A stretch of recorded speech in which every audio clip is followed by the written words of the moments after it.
Hello, my name is Mercury, and with this brand new episode of Media Fate. Today I'm joined by Pancakes. How are you? Delivering quality voice with a new mic since last. That did not work out. Since last episode. Yes. Today's a news episode. Our first one in. Hold on. I have all the episodes here. Our first one in a while. Since April. Pretty sure. But yeah. No, we've had a weekly episode. Even in our lowest times, we've had a weekly episode every week. Yeah, but I'm saying like a news episode. We don't have one like a Oh while. yeah. No. But yeah, so the triumphant comeback, and it's just us two. Excuse me. But we have a lot of topics to go over. Yeah. So we're gonna start with gaming topics, and there's only two.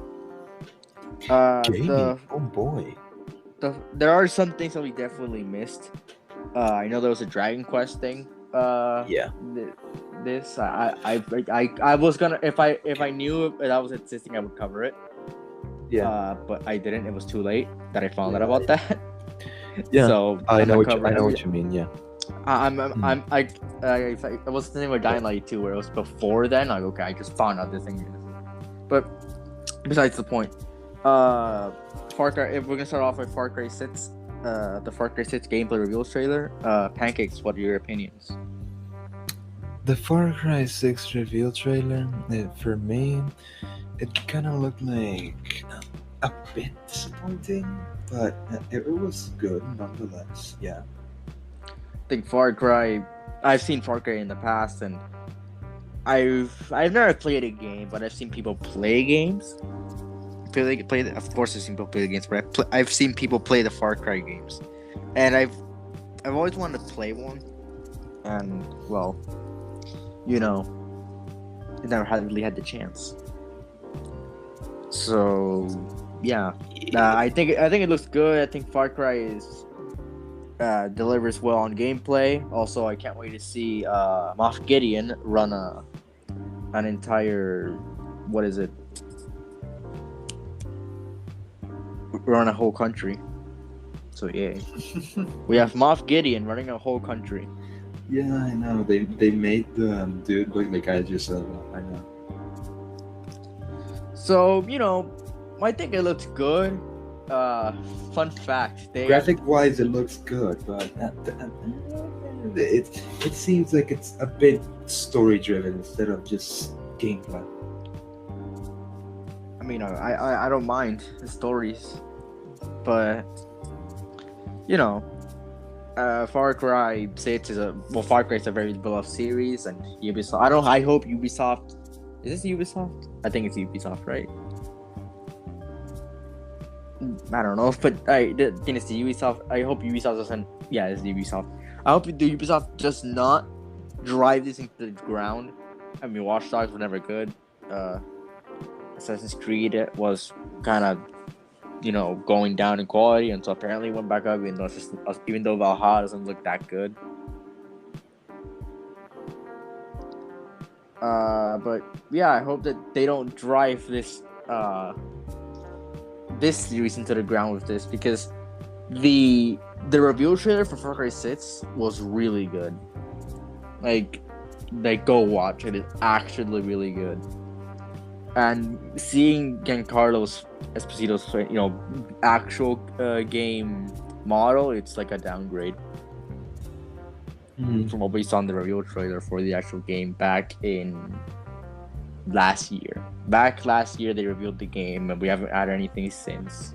Only a leak that was supposed to come out in February, but that was never true.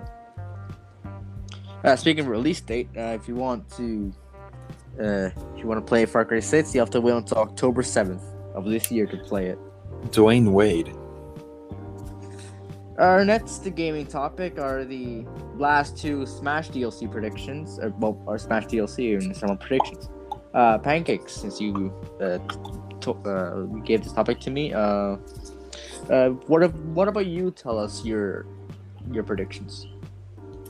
Well, I can tell that it's not gonna be a heavily requested character. I don't know if it's gonna be that way, but I don't know if it's gonna be that way, but I think that it's 50-50 to be honest. It could be a heavily requested character or a homemade pick because the last heavily requested character, like many people wanted the character in, was Minecraft Steve.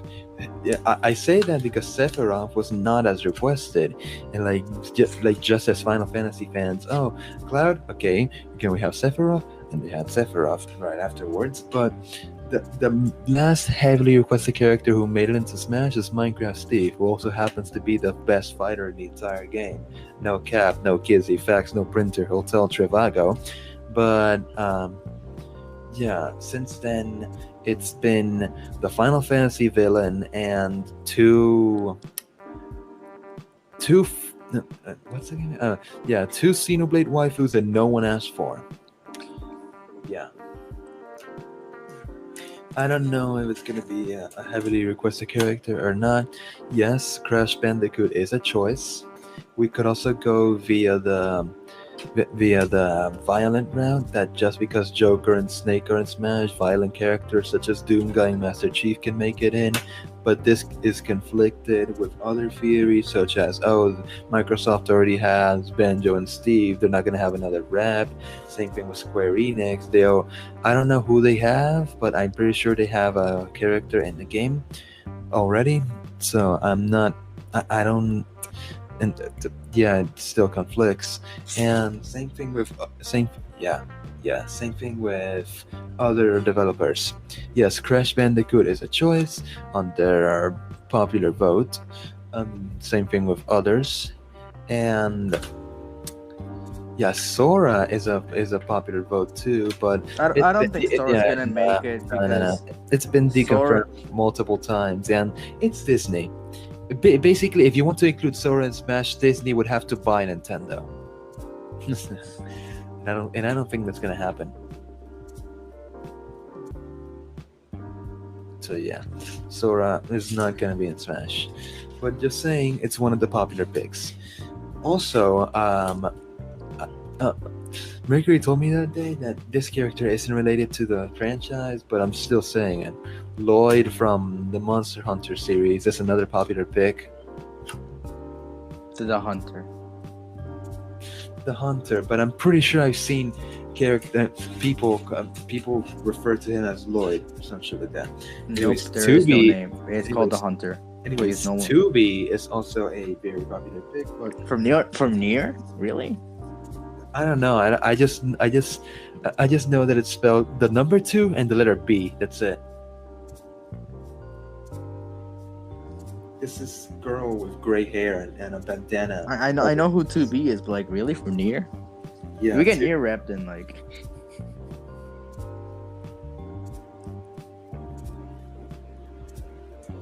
Anyways, Lloyd Irving is the character, and yeah, it's from Monster Hunter Stories. Sorry, not. Oh, Yeah. I thought you said from the main line. Yeah, no, it's from Monster Hunter Stories. But for some reason, people want him in. Because the ones from Monster Hunter Story do have names. At least good characters that can fight have names. Yeah, But if and you were to talk like mainline Monster Hunter, which is what they probably will be, because Monster Hunter is big in Japan, like mainline. So if they want like a mainline, then I think just any hunter will like suffice. But since World got rep, we're probably gonna see one from Rise because that's the newest. Yeah, they got the suit, which even if it's from a different game, still heavily decreases the chances because it's from the same series. It's I the mean, same- Sephiroth got in. Yeah, but you don't see any Final Fantasy costumes before he got in, don't you? Chocobo and technically that's in Smash Bros. 4. Yeah, but we're talking about Smash 5.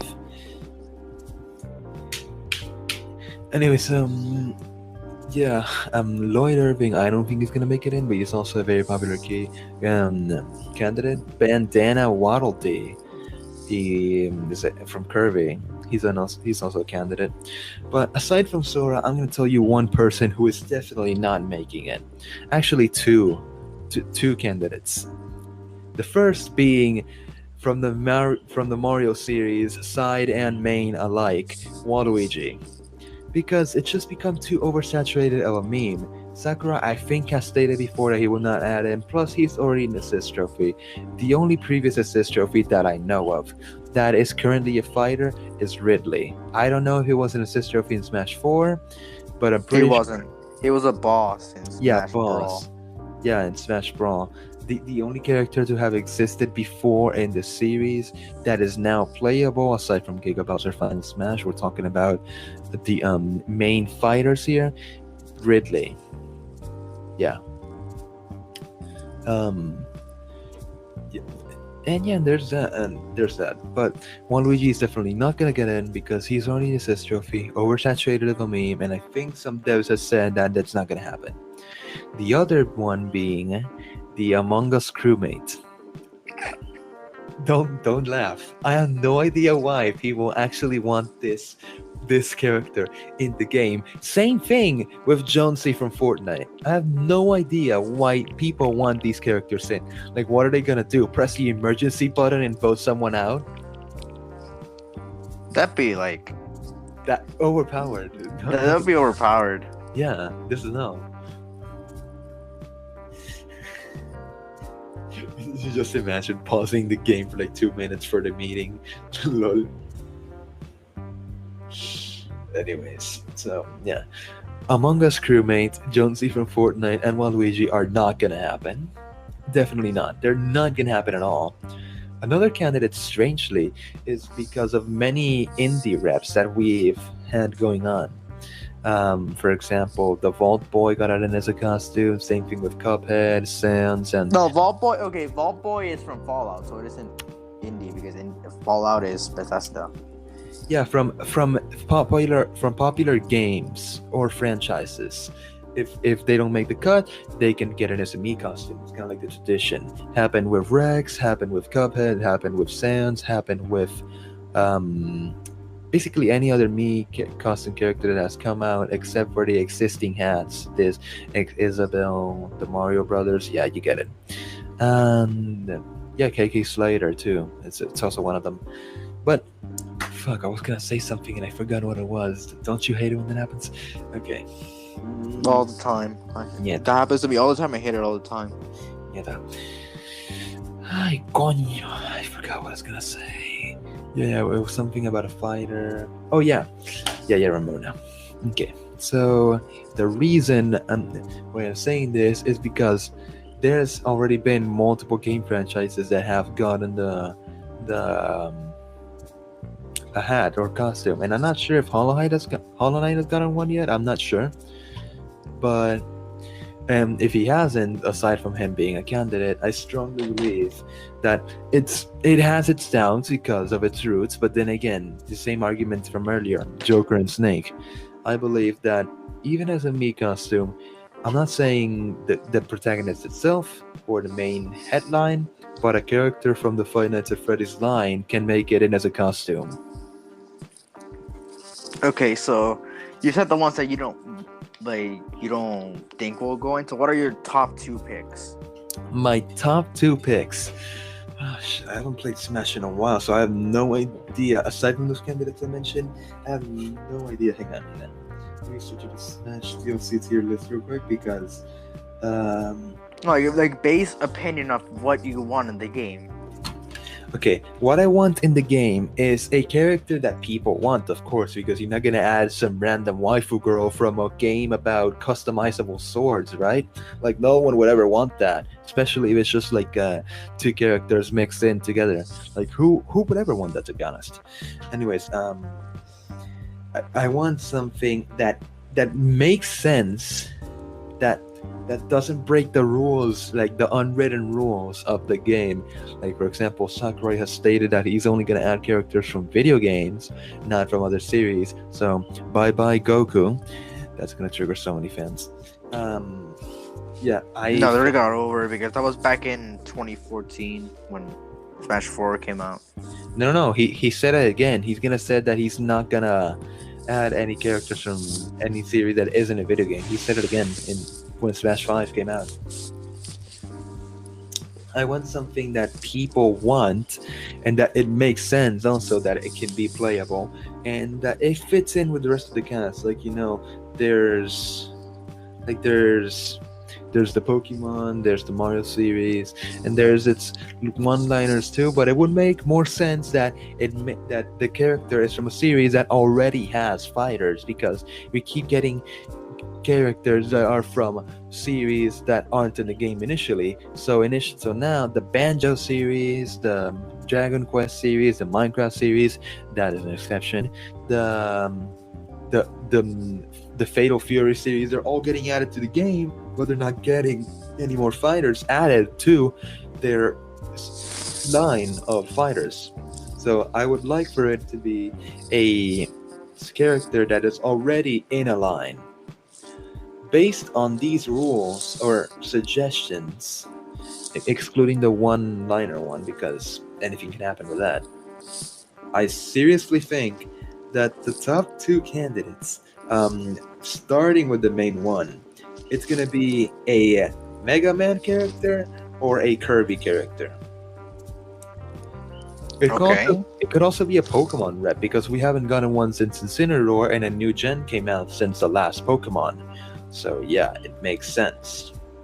But yeah, if I had to pick one of them, I would have to choose a Pokemon rep. If it's either Toxicity or one of the legendaries or anything like that, I think Urshifu would fit best. Yeah, Urshifu makes sense, or Cubfu, depending on how you look at it. No, Cubfu would make a good assist trophy. It makes sense. Urshifu, or maybe you can change between the two Urshifus. And yeah, I know people are gonna upset with this, but Geno is not in the top two, because Mario is an oversaturated series, and I know we got. Hang on, who did we get? Piranha Plant. Yeah, we got Piranha Plant, but that was promotional value. I think they added him like, oh, it would be cool.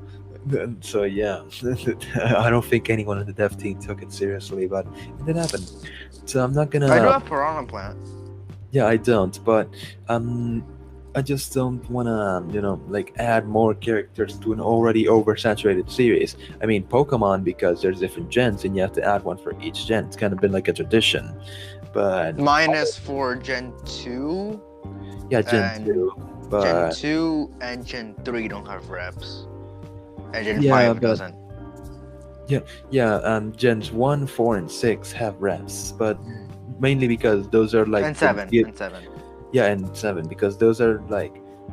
1, 4, and 6 are like the most iconic amongst fans, and Gen 7 is just, hey, it came out recently, it's just added. So yeah.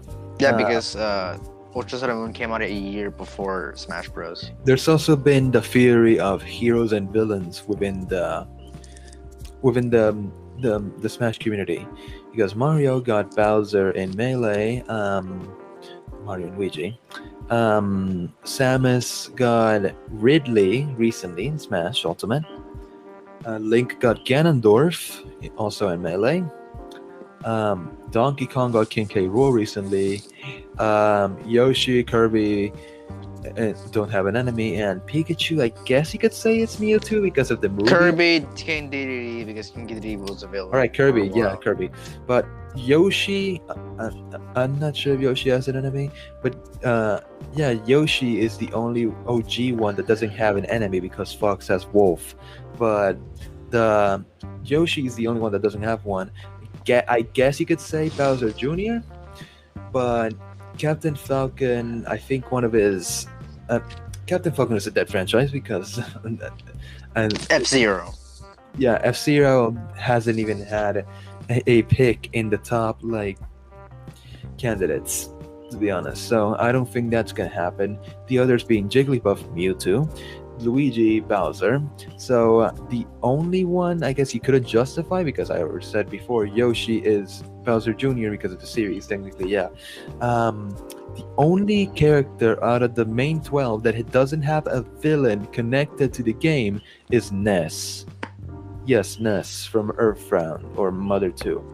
And then comes in one of the top picks, Porky. I initially didn't want him in because of a friend of mine wanting to get to have him in, but now I think that it's surely possible because I think that it just would, and it makes sense because Nintendo has had this recurring theme. I mean, like, think about it. We got King K. Rool and Ridley, both enemies within the same slot. That's not a coincidence. They're establishing a theme here. And Ness is the only character that is left because all the others have been justified, and Captain and F-Zero is a dead franchise. So, yeah, top two, Pokemon Rep and Porky. Okay, well, it was a lengthy one, so I'll provide my short one. The first one, this is mostly okay. Pokemon is a given, definitely. Like we're either gonna get Pokemon Rep this DLC or the next one, or just this DLC, because they're not gonna leave Pokemon for the last one. They're definitely not going to do that. I mean, Incineroar was the last non-DLC fighter, so I guess you can make some sort of connection, but yeah. Yeah, but like Gen 8 wasn't released yet, so they're not gonna leave Pokemon, like a franchise with many characters, just as the last one.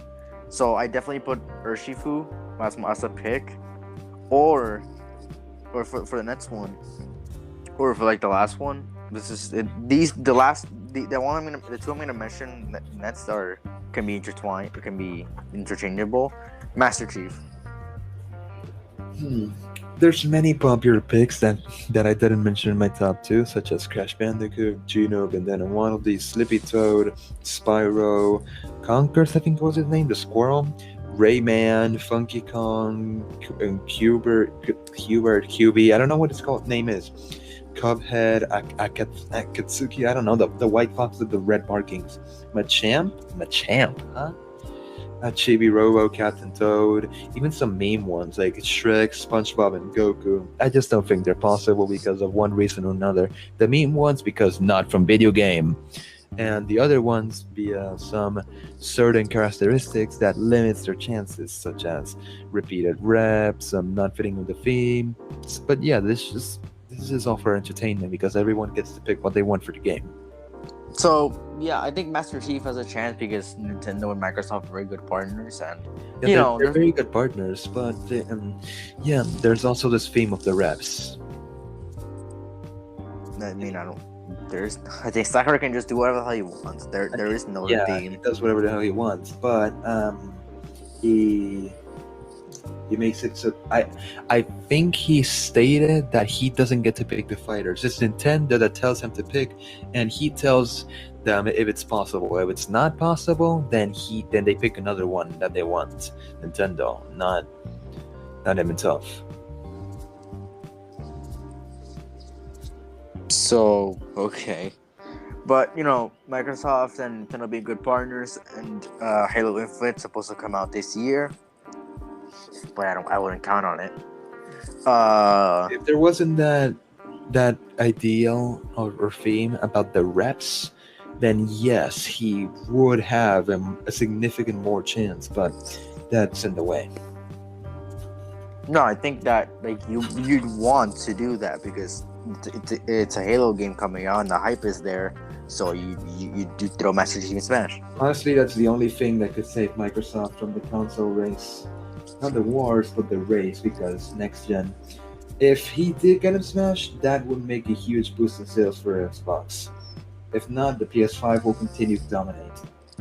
And the next character is obviously the Hunter from Monster Hunter Rise, because it's a new game and we didn't really. They said okay, it's not wish for Monster Hunter Rise, but like for the Mii costumes, but they're from World. Except for Byleth, I think that they don't take into consideration promotion. Like, it would make sense if it were from a from an already existing line like Pokemon or Mario when they added Piranha Plant and Incineroar. But to be honest, if it's for a promotion of a line that people just don't want any more fighters on because swords like Byleth is the only example here, but people just wouldn't want that. Like the game literally came out like 6 months before Byleth was announced as DLC. This is pure promotion, just pure promotion and true disappointment. But the rest, it's good, including Min Min. Min Min was a good pick, but I was expecting Ninjala. But yeah, no, like Monster Hunter Rise is Nintendo exclusive, so they can definitely do that. And Yeah, the so Hunter isn't just a swords fighter. Like there's a lot of other stuff. Like there's this, like I think they have like 14 weapon types in the game. And yes, most of them are melee weapons, but like there's a thing called Hunting Horn, which makes songs that boost your stats. There's the bow. There's the I'm pretty sure that what makes a sword fighter in Smash is that if its idle animations has them holding a sword, it's a sword fighter. Like Min Min. Min Min has a sword in her attacks, but she doesn't hold one during her idle animation, so people don't consider her a sword fighter. So yeah, you know, the hunter will be able to like switch between the weapons. I think it would make most sense for him to have like a small weapon, like name a small weapon of Monster Hunter. Like Sword and Shield and Dual Blades are like the two small ones. Everything else is really big. Like either the Dual Blades or just holding nothing, like just pure standing there would be his ill animation. Well, I could see like all of them like being made, and I think it could be really fun for the hunter to like be like to be like Monster Hunter where you main one weapon, so every single like weapon has like a different moveset, so you gravitate to one moveset. They could implement like a mechanic that at the beginning of the match you have to use the directional pad to choose the weapon that you're gonna use, and that it's just gonna be like 4 picked weapons. Like for example, if it's like one giant sword or the hammer or the dual blades or a variety of weapons or the bow, and you main one of those and the attacks are based on that weapon. Like you're gonna make like 16 different attacks for the different weapons. I think that's what's gonna happen if they add it. There's a lot to do with the hunter. They can definitely make like Monster Hunter where before the match begins you have to pick a weapon, and then you fight with that weapon. And the name of the hunter definitely would be Hunter or the Hunter, because the hero from Dragon Quest was revealed as the hero, but they changed it to Hero because I don't think the announcer saying the hero would have made sense. So yeah, I mean those are my picks. Like the Pokemon or Urshifu especially. I don't think that much about a good pick because he's not a good fighter. Master Chief and Monster Hunter, or the Hunter from Monster Hunter Rise as interchangeable. Let's just say that in a theoretical scenario, they make a Pokemon rep, but it's not a Gen 8 rep. Like it's just another rep. Who would you want to see? That's a hard one, but if it wasn't, I definitely picked something from like third gen, and it would make sense. Like within the top candidates, people have been voting for Sceptile. That's a good pick. But you know, Sceptile. Thing is about Sceptile is that it's not possible. I don't think it's possible because of Sceptile's pose, where it's like. Yeah, if they don't make it Sceptile, Swamp literally is iconic, and there's already too many fire types. So I think that if they were to pick another Gen 3 kind of guy, I think it would make sense. It would make sense, but I think it would be a legendary, either Latios, either one. No, they're assist trophies. Honestly, I think it was a waste opportunity to make Deoxys a Pokeball. Yeah. Wait, what? They didn't make Deoxys a Pokeball Pokemon? They did. I think it was a wasted. I think it was wasted potential because it could have made Yasu's a fighter. Oh damn. That's Might not cool the Yasu's moveset would have been, but no. Yeah. But if it wasn't, then I'd either pick something from Gen 5, maybe. I think Bishop would be a good fighter. Yeah, Bishop would be good. But what about Gen 2? We haven't mentioned the Gen 2 one yet. Gen 2 has no Pokemon. I mean, it has Gen 2, in my Gen 2 opinion, Gen 2 is like that's the worst Pokemon because it's just legit. I like one, like two. And the ones that do fit kind of like the Smash thing, they're just like, wow. I think for Alligator is the one that's the most chance. For Alligator, lol. For Alligator is the only one that has like the biggest chance of actually getting in. Anyways, I truly think that, yeah, it has the Pokemon, but I've seen some reports that some people think that Gen 2 is the best gen. I don't know why, to be honest, but it's the worst. Yeah. I mean, Gen 5 could also be the worst, or Gen 7 because story, but yeah, I'm not so sure about that, to be honest. Gen. Anyways, aside from Feraligatr, some good there are some good Pokemon that could. There are some good Pokemon in Gen 2. I will admit to that, but they don't fit Smash. No, there could be some Pokemon that could fit, but I'm not sure about that. Like, there's good Pokemon such as there's Houndoom. You have Houndoom. Like, I don't think you can do it. I mean, they did Duck Hunt, but that's like special. And you have the last one being Slowking, or hang on, let me check. Heracross. I think Heracross would be a good fighter. Or Crobat. I know Crobat. No, I don't think like any flying ones out there like the Charizard could like. To be honest, if they were to make a Gen 2 red, it would either be Steelix or Scizor. Scisor's already an assist trophy, or not assist trophy, but like a Pokeball. Steelix would fit, to be honest. He would fit. There's no current Steel type Pokemon as a fighter, and he would. Lucario Steel type. Mainly Steel type fighter, but yeah, he would make a good fit, to be honest. I think Heracross would be like a better fit. Like Heracross and Feraligatr for me are the ones from Gen 2. Especially since all of the current DLC fighters, I think, all the current DLC fighters aside from Piranha Plants are fighters that have legs and that can move around. It would be nice to actually have a fighter that like, for example, Piranha Plant or Bowser Jr. who does it in a car.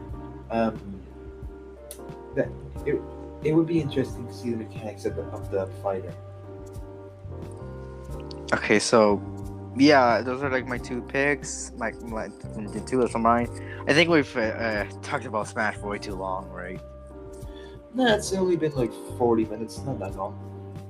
No, like talking about Smash because this is most of the episode now.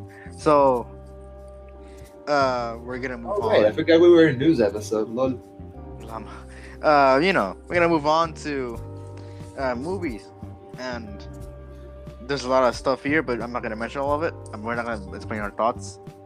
Here is Marvel's Eternals, the trailer. Pancakes, what do you think about the Eternals trailer? I think it was a bit I think it was a bit symbolic, but nonetheless, I liked it. I liked it overall. Yeah. The thing is about. I don't get it. Is it a series? Is it gonna be a series? It's a full on. It's a full on movie. That's why it's the movie category. It's a movie. Okay.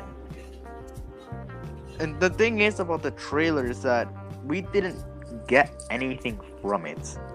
Like, you look at it, okay, yeah, but it's all special effects. Like, we don't know what the villain is. We don't know. It's just it starts out in a random village and then suddenly a giant flat cube appears. So it's just like nothing. It's not really anything. It's like we don't know what the plot is. We don't know what the villain is. Like, unless you look in the wiki, you don't know what the villain is. Also, I don't know how this movie is gonna go in the box office because it seems like it's gonna be a good movie because hello, it's Marvel. The only bad Marvel movies are 4 2 and Iron Man 3. I don't. Yeah, okay. Like Iron Man 3 might seem bad to someone, but like, you have to really look at it, and you'll see Iron Man 3 is. The story makes sense, but it was really 4 2 that was the bad one. Thor 2 was definitely bad. I was. It's one of the most unfortunate things ever because I watched that movie twice. Yeah. Like I watched the movie twice, 7 years after it came out. Like. I remember when it came out, people said skip it. Like my family, I went to see it and said skip this movie. I guess what I did, I understood everything from the MCU. Wait, hang on. Yeah, we're good.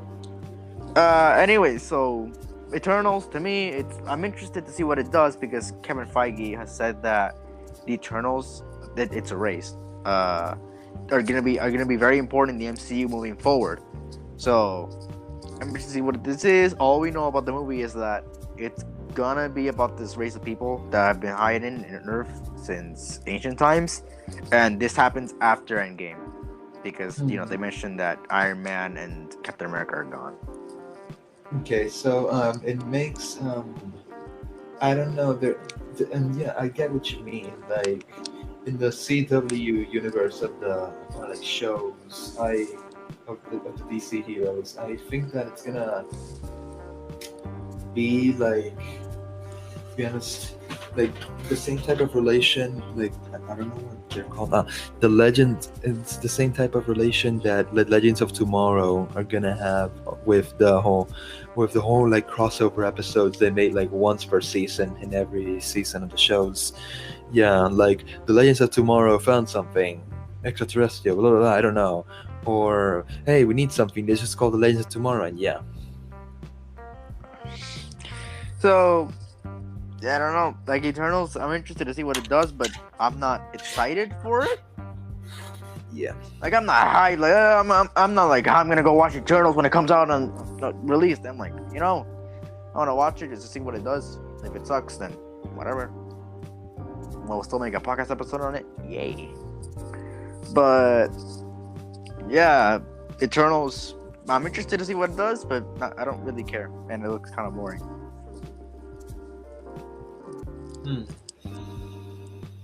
So, give your final verdict before we move on.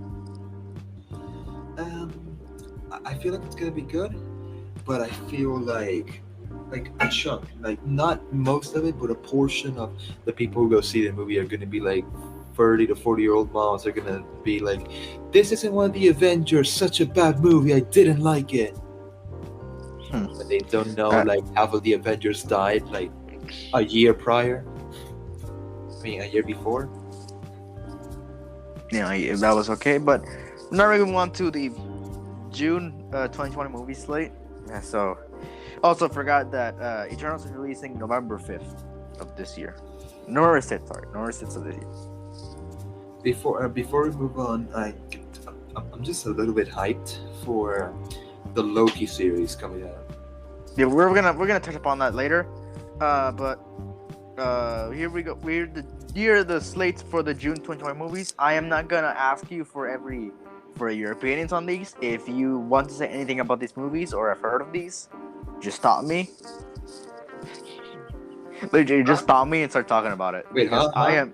What? Okay, moving on to the June 2021 movies, the ones we're releasing this month. I am not gonna ask you for your opinion on every single movie because we'd be here all day. So if you hear any movies that you want to give your opinions on, stop me. Just like say, okay, wait, hold on. No. So the first one, here is the movies that are coming out on June 4th, which is this Friday. Spirit Untamed, The Conjuring, The Devil Made Me Do It. That's releasing on HBO Max as well. They're gonna make another Conjuring movie. Jesus Christ. Yeah. Flashback, and that's it. So it's Spirit Untamed, The Conjuring 3, Samaritan, and Flashback. For June 9th, it is Awake, which is gonna be exclusively on Netflix. On June 10th, it is Infinite, which will release on Paramount Plus. On June 11th, this is going to be for June 11th. In the Heights, which will also release on HBO Max. Peter Rabbit 2, The Runaway. Wish Dragon, which will release on Netflix. The Misfits. On June 16th, Hitman's Wife's Bodyguard will release. On June 18th, Luca will release on Disney Plus. And Fatherhood release that day on Netflix. On June 23rd, Good on Paper will release on Netflix. On June 25th, Fast and Furious 9 will release then. Breaking 9. Not enough spare money, so just make a random movie. The Ice Road release. I don't know why. We're gonna get to that joke where people are saying, "Hey, the 10th Fast and Furious should be called Fasten Your Seatbelts." Fasten your seat. Anyways, just over June 25th, The Ice Road is released on Netflix. Just like Fast and Furious 9. It should be Fast and Furious 9 out of gasoline. I don't know. But Werewolves Within will release. Okay, yeah, and False Positive will release on Hulu, and then on June 30th, Sola. So that's all of it. And now we're going to a topic that Before you move on, you were saying something about the movie Wish Dragon, but a movie before that. Which one was it? Peter Rabbit 2: The Runaway. Oh yeah, I saw that trailer before, but I thought they already made it. I thought it just didn't release yet. The next topic is sports, and I'm gonna let the Pancakes take this from now. The NBA playoffs, we're on to predictions, so you take it away. I don't have anything to say. Okay, so we have a podcast member who has not made his debut in an episode yet. His name is Strikes, but yeah, I spoke with him on behalf of the NBA playoffs, and to be honest, we do not know what's going to happen because this is the season after the whole coronavirus bubble thing. But yeah, there's that. But the matchups how it usually is in the NBA is that there's two conferences, each with 15 teams, the Eastern and Western conferences. And it makes it so that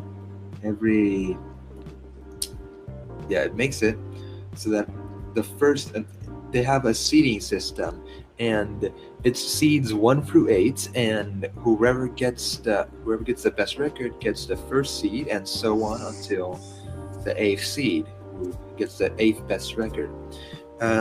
The ranks 1 through 8 out of each conference make it to the playoffs of their respective conference, and they fight until one team is left in each conference, and they fight in the NBA Finals to win the NBA championship, which last year turned out to be the Los Angeles Lakers, and the year before the Toronto Raptors. Anyways, so the playoff bracket for this year, I'm going to explain to you in a moment. Yeah, here we have it. Alright, so the one for this year in the Eastern Conference is the number 1 seeded Philadelphia 76ers, my favorite team, against the number 8 seeded Washington Wizards, because how it works is that you put the 1st and 8th seeds together, and then you get the 2nd and 7th seeds together, and then the 3rd and 6th together, and then the 4th and 5th together. So it's kind of like a decreasing system, like it goes downhill. I hope you're not going AFK grabbing some chips or something, Mercury, because I just want to I'm still here. Yeah. So the number 8 seeded Washington Wizards are up against the Sixers. The number 2 seeded Brooklyn Nets, which are the favorites to win the finals among many fans, in the same fashion as the Chiefs last year, are up against the number 7 seeded Boston Celtics, and The number 3 seeded Milwaukee Bucks are up against the 6 seeded Miami Heat, and the 4 seeded New York Knicks, Knicks, are up against the Atlanta Hawks, the 5th seed. In the Western Conference, which this is a very unlikely downfall. Let me explain. The number 1 seeded Utah Jazz are up against the number 8 seeded Memphis Grizzlies. The number 2 seeded Phoenix Suns are up against the number 7 seeded Los Angeles Lakers.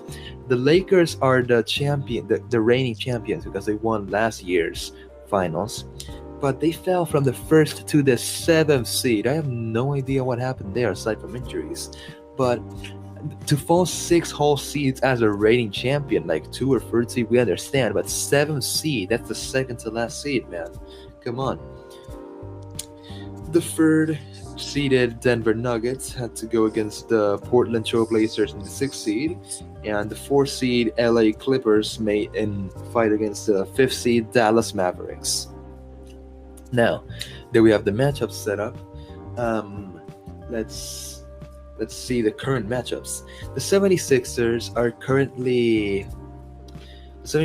currently leading the Washington Wizards 3 victories over 1, because it's a game of 7. It's a best of 7 series, and whoever wins 4 games first, just like the MLB and hockey, gets to take the series. And the Sixers are currently ahead with a record of 3-1, and the only reason that they didn't sweep the Wizards is because Joel Embiid, one of the Sixers stars, and the Wizards are not taking that game because of that. And yeah, that's the reason why they didn't sweep it. Both Strikes and mine's prediction was that the Sixers would sweep the Bucks, but that didn't happen. That isn't gonna happen, at least, because Game 5 takes place tomorrow at 7 p.m. So let's just see what happens. You mean tomorrow, like June 2nd, right? Yeah, June 2nd. So, just for people listening, it's today for you. So, any sports fans listening, don't take our word for it. It's not coming out tomorrow. Well, it is coming out tomorrow for us, but it's not coming out tomorrow for you. They continue. Anyways, I just found out the number 2 seeded Boston Celtics are up against the number 7 seeded the number 2 seeded Brooklyn Nets are up against the 7 seeded Celtics. And I predicted that the Celtics would lose this series 4-1 because you have to get a 4-win record. But apparently, that did happen. They won game 3 of the series, and just recently, like today, like we're recording this on June 1. So this actually took place just now. The Nets just defeated the Boston Celtics 123 to advance to the second round. Well, these are the favorites of the series, of the whole league to win the playoffs, and with reason, because they have many stars in the team, and they have never won an NBA championship before, so that would be nice for them. Anyways, so the Celtics in their series, and we'll move on to the next round, which brings me to the Milwaukee Bucks against the Miami Heat. They swept the Heat, who, by the way, were the runner-ups of the NBA Finals. They were the ones to fight against the Lakers in last year's Finals. They fell to the Milwaukee Bucks 4-0, and the Milwaukee Bucks will advance to the second round to fight against the Brooklyn Nets. The 2-seeded Brooklyn Nets will try and beat the 3-seeded Milwaukee Bucks, and vice versa. Now, if you're watching this on June 2nd, which is the date that this episode is coming out, Game 5 of Sixers versus Wizards will take place during this date. So let's just see what happens. If Philadelphia wins, they move on to round 2, and they have to beat the winner of Atlanta Hawks versus Knicks. And I'm pretty sure it's gonna be the Hawks because they're up 3-1. But yeah, that's it. So I predicted that the Knicks would lose 4-2, and it's currently at a 3-1 lead in favor of Atlanta. So in order for the prediction to come true, the Knicks would have to win one more game. But the Sixers prediction was wrong, but the Celtics one was correct. I thought that because Miami was the runner-up of the league, they would at least win another game, but one game. But that didn't happen, and they got swept away. And now the Knicks have to win one more game for the prediction to come true, because both of the teams are good. But we have to see what happens. Finally, moving on to the Western Conference. The number 1 seeded Utah Jazz versus the 8th seeded Memphis Grizzlies. I forgot to mention that because of the COVID-ravaged season that took place last month, they implemented a special type of playoffs this year called the play-in tournament. You remember how I mentioned that the top 8 teams from each conference got into the playoffs? Well, this year it was different, because this year only the top 6 seeds from each conference got in, and the next 4, so that would be the 7th to 10th places in each conference, would participate in a play-in tournament. The 7th and 8th seeds of each conference would fight off against each other, and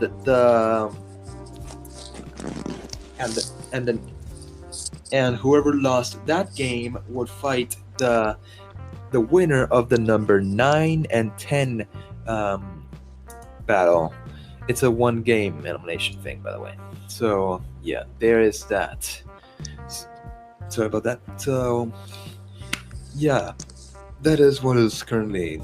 That is what happened. That's what happened. The Lakers somehow fell to the 7th seed, and they successfully defeated the Warriors in the Western Conference to get the playoff berth of the 7th seed. Oh, I forgot to mention.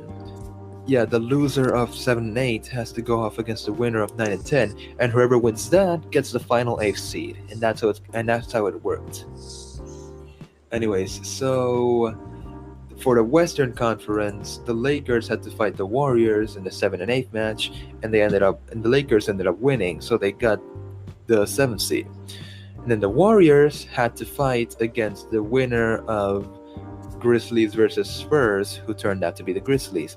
And somehow, the Grizzlies won against the Warriors. So the Warriors and the Spurs got eliminated in the Eastern, and in the Western, I'll tell you in a bit. Oh wait, no, that's the Western. Sorry. In the Eastern, the Celtics had to fight against the I don't remember what was the match actually. Give me a sec.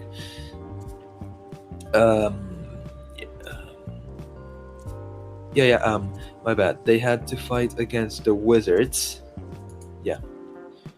Yes, they had to fight against the Wizards, and the winner of that would get the 7th seed. The Celtics ended up winning that, so the Wizards ended up falling to another battle, and it would be the winner of the 9 versus 10 contest who ended up winning being the Pacers, but the Wizards defeated the Pacers, so they got the final 8th seed. Now, moving on. The Wizards are currently down 1-3 in the playoffs, and the Celtics got eliminated just now. And for the Grizzlies, I have no idea how that series is going, but the Lakers, I think the series got tied. It's at a 2-2 tie. They're as of June 1, they're currently playing a game right now. The series is tied. And for the Jazz, Utah is leading 3-1. So yeah, there's that. They have a game in June 2nd at 9:30. Moving on. I predicted that Grizzlies weren't that good of a team, but they had potentials as they defeated the Warriors, of course, to beat one game. They're currently down 3-1, so if Utah wins tomorrow, that prediction is correct. Now, Clippers versus Dallas. The Clippers are good, but they choke like they did last year with the Nuggets. And the Mavericks are also a good team. So I think that the Mavericks would have won the series 4-2. And that is apparently coming true because the series is currently tied at 2 apiece. And if the Mavericks win the next 2 games, then the prediction comes true. Now, the number 3 seeded Nuggets versus the number 6 seeded Trailblazers. I had no prediction of what would be this series, but I truly believe that the Nuggets were the better team because they had some stars, including Jamal Murray and Nikola Jokic. So I truly think that the Nuggets would have it would have been close because the series, both teams are really good. The Trailblazers give the Nuggets some problems throughout the regular season. So I would have said that the Nuggets would have won the series at a close 4-3 win, like the finals last year. I mean, second to last year. Yeah, a 4-3 game lead, and the series is currently tied at 2 apiece. So let's see what happens there. And the final matchup, the Suns versus the Lakers. This one is heated because Strikes is a Lakers fan, but the Suns have given the Lakers some trouble during the recent season, mainly because the Suns are 2 seeded and the Lakers are 7 seeded, but that does not have to do with anything. The Suns currently have the Lakers tied 2-2, but I think that I would have thought that the reigning champions would talk some sense into the Phoenix Suns. So this can go 2 ways. But if I had to do something, I truly believe that the Lakers' many stars, Andre Drummond, LeBron James, Anthony Davis, would pull through in the end and would beat the Suns in a 4-3 win. Because Anthony Davis is injured. I don't know if he's playing in this game because I'm not watching it right now. But I think that he would come through for the team. The winner of Lakers versus Suns has to go against the winner of Nuggets versus Trailblazers, and the winner of Jazz versus Grizzlies has to go against the winner of Clippers versus Mavericks. And that's the NBA playoff predictions for round 2. Mercury, pick a random team. I know you don't know about this kind of topic, but pick a random team that you think will win. I don't really follow it, so I don't know. Like the ones that has the most chance and the one with the most consistent wins. The most consistent wins. If you're talking about that, then the team with the most consistent wins, I guess you could say, would be in the Eastern. It would be the Nets, but because they are the favorites aside from the Lakers. And in the Western, it's the Lakers. So it's very likely that the finals are Nets versus Lakers. But I think that the Sixers will pull through in the end. So yeah, I truly think that should happen. Sixers versus Lakers. Okay. I'm not gonna evaluate all the rounds because it will take way too much time, especially since we've been talking about the NBA for like 10 minutes now. So I'm just gonna wrap this up real quick. Jazz versus Grizzlies, I think that the Jazz would win. Mavericks versus Clippers, Mavericks win, and the round 2 is Jazz versus Mavericks. Out of that, it's heated, but the Jazz would win. The Jazz would win, definitely. In the other side, Nuggets versus Trailblazers, Nuggets will win. Lakers will win on the other side, and Lakers will defeat the Nuggets. And the conference finals in the Western would be Jazz versus Lakers, and in the Eastern, the Sixers would beat the Wizards, and the Hawks would beat the Knicks. So it would be Hawks versus Sixers. The Bucks swept the Heat, and the Nets beat the Celtics. So it would be Nets versus Bucks, and Nets win that, and then Sixers win the other one. the conference championship would be Sixers versus Nets. The conference championships I can't predict, but I would say that the Western the Lakers would win. The Eastern I'm not sure, but I pray that the Sixers win. So yeah, go Sixers. And the finals, either Nets or Lakers or Sixers and Lakers. So yeah, any final thoughts, Mercury? Any opinions? Not really. Okay. So I just hope Joel Embiid heals and that Anthony Davis stays injured. Wow. Okay. So Strikes is Well- gonna kill me for that.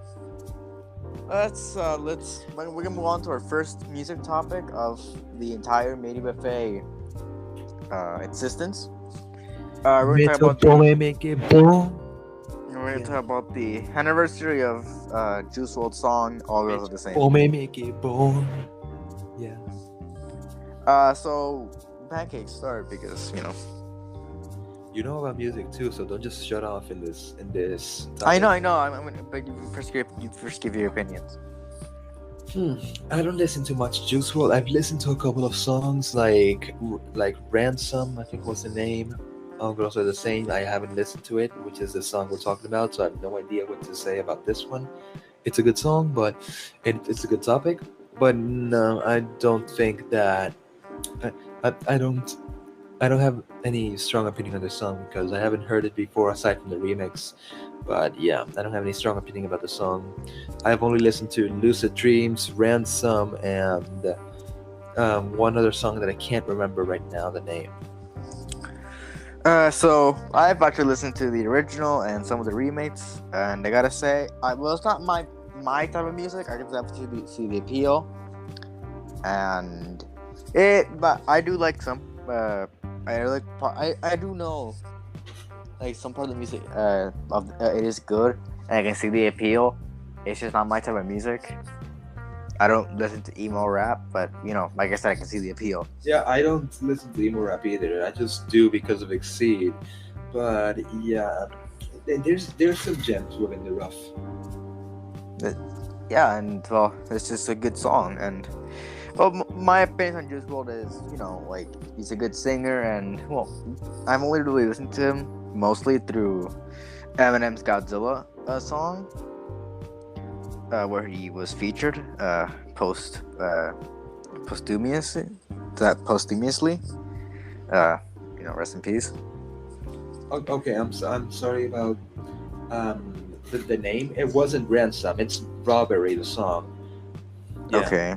Robbery. But like he's a good singer. I did like him in the Godzilla song. Huh? Where I'm talking about Juice WRLD. Juice WRLD? Juice WRLD was a Godzilla song? Yeah, in the Godzilla song, like from Eminem. Oh, that one, yeah. I thought you were saying like a Godzilla franchise song. Like, what? No. I was hoping that the Godzilla song would be featuring us over this gone, but no. Also, I also listened to the Godzilla song because Eminem's, but yeah, it was good. It was good. Yeah. Yeah, this is a final verdict. This is a good song, and it's sad to see that this artist, that whatever happened to him happened. I'm not gonna go into that, but it gets much darker. You can look that up, but yeah, good song. Not my type of music, but I can see the appeal, and that's it. Well, I mentioned Godzilla, and funny thing, move on to the anime section with. And we're starting off with Godzilla Singular Point. So, Pancakes, what are your opinions on Godzilla Singular Point? I think that Godzilla Singular Point, it has the potential to be a good anime, but I haven't heard much people talking about animes about giant monsters recently. So it could either be a flop or a good. And since it looks like it's going to be a quality anime, it all depends on the reception, to be honest, because if you don't watch Dragon Ball, you don't watch anime fans, and then there's the totally appreciative fans. So yeah, there's that. But on my opinion, as one of the big Godzilla fans, I am not too sure about this series because it has been airing in Japan, and I've heard things that I don't like that makes me worried. Like the fact that Godzilla doesn't actually appear until episode 6. That does worry me, yeah.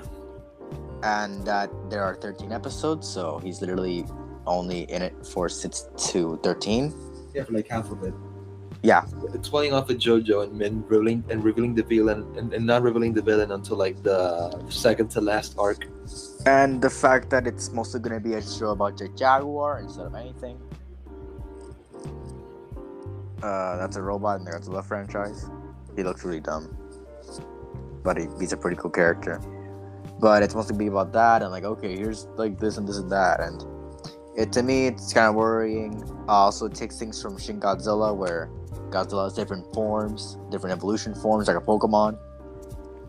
And I didn't like that. I think it could be done well but it can't be done with Godzilla.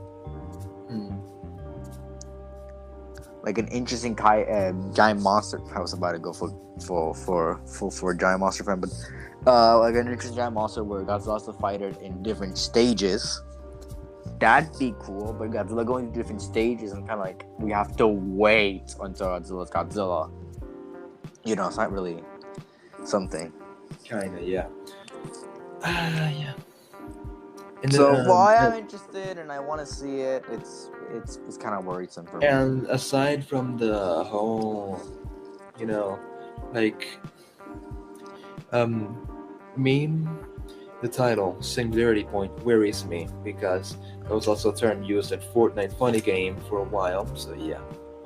That's actually a thing in the show. If you're gonna watch it, if you don't care about spoilers, because I've already been spoiled. But singular, do you want to know what singular point means in the show? I think it's kind of like a specific area that has like a polarity or some shit or toxicity. I'm not sure. No, I'm pretty sure it means that it's like a multiversal thing, or Godzilla literally exists in multiple universes at once. It's really stupid. Lamau.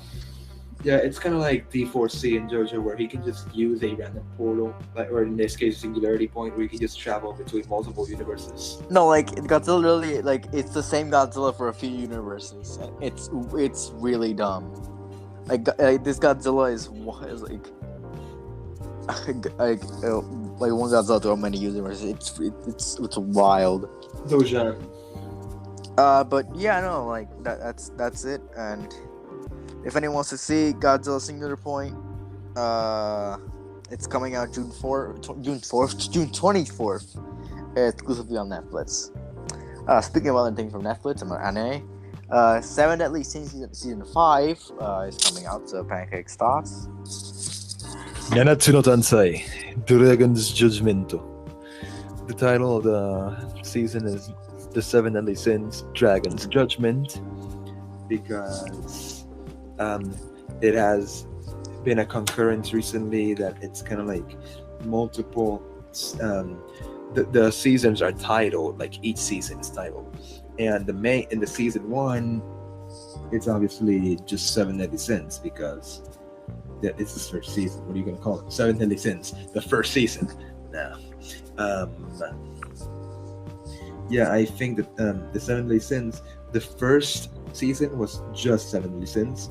The second, there was a kind of like 4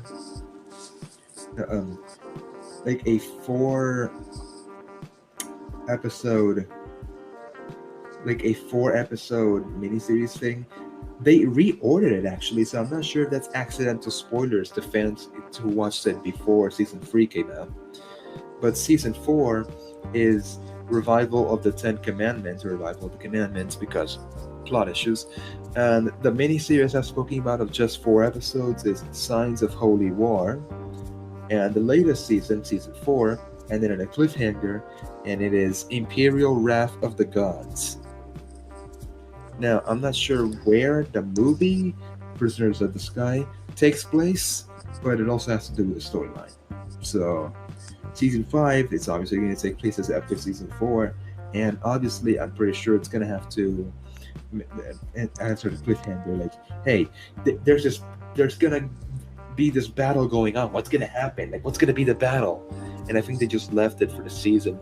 I think the season is gonna be like the final battle between the angel and demon. No, the goddess and demon race to see what happens. Okay, so I haven't watched Seven Deadly Sins. I am interested in watching it, but I've heard that it kind of goes a little bit downer in quality the more you go through it, because I've heard that season 3 is, I think, bad. Season 3, it's not bad. It's just that it's constructed differently compared to the other seasons. If anything, the 4-episode miniseries is the worst season. Okay, and I've heard that season 4 was pretty underwhelming. Yeah, it was a pretty bit deceptive, but season 5 has to pull off a CW Flash and kind of like make it better, because honestly, CW Flash has got worse after a while. Yeah. To be honest, there's a, but to be honest, the series as a whole, season 5, I think it's gonna be better than season 4 and season 2. Obviously, if I were to rank the season 5 would probably rank it around 3rd, probably 2nd if you pull on some strings. But yeah, there's that. Also, accidental spoilers for anyone who hasn't watched it there, by the way. I spoiled the battle, but yeah, I didn't say any deaths, so yeah, we're good. Well, whoever wants to watch it, Seven Deadly Sins season 5, is this going to be the final season, or is it going to be more? Yeah, it's going to be the final season, and they said it in the trailer. The series finale is going to come on Netflix on June 28th, so it's so sad to see the end of a series. Yeah. I haven't read the manga, but I'm pretty sure I already know what's gonna happen. So yeah. And speaking about series ending, this is a series that ended before it started.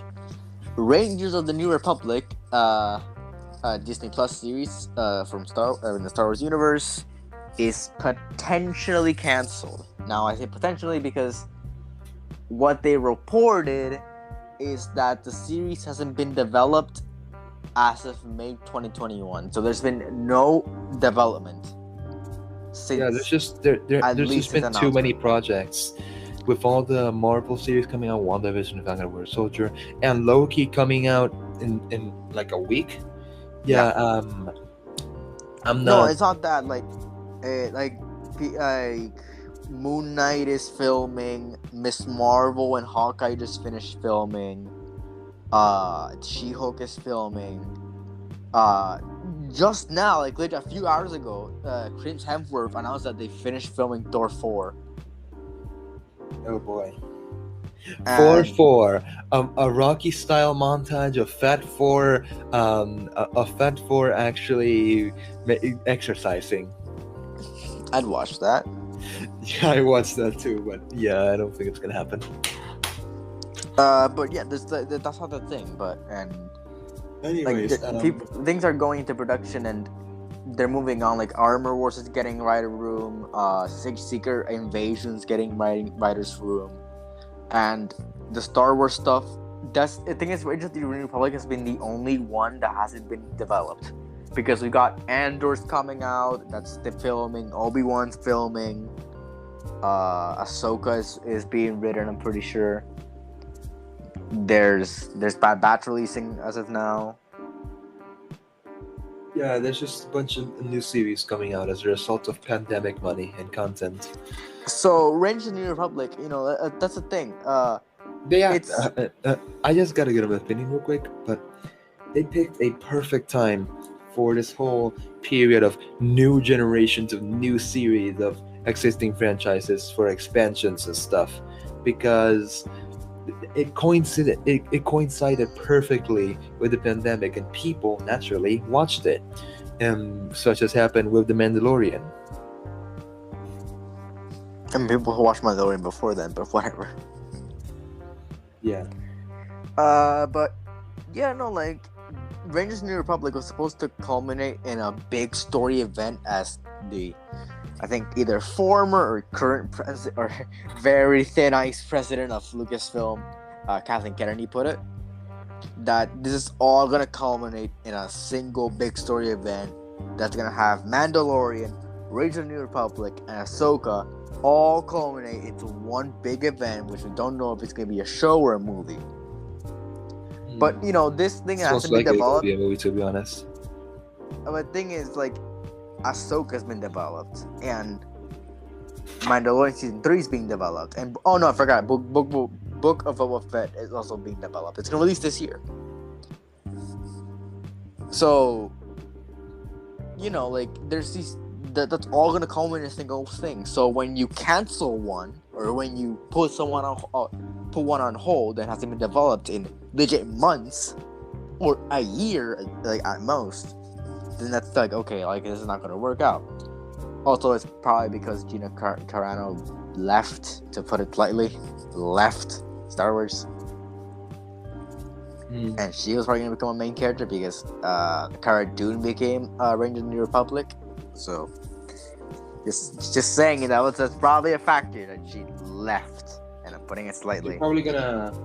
They fired her from Mandalorian, but if Disney actually grows brain cells, they're probably gonna rehire her for her role in Rage of the Republic. But I think it would have been fine if we've seen the New Republic before.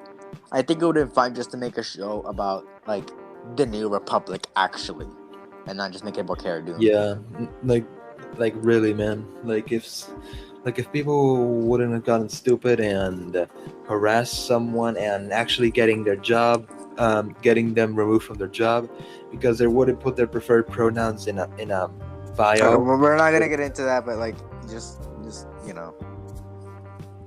Yeah, we're gonna close the curtains real quick before the dream stands can get us. I think they're already pointing a stick at us. Anyways, they're pointing the sniper already. So yeah, now this thing is on hold. It's not being developed, and there's a big story event gonna happening. It's kind of worrisome because that big story event might not be complete because there might be that one chapter missing that we never saw. So they just moved it completely, and it kind of makes no sense because they were developing that to become the big thing. Okay, Book of Boba Fett, Mandalorian season, all 3 Mandalorian seasons, Ahsoka and Rage of the Republic have to go and combine, and it's going to be a big story event. So it's kind of worrisome, where it doesn't look like it's going to be that way, and there might be an important part that's going to happen in Rage of the New Republic, and it's gonna play an important part in this crossover event, and we just never saw it and we don't understand it. So then it's gonna end up bad. So I hope they develop this soon enough or find some kind of middle ground. Okay, we can't do it this way, then we do it this way. Anyways, before we close the whole series topic, we didn't close the anime topic yet, but it's pretty recent, but there's this new anime that's coming out on Netflix. I'm not sure if it's a Netflix original or not, but it is coming out on Netflix, and the name of the anime is The Way of the House Husband. I watched the series, and it's a good anime. It's one of these quick shot animes that the scenes switch quickly, but it is good nonetheless. People should watch it. It's good. Well, anyways, we've kind of closed the anime topic a while ago, but Rage of the Republic project canceled or put on hold. It hasn't been developed as of May 2021. That's come out. We haven't done any. Disney hasn't done anything. So, talking about the Disney Plus series, here we go. The big event, hopes for Loki. So, Pancakes, what are your hopes for this series? Loki is the god of mischief, so I'm hoping to see some. I know it's kind of I have no idea what's gonna happen for the series because Loki died for the third time during Infinity War, and he didn't come back during Endgame except for that one flashback scene. But I think this is all gonna be based on the adventures that Loki had when he retook the Tesseract after that's what's gonna be about. Yeah, I'm pretty sure it's gonna be I like how they took one minor moment and they're gonna make a series about it. No, the minor moment was for the series. Bruh. Yeah, that's why they included it, because the series won't come out. Yeah, they actually they actually they actually modified the timeline just so they could do that. Oh my god. Anyways, I think it's gonna focus aside from what he did with the Tesseract. We might have some episodes that it's gonna be like it's probably gonna be like Clone Wars, like episodes out of order that tie up to specific arcs and such. Like, for example, we might have one episode that of what he does after he gets the Tesseract back, or of the events that happened, or the events that lead up to For the Dark World, or after For Ragnarok, the Dark World, and before For Ragnarok, or it could be like a different season for each one of these events, or turn of events, because we could have one season of the events before the Dark World, or one season before the events of Ragnarok, and another season could be what he did with the Tesseract. But Loki is gonna be the star. I'm telling you this. It's not gonna be like some series where they do nothing with the main character, where the side characters do all the talking and he just comes in sometimes because he's the main character and he can solve it. Yeah, no, I think it's actually gonna focus on Loki. Yeah, well, Loki's gonna be a time travel series because we're gonna see him become DB Cooper. Who? You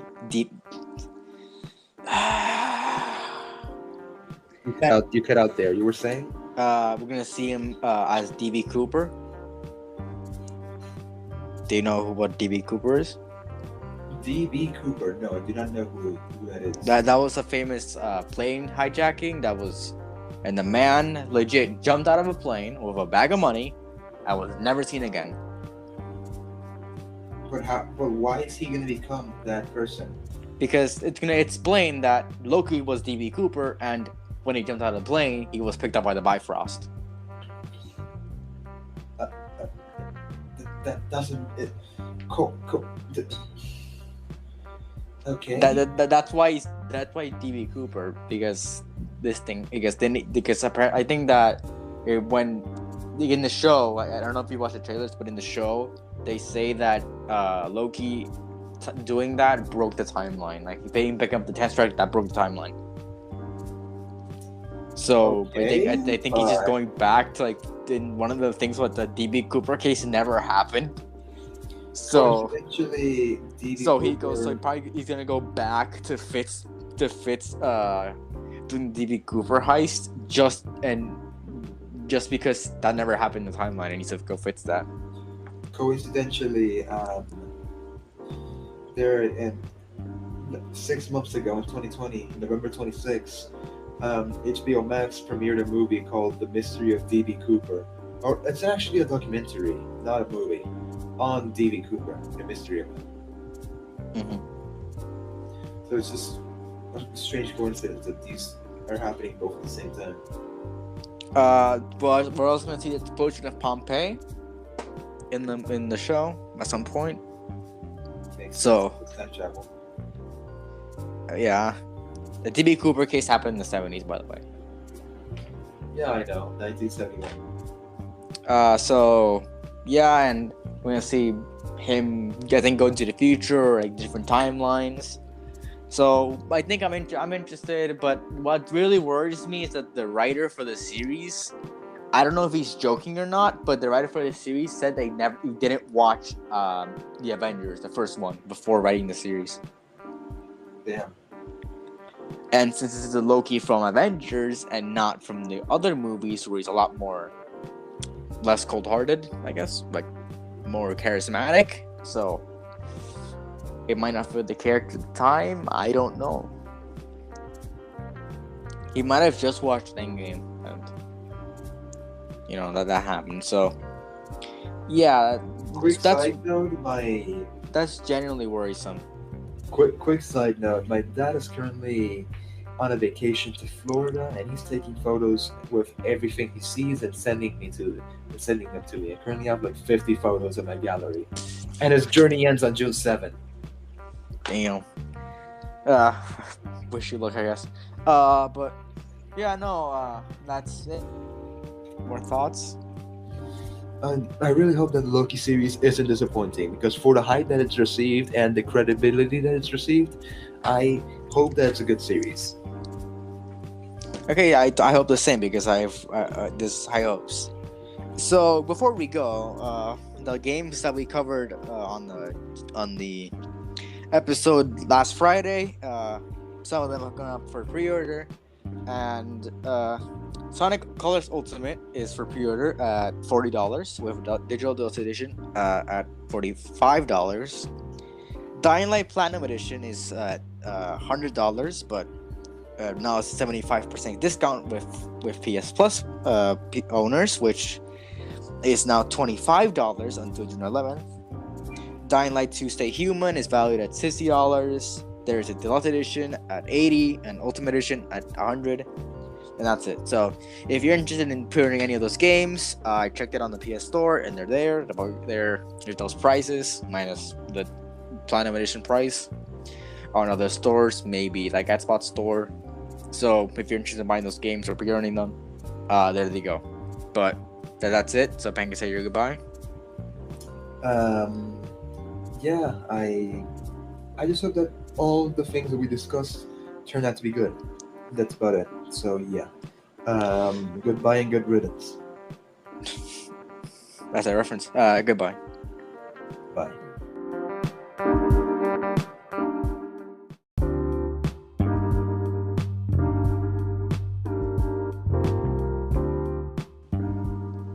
Hello everybody, my name is Piwi and welcome to another episode of Media Buffet. I'm here joined by Exceed, Pancakes, and obviously Mercury. And today's topic, we're going to talk about our expectations for E3. How are you guys? I'm good. I'm good! Alright, this is a little emotional today. Hello. Yeah. What the Please fuck leave was your that? message after the tone. Beep. Beep. Oh, shut the The number you were Okay, calling is not active. okay. Please try again later. Okay, before we start with this, I want to just give out a quick warning. It's not about E3. It's something else. Comas in sentences are very important, people. Yes. It is They very are important to add it is very important to add commas to your sentences, people. In recap, this dude Pancakes sounded very gay for not putting a comma. That's Yeah, all we're we, gonna- like That's all we're outside gonna of the podcast, this little thing happened, and We don't have to specify what it is to protect for the sake. just the put in perspective, he sounded a little bit sus. yeah, not a little bit. You're crazy. A little bit.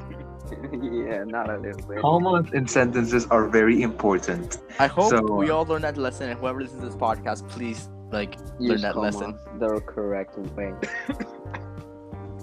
Exactly, I but mean- that's besides the point, you know. Yeah.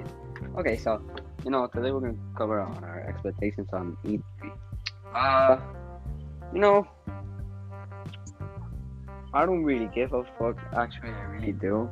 I don't know why I just said that. That was fucking lame as shit. But E3, I never actually watched an E3 before. all E3 news aside, I am very mad that the Discord logo on my PC changed. Shut the fuck up. Shut the fuck up. We're not talking about Discord.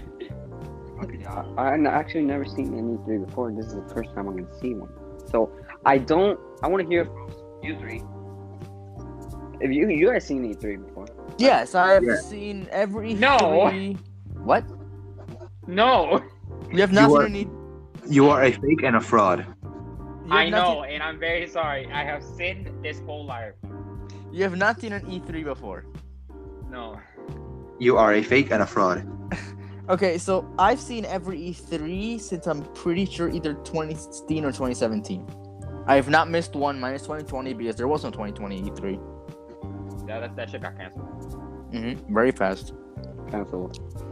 The thing that replaced it was IGN Summer Gaming, which I gotta say was, not as good, but talk about that later. E3 is the biggest gaming event of the year. It happens every year. While, this is sort of like a week. It's a week of pure gaming news. games, consoles get revealed, all that good stuff. That considered the VGAs are considered like night's biggest game. Gaming's biggest night. This is gaming's biggest week. All right. This is gaming's week. I'm actually looking forward for just one thing only, Vietnam flashbacks to gaming week. and that's actually the remake for. I mean, not the remake, the remaster for GTA 5, which may or may not like get announced, but that's besides the point. There's a shit ton of stuff to cover. Yes, but Sony's not gonna be here, and they said like, oh yeah, this is like they only announced things. But they're gonna do another one. I mean, They're just gonna make GTA 5 2. what? No, they're just gonna make GTA 5 2 Electric Bruh, Boogaloo. that is cursed. This is gonna be GTA 5 with a disco mod. Bruh. Oh But my yeah, god. no, since GTA has like been only like advertised for PS5, Not- and since Sony, well, technically like the next gen upgrade has only been for like advertised for PS5. It's like the PS5 Yeah. upgrade. We haven't heard anything from like Xbox. I mean, I'll take the remastered and I'll take the DLC. And Huh? does Rockstar appear on E3? Not from what I know, but thing is like they can come at any point. Like I'm pretty sure they're gonna reveal either like the something for like maybe the GTA 5. It's not a remaster because it's not a new game. It's an upgrade. Yeah, like I'm pretty I sure they're don't gonna be like the at spots version of the upgrade at the at spots and Bethesda conference. Because every day is something different. GTA 5 remaster is just gonna be real life footage. That's later than that. This is an upgrade. that's gonna be in GTA last 6 gen to next. if we ever get it in 40 years. Nah, I'm pretty sure I'm gonna finish my college degree before that happens. I'm pretty sure I'm gonna die before that happens. I'm pretty sure my grandkids are gonna die before that happens. I'm pretty sure Jesus will come back when it happens. I'm pretty sure the world will end when that happens. Same. Before that happens. Well, any other predictions, Pee-wee? Legend of Zelda Breath of the Wild 2. Electric Boogaloo. It's not gonna be called that, but whatever. I want it already. God damn it. We know. It was revealed 2 years ago at E3. I still haven't. This is why you watch those things. I still haven't actually completed the Korok seeds. I haven't played the game in like months. I haven't completed the game. You will be 93 years old when you're 93 years old, you're gonna finally have all the Korok seeds in that game. Exactly, And man. nobody's gonna know what you're talking about. Yeah, exactly, man. Like, honestly, I'm gonna find all the I don't even know why I'm doing this because all I'm gonna get in return is a golden turd. Then why are you doing this for Pee-wee. shit? We're legitimately not kidding. There are like 999, right? No, they're plain 900, and when you get them all, you get an item called Hestu's Gift, which essentially is a giant golden poop. It's a giant golden piece of shit. That's literally Exactly. it. That's all you get for collecting 900 of them all over the world. Yeah, exactly.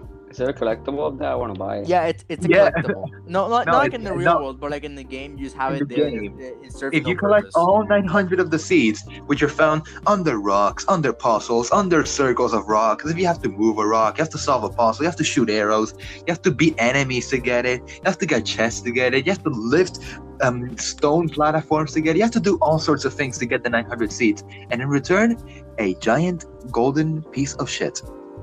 Epic. I'm trying Truly. to look for if we can actually get it on real life. Oh boy. I have would like it a in my giant room. piece Just of remind me turd. of myself. Who wouldn't like a giant piece of golden turd? But yeah, the Nintendo E3 showcase is gonna be our biggest one. Okay, I found something and it says I collect all 900 Croxies, but all I got was a piece of golden shit. It's a T-shirt of that. There's a tent on saying 900 Club with the piece of shit on top of it. Shit. Also, the seats are like the Korot shit. It's just that Jesus is a bigger shit. Well, thank you for that very valuable and very necessary information, Mercury. Croxies are actually croc shit. Jesus Yep. takes bigger shit. Jesus is a pretty big guy. Jesus is a pretty big guy. Who says he's a guy? I think he's like Guy the is size now of a gender neutral term. Cool. Okay, That's all. let's not go too deep into that. Okay. Yeah, Back to E3. Yeah, so I think Nintendo Direct is going to be our biggest one. I think we're going to talk about most. What Nintendo has said is something very, very important. They said it's going to focus on Nintendo Mickey Switch. Mouse, the third generation. No. Why? Oh fuck yeah, Mickey Mouse, the third generation. That's fucking. The It's best going to game I've focus ever seen in on my life. not just games, but Nintendo Switch software. Wii U 2. Nope. Wii U 2. The Nintendo Wii U Switch Pro. 2 is the The Wii Nintendo U and Switch Wii Pro. and the Wii U 2 is just it's just a Switch. Nintendo Switch Pro. Yep, Nintendo Switch Pro. But they're gonna like actually. Okay, here's what I've read. They're obviously gonna put performance upgrades, which they should. We might get the 60 FPS, right? I wouldn't count on it. Really? I would not. They're probably count on gonna They're probably gonna put 45 FPS. That's no, they can't do that. I wouldn't count on it because from what I've heard, it using things from last gen PS4 Xbox Series Xbox One. Nintendo's been so always a long. step. Nintendo's always a Makes step sense. behind. It's been so fucking long that. But thing really is, like, makes it sense. can't It run really on does. 60 because it's a portable console. Exactly. It doesn't make sense at all. Absolutely not. Like, you can make a 60 frames portable console like 3 generations from now. Yeah. I mean, you have. It's a different like aspect, but you have tablets, which basically are mobile portable, consoles. They can be a console. Yeah. They're capable of being a console. You know that, Pancakes. The Switch is a console, but it's basically a toaster. You can take it around and you can plug it in somewhere else and toast bread on it. Shut the fuck up before I toast your hands, okay? Jesus Christ, man. So why you have to take into account that the games on mobile devices are downgraded? Yeah. My microphone is now disabled. Like, you have to take that into account. These are downgraded games. Not For necessarily. example, Fortnite on the iPad is not going to look the same as the one on consoles. It is Definitely. obviously downgraded so it can actually run there. Because if it uses anything consoles, it's going to be buggy. Definitely, but you go, and I'm gonna throw in a quick example. You go into Geekbench. I don't think you can. Geekbench is like basically a performance tester. It measures the performance of your iPad, how much it's capable. Not iPad, but any device. I do not know. I don't think so that you can perform a Geekbench test on a Nintendo Switch. But definitely, iPads. I'm referencing iPads here because it's the only thing I can think of right now. They're getting stronger than laptops, and obviously laptops that high of a level, they're basically double the performance of a Switch, maybe triple, maybe quadruple. So they are downgraded, definitely. I totally agree with you on that. They are downgraded, but I don't think they should, because on certain devices, the newer devices, you can make Can you guys hear me? PlayStation 4 games run on them. Yes. And they'll work just fine. Maybe better, since some of them have 120 hertz displays and are capable of going 120 frames. But, I'm really into that frames and hertz and stuff like that, performance. So, but that's not necessarily the point here. And then Nintendo Switch. All that aside, like you said, we might not get better performance, or maybe we will. We are getting better performance. It's gonna look but not better. not capable. Oh, we're getting a newer display. You mean? We're getting everything's gonna be like pretty much upgraded from the Switch. Like that's what I'm hearing. Like they're putting OLED screens. They're putting They're putting OLED That's actually screens. very good. That's actually very good that they're doing that. So and they're putting all this other stuff that's very, user friendly. So it's better. So and obviously you're gonna increase performance. So it looked better on the original Switch. Here's the problem. I mean, the Nintendo Switch, I don't want to say it's a kid's console, but it is meant to be one. And the point of the Switch is to be kid-proof. So,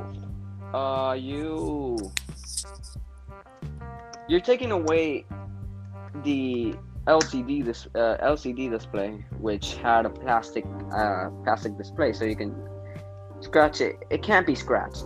Actually, it can be scratched, but it can't be broken. It can't break. The display can't break. The Switch is very fragile. Yes, but the screen, it can't be broken down. You can't break. If you drop the Switch, can you break the screen? Yes. Okay. Just to put into perspective, people who dock the Switch get their screens broken. Okay, I'm not joking. When people It's dock a their scratch. it's scratched, but it's still like that's okay. What the hell? So I have my Switch with a protective case on it, which doesn't come with a Switch, and it's been fine. But it's these drops. But when you draw, it's very fragile. The Switch is very a fragile console because even if you dock it, you have the risk of scratching the screen. You said it yourself, it's scratching, not like. It's not gonna break it, but it's still Yeah. That's very fragile. Here's the thing, it can scratch, but you're adding the OLED screen, which it might be made out of glass. It should be made out of glass since it's an OLED, and you're not only gonna have that scratching defect. I mean, not defect, but weakness.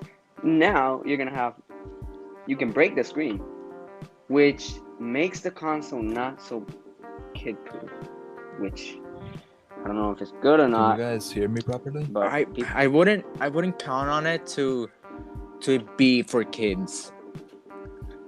okay, It's called the Pro. Like it's meant to be for more high-end gamers. definitely, that's definitely. But Like I'm you're not saying- gonna get your kid a Switch Pro. It's pretty. I'm pretty sure it's gonna be the price like maybe $400, $350. I don't know, When you man, can that's just get too them. much. No, that is perfectly fine with what it is. That is too much for not having fucking 60 frames on a console. The You're still PS4 isn't after 60 frames. Yeah, but the PS4 is going for now. What now? $200, $250. Yeah, but think about it for release day. Okay, no. No, Put it but in yeah, everything put it in everything was perspective. going at 60 frames at that time, minus PCs. Everything was going at 60 frames at that No. time. Everything was going 30 frames at that time. Not necessarily. No. No, everything was going 30 frames because okay, put in perspective, nothing legit was going at 30 frames at that time. No, I we mean, were once just leaving. We were just leaving PS3. Exactly. The PS3 was 30 frames, but once you introduce the PS4 and the Xbox One, both of them on release day, and phones and tablets. We God. didn't get 60 frames in 2013. We did not get 60 frames. Like the earliest we can trace like 60 frames are the Slim or the Pro. That's like the earliest we can say we have 60 frames. You mean on the PS4? On the PS4 and the Xbox, whatever the Xboxes are called, the Xbox One, X and S. I don't mean gaming devices by that time. I mean actually complete full-on devices, phones, tablets, PCs, stuff like that. The thing is about like those is that they're they're not as demanding as consoles. So you have more leeway with phones and all that stuff. I mean, if you take one into perspective, and no, but if you combine them all together, let's say Apple phones, Samsung phones, LG just stopped manufacturing, so fuck that. OnePlus, Huawei, however you say it. Huawei, yeah, my bad. If you sum it all up, it's definitely more than consoles. Not by much, but everybody needs a phone. It's a necessity. Oh, Yeah, man, but- I'm getting yeah. sleepy. You have to take into account. I've said like phones are less demanding than a console. Like console is much more moving parts, and it's a lot more demanding than a phone to run all those things.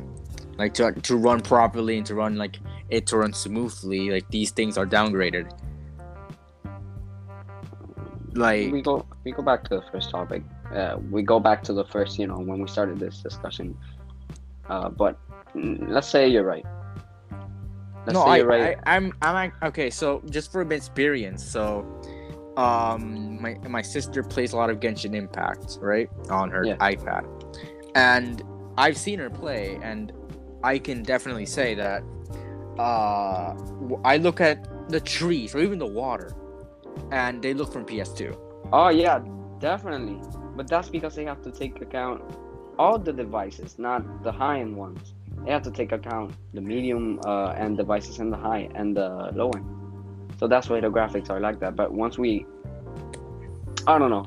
They said obviously they're not gonna do like an update where they're gonna better the graphics because some devices can't handle it. So they just put low standard for each and every mobile device, which sucks. It does suck, but oh well, what can we do about it? Graphics. But you know what? We fucking dripped up. You We spend dripped like off 30 so much minutes. from E3. You spend like 30 minutes talking about the screen and the graphics and all. Yeah, When yeah, it's fuck just that. a Switch. I mean, sure. the Switch is still like it's still gonna reveal it at E3 because everything has been pointing towards that. The majority, yeah. Do I list obviously. like all the things that has been pointing towards the Switch Pro being revealed? Yeah. Literally, I'm saying it right now. Literally, Amazon and Walmart, I think, have been putting up sales for these things. Like It's a that hyped isn't up console, definitely. there isn't evidence enough. Then they've been putting up pre-orders and like things, not pre-orders, but like okay, this item's gonna be available later on. So they're preparing, but they're attending like saying these things too early and all that. So Nintendo has said aside from games, they're also gonna do software presentation. So pretty much there. Also, Nintendo has said that they're gonna do 3 hours of gameplay of some game after that at the Nintendo Treehouse.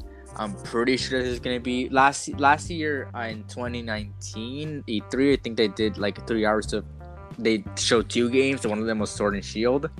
So I'm pretty sure that what they're gonna do is they're gonna show like Brilliant Diamond Shining Pearl gameplay.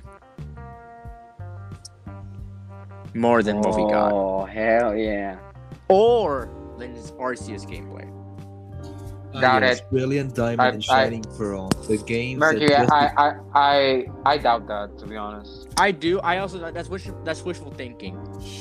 But what I'll say is that's wishful thinking. But we'll definitely get something from those. At least we're getting an OLED screen. It's pretty yes, Brilliant Diamond and Shining Pearl. The 2 games where people think that just because it is in a 4K Ultra HD Breath of the Wild remaster, it's not a good game. I'm sitting here quiet as fuck. I think it's gonna be an amazing game. Why am I here? Speak, Yeah. man, speak. I think got it's gonna nothing to speak of. Like, come on. I think they're gonna be amazing games. I'm not doubting they're gonna be good. I just don't like the aesthetic. Which No. that's a kind of a major turnoff for me because when I'm looking at that for half the game, like most of the game, so like I have to look at this people that I don't like looking at.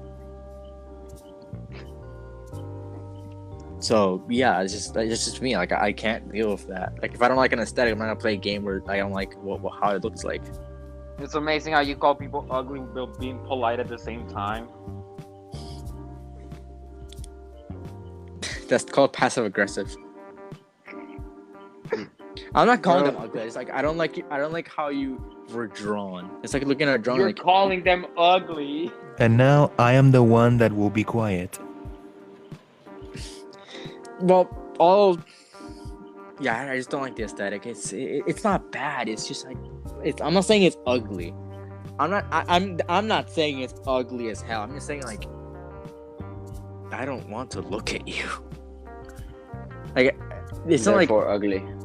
Not like I'm not saying like ugly. Like holy hell, I'm not looking at you ever. Like I don't want to look at you all the time. Like I can say like a few seconds of you, but not like all the time. No.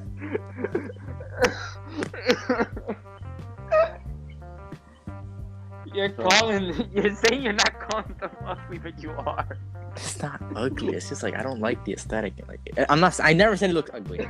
You have to tell me. I haven't said it looks ugly. Like full on. I've never You're said saying that. It's not ugly, but you don't want to look at it. Never. I've never said I never want to look at it. I'm saying like I don't want to look at it for the entire game. I know there are parts where you don't look at it. The battles, mainly. But those things I can stand. Like I can look at the game when it's during the battle. So you're gonna play with your eyes shut when you're just walking around. I'll memorize Sinnoh. I'll memorize Sinnoh completely. I guess finally the fucking trainers coming up to you will finally be useful. Wow, that was the feature that was just dead. They stopped doing that, and I think Sun and Moon. What thing? Like the trainers walking up to you. No, they still do. No, in some cases they don't. They don't, but you still have to fight. Yeah, but they don't walk towards you. So that's highly dangerous. It might not you're standing there, and the Pokemon's in front of you. Like you're like 2 centimeters off. Pikachu. You stun the one, you stun the ball, and they just electrocute both of them. Yes. All 3 of them, technically. What else do we expect from E3? I expect Metroid Prime 4. Some news, finally. Just for perspective, Metroid Prime 4 was revealed 4 years ago. Damn. And we haven't heard anything since 2018 where they announced we're restarting development. They're not saying we're gonna see what we did wrong. We're gonna build as a base. They're saying we're restarting development. So they just stopped?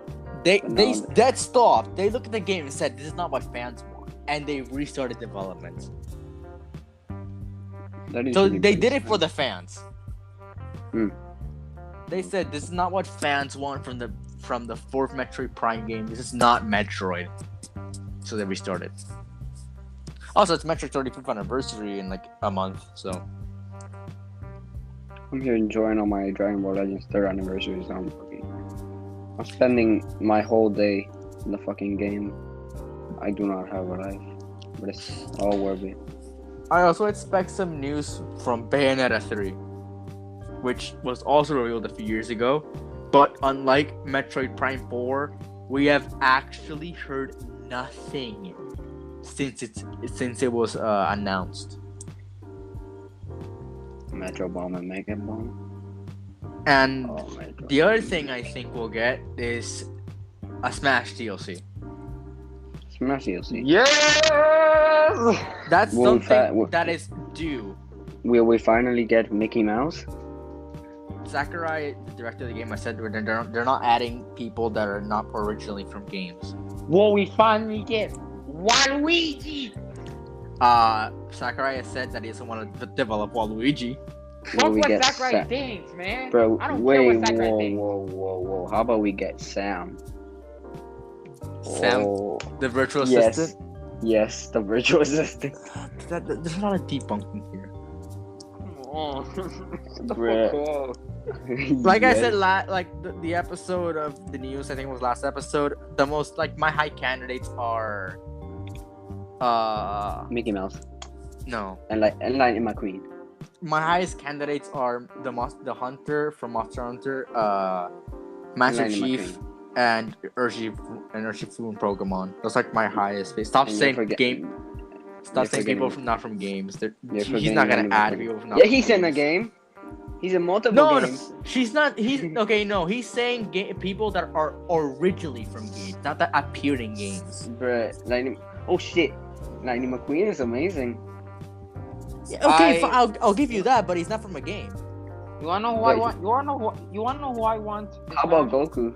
Wait, no, he ain't. No. You wanna know who I want? I want Porky.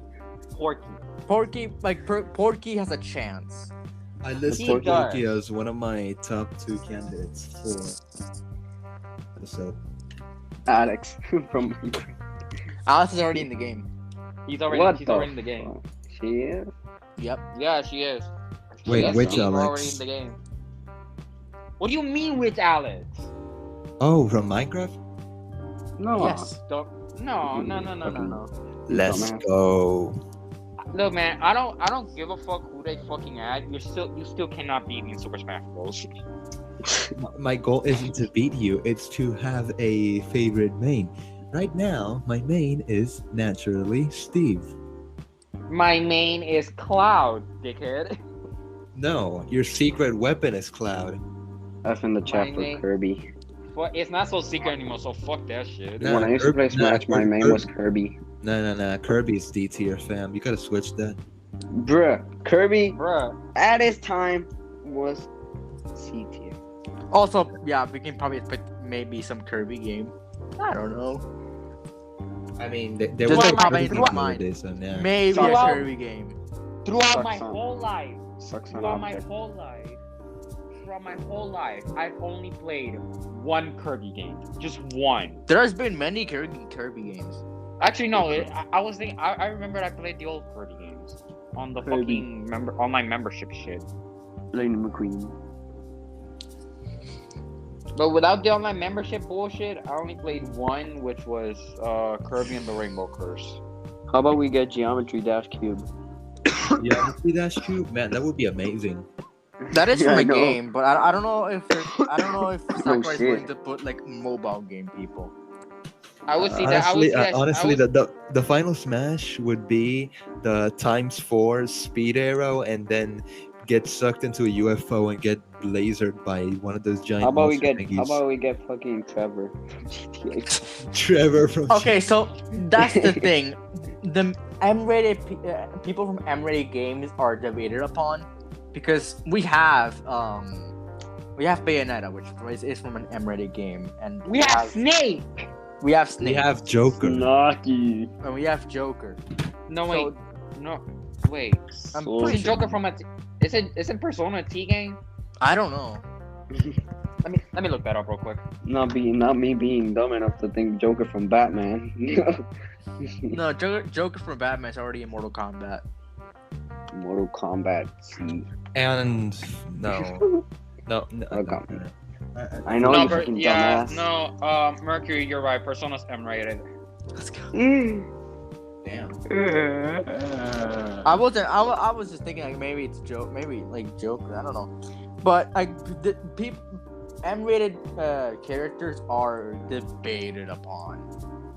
Like if they could do that, because Nintendo's a kid-friendly console, like a kid-friendly thing, even though they're making dangerous moves out here. But like that's debated upon. That's very What How about we get Big Chungus? not a video game character. Gonna happen. Omega Big Chungus. Not a. Not a Sakurai game stated character. He's not adding meme characters. He's not adding games. Let me explain this to you.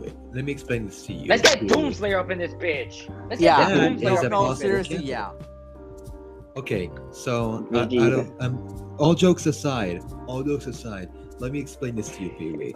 Both Mercury and I, and probably Exceed, know, but I don't think you do yet. So I'm going to explain this to you.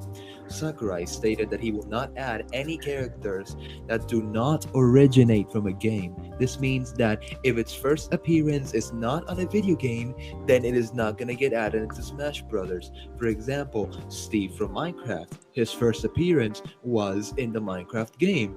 Therefore, he shut up. And therefore, he got added into the game. So, characters that did not appear for the first time in a video game, like Goku, Vegeta, Big Chungus, Iron Man, Captain America, Hulk, Batman, Patrick Star, SpongeBob, those are not going to happen because they do not originate from a video game. We fucking get Squidward. You know who I want to see? Shaggy from Scooby-Doo. That's. I mean, you just contradicted yourself. That's not from a video game. How about Velma? I'm just joking around, mate. How about Velma? But all jokes aside, Sakurai did say that. So bye Goku. Nobody can still beat Goku, so I'm still satisfied. Besides, I don't think that meme character thing applies because even though he does originate from a video game and he had his meeting with Sakurai, Toby Fox's sounds got out of the game as a DLC costume. So yeah. Let's get Doomslayer. Like, yeah, I'm willing to give that to you because like Microsoft is good friends with Nintendo, and Microsoft recently bought Cinemax, so they recently bought Bethesda, which is the parent company of id. So yeah, I'll also give him like Master Chief or something like what else is there? Like no, Banjo-Kazooie is already in the game. Rayman? No, Rayman's I'm pretty sure Sony. Rayman is pretty sure Square Enix, I think. I don't know. Or no, it's Ubisoft. It's actually Ubisoft. Oh yeah, Ubisoft. But you know, Ubisoft. I think Ubisoft's already on good terms with Nintendo because honestly, Ubisoft's best hope for Smash characters is the girl from Just Dance, the panda from Just Dance. I wouldn't count Ubisoft getting. I wouldn't count on Ubisoft getting any like anything because. No, screw it. The panda from the Just Dance songs is gonna be the next character getting added. Oh my god. I would not count on anything like that. Elderly people in hospitals would be so proud. But I'd count on Doomslayer maybe appearing, Master Chief. I know, Pancakes. You've said things about like leaks from Crash Bandicoot character and. I didn't say anything about leaks. I just said that it's not on the best hopes because it's too overhyped. And when a character becomes too overhyped, its chances of actually getting in the game are only 1 in 10. The one being Banjo and Kazooie. So yeah. But no, you said about a leak like, oh, there's gonna be a concert and and 2 tracks are here, like the last one's in the Crash Bandicoot track.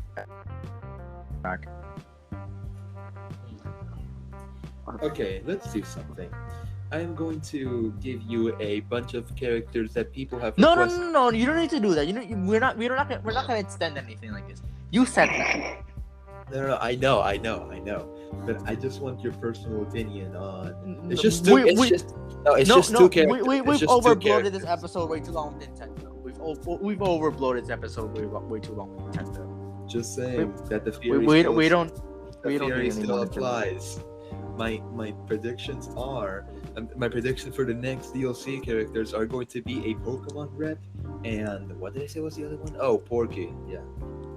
I don't think Nintendo's gonna like waste their things on like another Nintendo character. I'm sure we're getting like Urshifu or something. Just saying that if we get Wreck-It Ralph, I'm gonna lose my shit. No. No, shut up. Wreck-It Ralph, while he technically originated a video game, it's a video game made up for a movie. So you're saying that Wreck-It Ralph has more chances than Goku? Yes. Yes. That makes perfect sense. Yes. That is what I'm pretty much saying that Yeah. technically he's from a game, and Bowser did appear in the movie. And Pac-Man. Along with Eggman. And Sonic. Those are from other. That's not from Nintendo. But still. There are these characters. The bartender Mario appeared, if I remember. That was not from. That's like an original character from Wreck-It Ralph. So I am saying that Ralph has much more of a chance than Goku, mainly because of that kind of connection. But I'm not sure Sakurai kind of considers it because it's too meta. Yeah. But that's not the only. Nintendo isn't the only thing that's coming out in E3. I have predictions for the big ones, which are mostly just Ubisoft, Xbox, and Bethesda. Square Enix is holding a presentation. So I'll start with Ubisoft. We're definitely getting something from Assassin's Creed Valhalla. A DLC or some shit. Yeah, definitely, because they said this is a season pass, so we're getting something from Assassin's Creed Valhalla. I also kind of like that they're probably going to say something about Watch Dogs Legion. Yeah, just a side note. The bartender I was talking about, it's an actual video game. It's not it's real. You're not good. Thing is about Sakurai, he said, okay, these things are different games, but they also have to have a viable moveset. Yeah, let's just move on to the Assassin's Creed thing you were talking about. So I'm also Assassin's Creed DLC. I'm also counting something for Watch Dogs Legion, even though that's a game dead in the water. Watch Dogs Legion is a dead franchise. We should accept it. I'm also counting maybe something for Rayman. Please, something for Rayman. I love Rayman. You spent the last 2 months. No, as a video game. Is it gay if it's a video game that's an inanimate object? What Minecraft are dying? Why are they always dying? But that's please something for all these franchises that you just have buried. Why? So the next one, I guess, is Ubisoft, Xbox, and Bethesda. I am not expecting anything. No, in Bethesda showcase, there's nothing. Part 3. Doom Eternal's 5 years of age. You honestly expect they're gonna only one. Only one. What? Only one. Only it's a year old. Huh?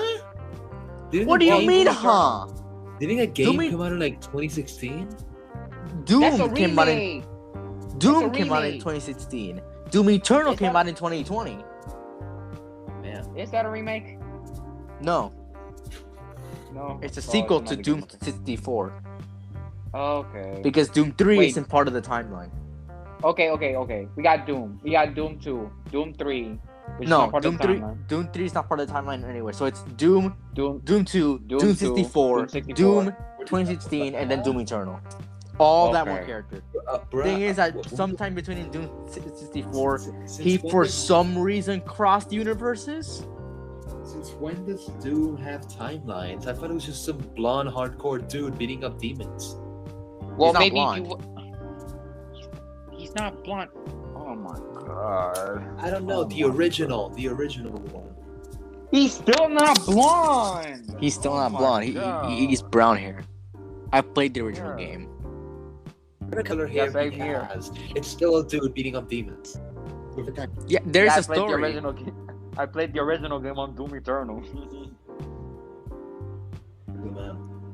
But there's a story where the Doom guy does have a story, and that story is that demons killed his rabbit. My just fucking died. Good for you. Do you want a muffin? Hang on. So the story about Doom guy is that demons killed his rabbit, and now he's out to kill demons. That's it. That's it. What the fuck did I just hear? Wait, no. Wait, Rabbit. wait. That's it. That's literally it. But I mean, This really kills my opinion on Doom Eternal. not really, because it's a cute rabbit. It's still a fucking rabbit. Like, And it's your pet. Mind they killed your dog.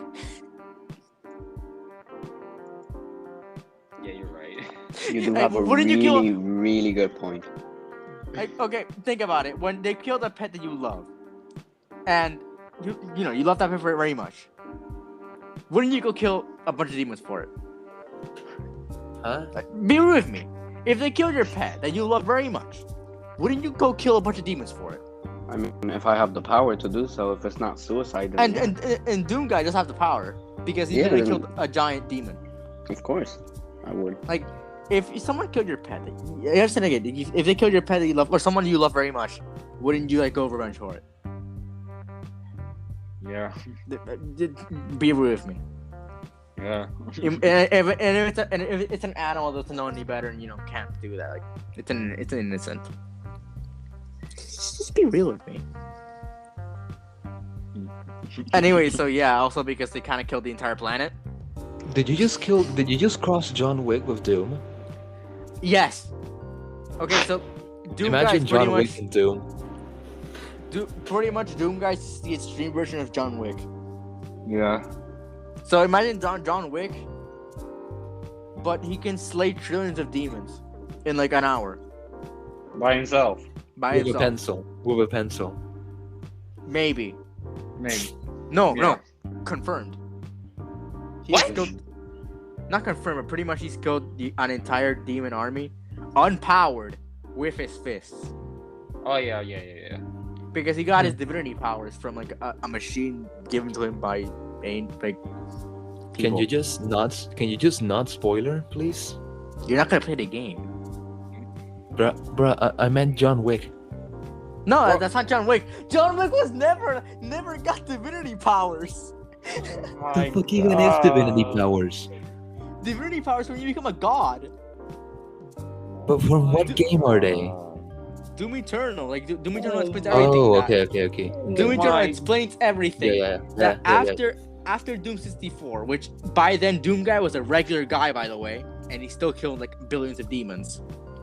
Okay, cool. He fought in a war with with people called the Nine Sentinels against Hell, and he was deemed like, I'm pretty sure, like god of destruction.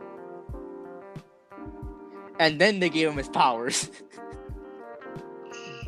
and then he went on to kill more demons, and he was feared. And then they sealed him away in a coffin, and then he woke up and killed more demons on Mars. It's wild. But yeah, no, there's nothing gonna be for Doom Eternal or things. What I am going to say for Bethesda, probably Elder Scrolls 6. Please. Elder Scrolls 6 or a new Fallout game. One of the two, please. Better Wizard. It's probably gonna be Elder Better Scrolls both. 6, to be honest. Better both. Wizard. Yeah, both. Yeah. No, it's not gonna be. It's not. Also, Both are not gonna get announced at once. Something for Starfield. Like, okay, for what Starfield is imagine Skyrim, but in space. What the fuck? To be honest, noticing Bethesda's pattern, it's most likely gonna be information on Starfield. Yeah, because Starfield is supposed to come out before Elder Scrolls 6, and Elder Scrolls 6 is a few years away. Do I get to kill a panther? I'm pretty sure like they're gonna do Starfield.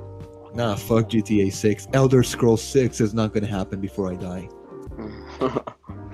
That we can guarantee on. Do we get to kill a panther? No, you get to kill a dragon. I'm satisfied. You get to kill multiple dragons, and they pop up randomly. Pop. But in Starfield, I'm pretty sure it's gonna be like a spaceship, and you have to fight like alien species. So I want to get Starfield, but then again, they haven't upgraded their engine in like 10 years, so I wouldn't count on that. Like, I'm not kidding, but Bethesda has used like the same creation engine for like 10 years. We've been here an hour and 14 minutes. Exactly. But like next thing, I guess it's just went on with the Xbox. Also, I'm pretty sure we're gonna get Halo Infinite news. Okay. Man, Maybe a fuck. release date. Please, a release date. It's the only reason I'm probably gonna get an Xbox Series S. I'm not wasting $500 in this thing. But like, I want to play a Halo game. So bad. Hey, at least you Yes. got the PS5, bro. Some of us can't get it. Yeah, but like, I want to play Halo. You can only get Halo. Well, not only get Halo on the Xbox, you can also get it on PC apparently. Yeah, but No, on but this dude is not gonna spend. look, six. Exceed. I have the only thing that the PC I have can run is Helltaker Lol. and Fall Guys a little bit. Or the Google offline game, dinosaur game. The Google Like- dinosaur game. Exactly. That's the only thing these things can run. So I'm not gonna. Also, it's for Windows only, just because. Oh, Not gonna Microsoft. lie. I would pay $60 for a Google offline dinosaur game sequel in 3D, in a black and white world, just 3D. And a storyline. dinosaur And a game. storyline. And a And storyline, like for an Yes. explanation why the dinosaur is running through the desert Yes. and where is he going to. I would pay that. I would pay 60, if not 70 for that game. Me too. But yeah, like these things are just there, and Xbox. Okay, so that Halo, I'm not gonna get on PC, but I'm pretty sure we can get a release date. They did say it's coming out fall 2021, but that's not really a release date. That's a release window. So I hope we get a release date. I hope we get good gameplay. But yeah, that's all I expect from Xbox because they all the other thing they have is Forza Horizon, whatever Forza Horizon, whatever it's called. I don't care. But there's nothing to be excited about Xbox for me, at least. But only Halo, and hopefully I they know announce some there's, things from other games. Yeah, Yeah. I know there's still an independent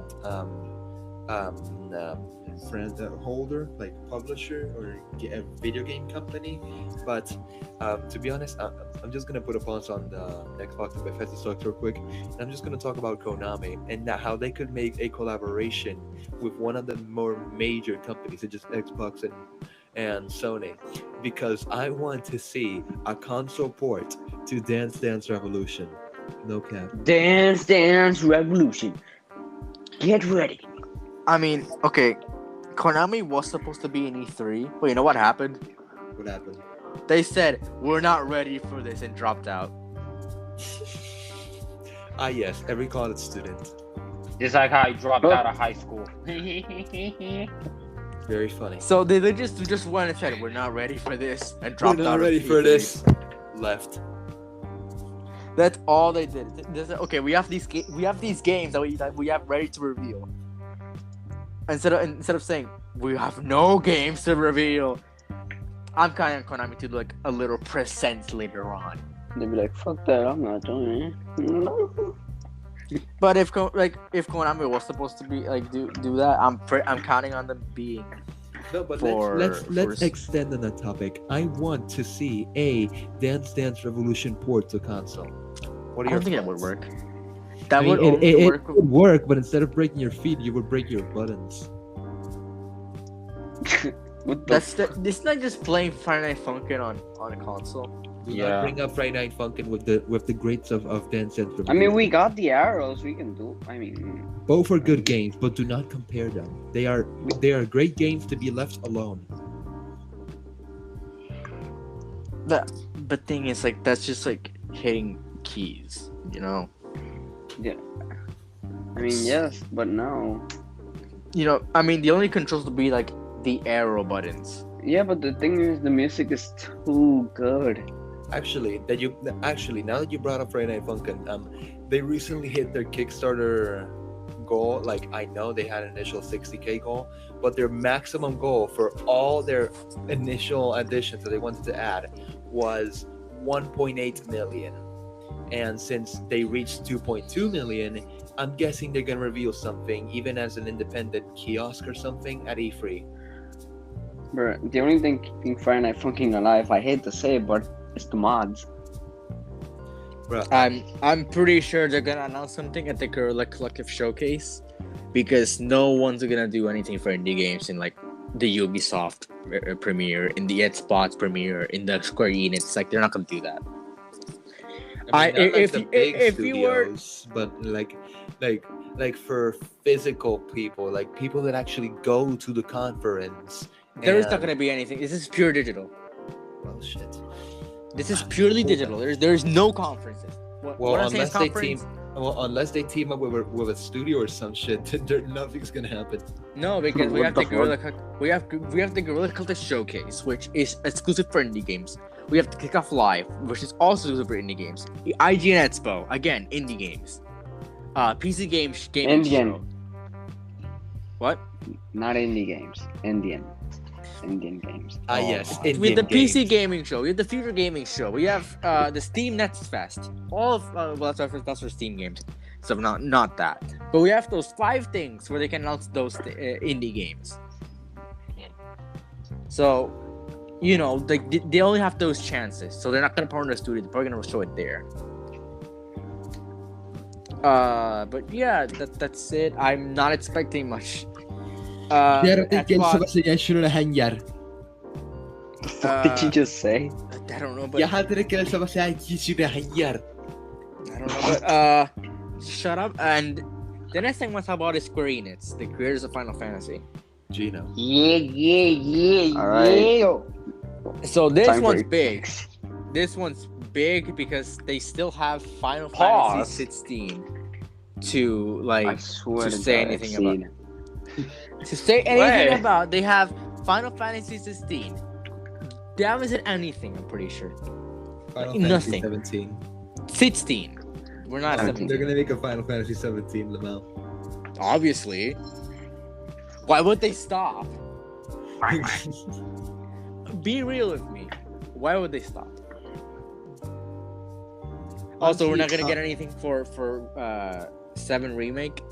If we were to get something for 7 remake, it's gonna be like, okay, so the next the next quarter of the story is coming out this year. That's all we're gonna get, because as many people know, the Final Fantasy 7 game is only a quarter of the complete Final Fantasy 7 story. Quarter? I thought it was a half. No, it's the quarter. Damn. Man, so it's gonna release 4 times, Lamel. No, they're gonna release updates for it, and they can release last year. I'm pretty sure. So this year's supposed to be a quarter, and next year's gonna be a quarter. So Wait, but the Final Fantasy 7 story for the remake, it's just a quarter. So the original has the full story. I guess. they split the story. Yes, because so Final Fantasy 7 is a massive ass game. Even the remake is a massive ass game, And it's just a quarter, Lamel. and it's a quarter, and you know, like, taking time to like develop all of that content for one game is gonna take a long time. So And so they decided to split it so they have more time to develop the entire game. Imagine them releasing all the quarters of the story of the remake 10 years from now. Final Fantasy 7 remake, the full ass game, now on PlayStation 6. It's 7 years until we get the PS6. Well, it's gonna be 10 years until all 4 quarters are released. Fuck that, I haven't even got the PS5. You're sick, bruh. To be honest, all the scalpers are on the best. The only PS5 you're gonna get is a Wi-Fi router. We're like 6 years away from this generation, so you have to. We're not gonna talk about the scam that you two had. Shut the fuck up. But yeah, no, like Square Enix is definitely gonna show Information something about. to people listening. Thanks. So like Square Enix, they're gonna show something about 16, Final Fantasy 16. They're gonna show probably something about like the next quarter of the 7 remake story. We're not gonna get anything for the 7 remake integrate because it's already released by then. Hang on, that's great. That's great and all, but just to clarify, we didn't scam anyone. We were the ones scammed. Rephrase your sentences, Pee-wee. Because people would. You said the scam that you two had. People are gonna think that we scammed people. So no, I meant that, we were the ones that you getting two got scammed. I meant that you two got scammed. Rephrase Yeah, your that's what I meant. That's sentences. what I meant. Now, Mercury, continue about your Final Fantasy VII integrate. Okay, you should look into websites better. But yeah, no, like they're not gonna do anything for integrate. At least for Anime DLC. pussy for $3. This dude, oh shit, I'm gonna get it. So I don't think they're gonna do anything for integrate. Like maybe an update or something, but not anything big. Also, Marvel's Avengers. They're gonna do something about the Black Panther DLC is coming out. Marvel's Avengers is trash. That's a disappointment. That game was a disappointment, to be honest. Yes, but they're still developing it. It was Like, I would just be playing Final Fantasy all over again with Marvel content. That's it. It's just 4 with a big ass Stormbreaker. Whoa, whoa, whoa, whoa, whoa. Why? He said Stormbreaker. I I don't. said Stormbreaker. What do you mean? This just mine is fucking horrible. Fucked up. Exactly. Man, man, Exceed. We need to get you somewhere else, man. We need to get you therapy, a psychiatrist, psychologist, mind consultant. You too, you asshole. Hey, I'm not the one going whoa just because someone said All of us Thor with his here. big ass Stormbreaker. Nah, just you, man. Yeah, just you, man. We didn't say anything. Fuck y'all. But yeah, no, like I don't expect anything big from Square Enix. I don't know. Like, Breaking news: Square Enix changing their name to Triangle Enix. You're not funny. not funny. You're not funny. Not funny, didn't laugh. So that's really all of it because I kind of went into detail with you know, like all of the, what do you call it, like Nintendo. So does anyone else have any predictions, like for any of those like big ones, like Ubisoft, Xbox, or Bethesda and Square Enix? I got one for Nintendo. Man. I got one for Nintendo. Man, Okay. fuck the Cleveland Browns, yo. No, fuck you. Give me a sec. We all know what's gonna happen on the Super Smash Bros. DLC. We all know Mickey Mouse is gonna be in the DLC. No. Haters will say no. Haters will say no. But we all know. I'm not a hater when they fan, post but I out that honestly think video, I we will honestly see in the think chat Mickey Mouse or Lightning McQueen. I honestly think that El Chavo has better chances. Pablo Escobar from Super Smash Bros. No, not El Chapo. El Chavo. I know, but it came to mind. Fucking Pablo Escobar and fucking Super Smash Bros. His final smash smuggled 10,000 pounds of cocaine into the stage. We're about to get a sent off by some people. Fuck people. We have the Federal Drug Administration. Fuck all of you. Damn. We have the FDA in here. I feel insulted. All right. So, does anyone else have any? Pee-wee, anything else or? Smash DLC, let's get Smash DLC, let's get Joseph Stalin up in this bitch.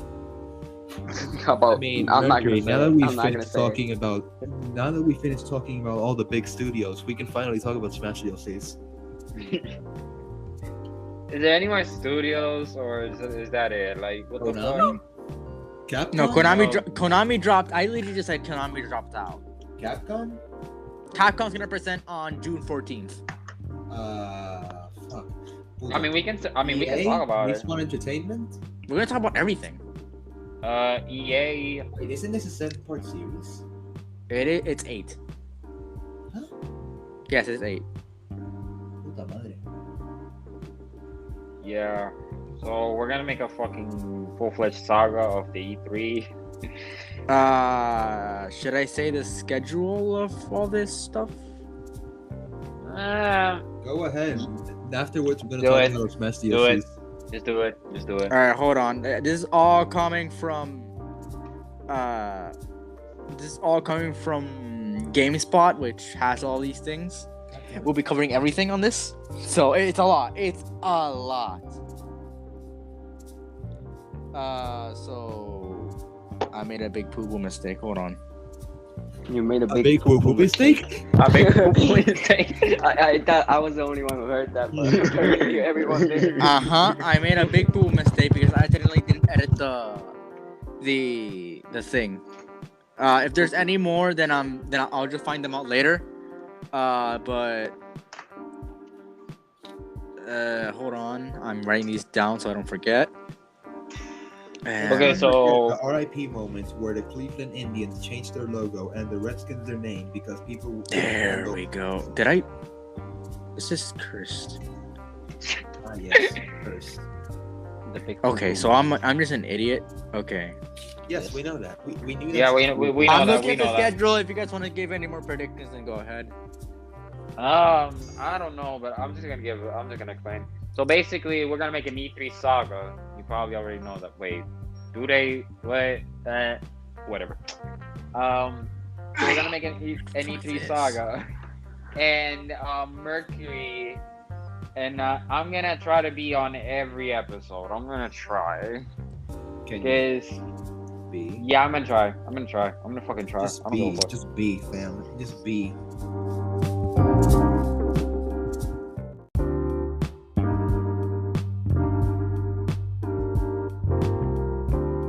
Okay, so basically, I'm gonna try to be on every episode, but I just got a lot of shit to do. Okay, cause like I know it's summer, but like I got like some practices and shit that I just gotta go.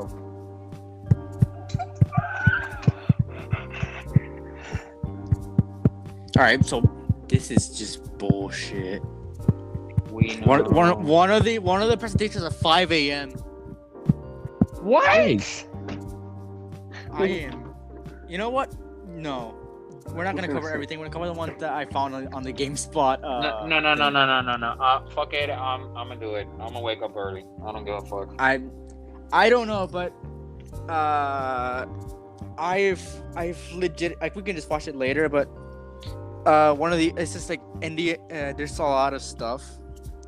Whammy bar. So yeah, this is wow. So Wow. there's a happened? lot of stuff here. I don't.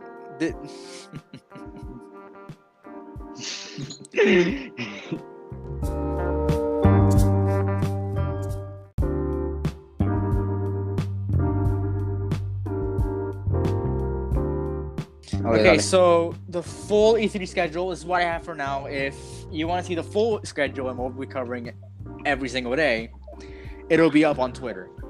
Follow us on Twitter On our Media Twitter, Buffet. at Media Buffet, with an underscore between media and buffet. Twitter. On June 5th, we have the Guerrilla Collective Showcase at 11 a.m. This is the first Guerrilla Collective Showcase at 11 a.m. And the Black Voices in Game, which is part of the Guerrilla Collective Showcase, at 1 p.m. On June 9th, there's a Battlefield reveal that I haven't listed here, but I know that's happening. So that's part 3. That's pretty much a short break where we have those 4 happening. 4 days of nothing. There will be 2 episodes filling in for those 4 days. So yeah, we'll pretty much have 4 more days. On June 10th, we have the Kickoff Live at 2 p.m. with Jeff Keighley in the sort of Summer Game Fest. Get ready for our E3 marathon. On June 11th, we have the IGN Expo at 4 p.m. On June 12th, we have the Guerrilla Collective Showcase 2 at 11 a.m. The Wholesome Direct at 1 p.m. And the Ubisoft Forward at 3 p.m. And the Gearbox presentation at some point. We don't know when. On June 13th, we have the Xbox and Bethesda Game Showcase at 1 p.m. The Future Game show at some point. PC Gaming Show at some point. And the Square Enix Presents at 3:15 p.m. On June 14th, we have the Razer E3 event, Capcom E3 event, and Take-Two. We do not know when these will start as of our recording. On June 15th, we have Nintendo Direct at 12 p.m. in the Did you say Bandai when Namco. these start? No, when these start. Like when these presentations start. On June 15th, we have Nintendo Direct at 12 p.m. and Bandai Namco whenever it starts. And on June 16th, we have the Steam Next Fest at 1 p.m. That's it. Awesome. All right, that sounds good. Man. Hombre. Okay, so all right. That's gonna be the end for today's episode. It was a quick reminder. Remember to use comas in sentences, people. Oh my god. Okay, before we wrap up, we have 3 things to say. Number 1, please use comas in sentences, people, because if you don't, you will be Get taken exposed by your context. friends. Yes, you will be taken out of context in every sentence you speak. The second being, remember to follow us on Twitter, follow us on our socials, and we only have Twitter. And in case, we have Twitter. And in case we didn't tell you before, we are available as a podcast on wherever you're listening. Anchor, Spotify, Google Podcasts, Radio Public, I think it was called, and Breaker. There's also multiple other there might be 1 or 2 platforms that I don't remember, but we have been in the talks of expanding ourselves as a podcast. So yeah, let's just keep that in the shelves. Yeah, I personally listen on Spotify. I mean, I love Spotify, so I just every time we guys post an episode, I just go ahead to Spotify and listen to the episode. I just listen to music. A message from our fellow member Yessie: remember to drink H2O, the best carbonated soda in the world. Unofficial advertisement. Okay, H2O. It's piss. It's basically piss. You can find it at your local Costco. Okay, so we will say your goodbyes, I guess. All right, that's gonna be for today's episode. Today we discussed on our expectations for E3, and we hope you have a great night, I guess. Goodbye. Bye-bye. And remember to watch our E3 marathon. See you guys.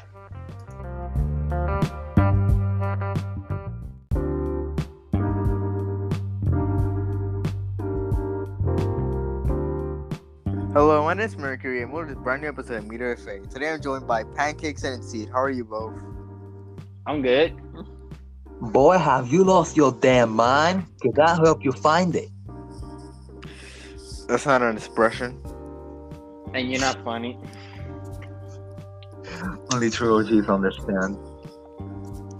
And today, today starts our official look into E3 with our first part. Where Mercury woke up at 5 a.m. local time to watch a 5-hour gaming stream. Where it was just 5.5 hours of people speaking Nihon. Well, motherfucker, I woke up at 5 as well, but not to watch that. I had other shit to do that early. And my ankle hurts. And Put some ice on it. shut the fuck up, you school nurse. It is, we almost have no time anyway, so I'll explain this very carefully. I am half asleep. I'm gonna speedrun this thing. I have 2 liters of water. And 2 liters of water. Who would have thought? If you drink all that, your bathroom's gonna be flooded like 20 minutes later. yeah, but today we're looking at the Indie Live Expo and the Guerrilla Collective Showcase, which these both occurred on the day of recording, which is June 5th, Saturday. So yeah, we're gonna start with the longest one. Mostly just, this one. Pancakes isn't here for now. He's gonna join in a few seconds. So we'll be here for just saying something. Also, we won't go in depth on these ones because there's just so much of them. There's 300 games in this thing. It's a very long game, so we're gonna go lightning round on these things. So The Indie Live Expo started with the introductions to the people of the Indie Live Expo. Then a Steam sale going on from June 5th to June 7th for the Indie Live Expo. And then they talked about their sponsors. We're going to move on to the first game, which is Blaster Master Zero Trilogy. Are you two getting this game? Hell no. No. Not interested. Not interested. Okay, just so I don't have to say my mind for every single time, just think of it as either maybe or no, and take for what I've said for in the past as games that I like, and just apply this to the year, and you can probably guess which one it is. Why don't they just apply that to all of us? Like, come on. Anytime. I need padding. This episode's about to have more games than cigarettes are sold in a 24-hour marketplace. If we don't pick up the pace. This game is releasing on July 29th, 2021. I forgot where. Next game is Ganso Minare Spelunker. Are you two getting this game? Not interested. No. No release date. They not stated that there's going to be a grand opening for a HD Direct G, which on June 15th, which is a gaming downloading site. So pretty much the Xbox series, the Xbox Game Pass, which we'll talk about later. The next game they showed was Chivalry 2. Are you two getting this game? No. It looks cool, but no. Well, for those who are, it's coming out on June 24th, 2021. The next one's Idol Manager. So, are you getting this game? Hell no. Hell no. No. Well, it's releasing on July 27th, 2021.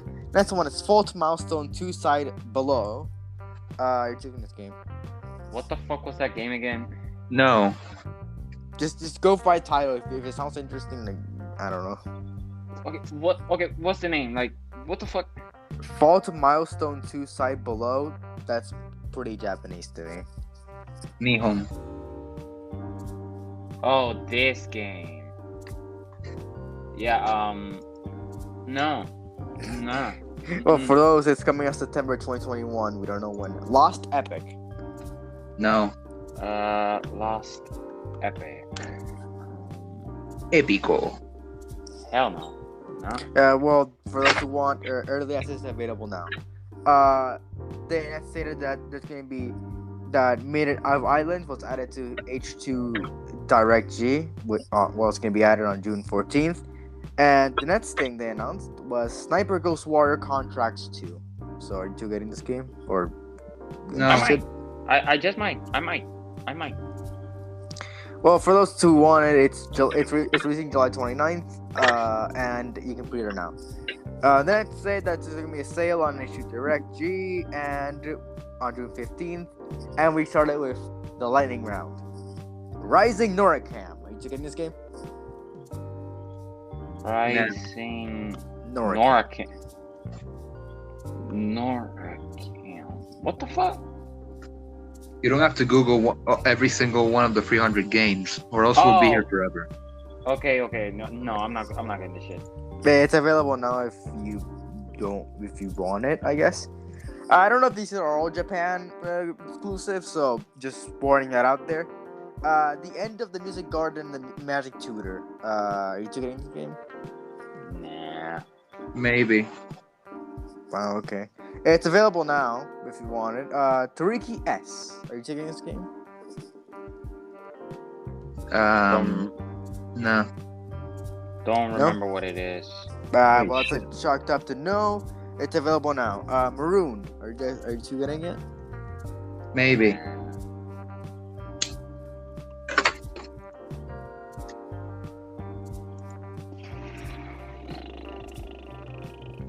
Don't take forever, please. No. I said no. I already said no. Oh, okay. So it's available now. What I think here. Wanna Survive? No. Nah. It's available now. Loose Lips Side Froggy. That sounds like that sounds like one of Paltrow's vagina candle flavors. No. Yo. What the fuck? It's a real project, so you can say it. No, I'm not getting that game. It's available now for those who want. Super Shangira. Maybe.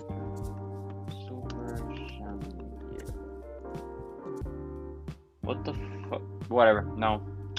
I'm not even. I don't even remember what the fuck the games were. I'm just saying no. I don't even remember what the fuck the games were. Well, for was those so who many. want it, it's releasing June 10th on Switch, on June 24th on PC. The next one was the first Japanese, the kanji letter one, so I had to listen closely. But it was released to decipher Kanji Searcher. Oh. Hell no. I'm not getting that. No. Oh, it's available now. The next one was King of Retail, where you go in a store. Maybe. No. Mm-mm. Maybe. Well, the early access is available now for those who want to try it out. Next one was another Japanese, the kanji letter ones. Sengoku Blood Bash. Eso mismo. No. No. It's available now.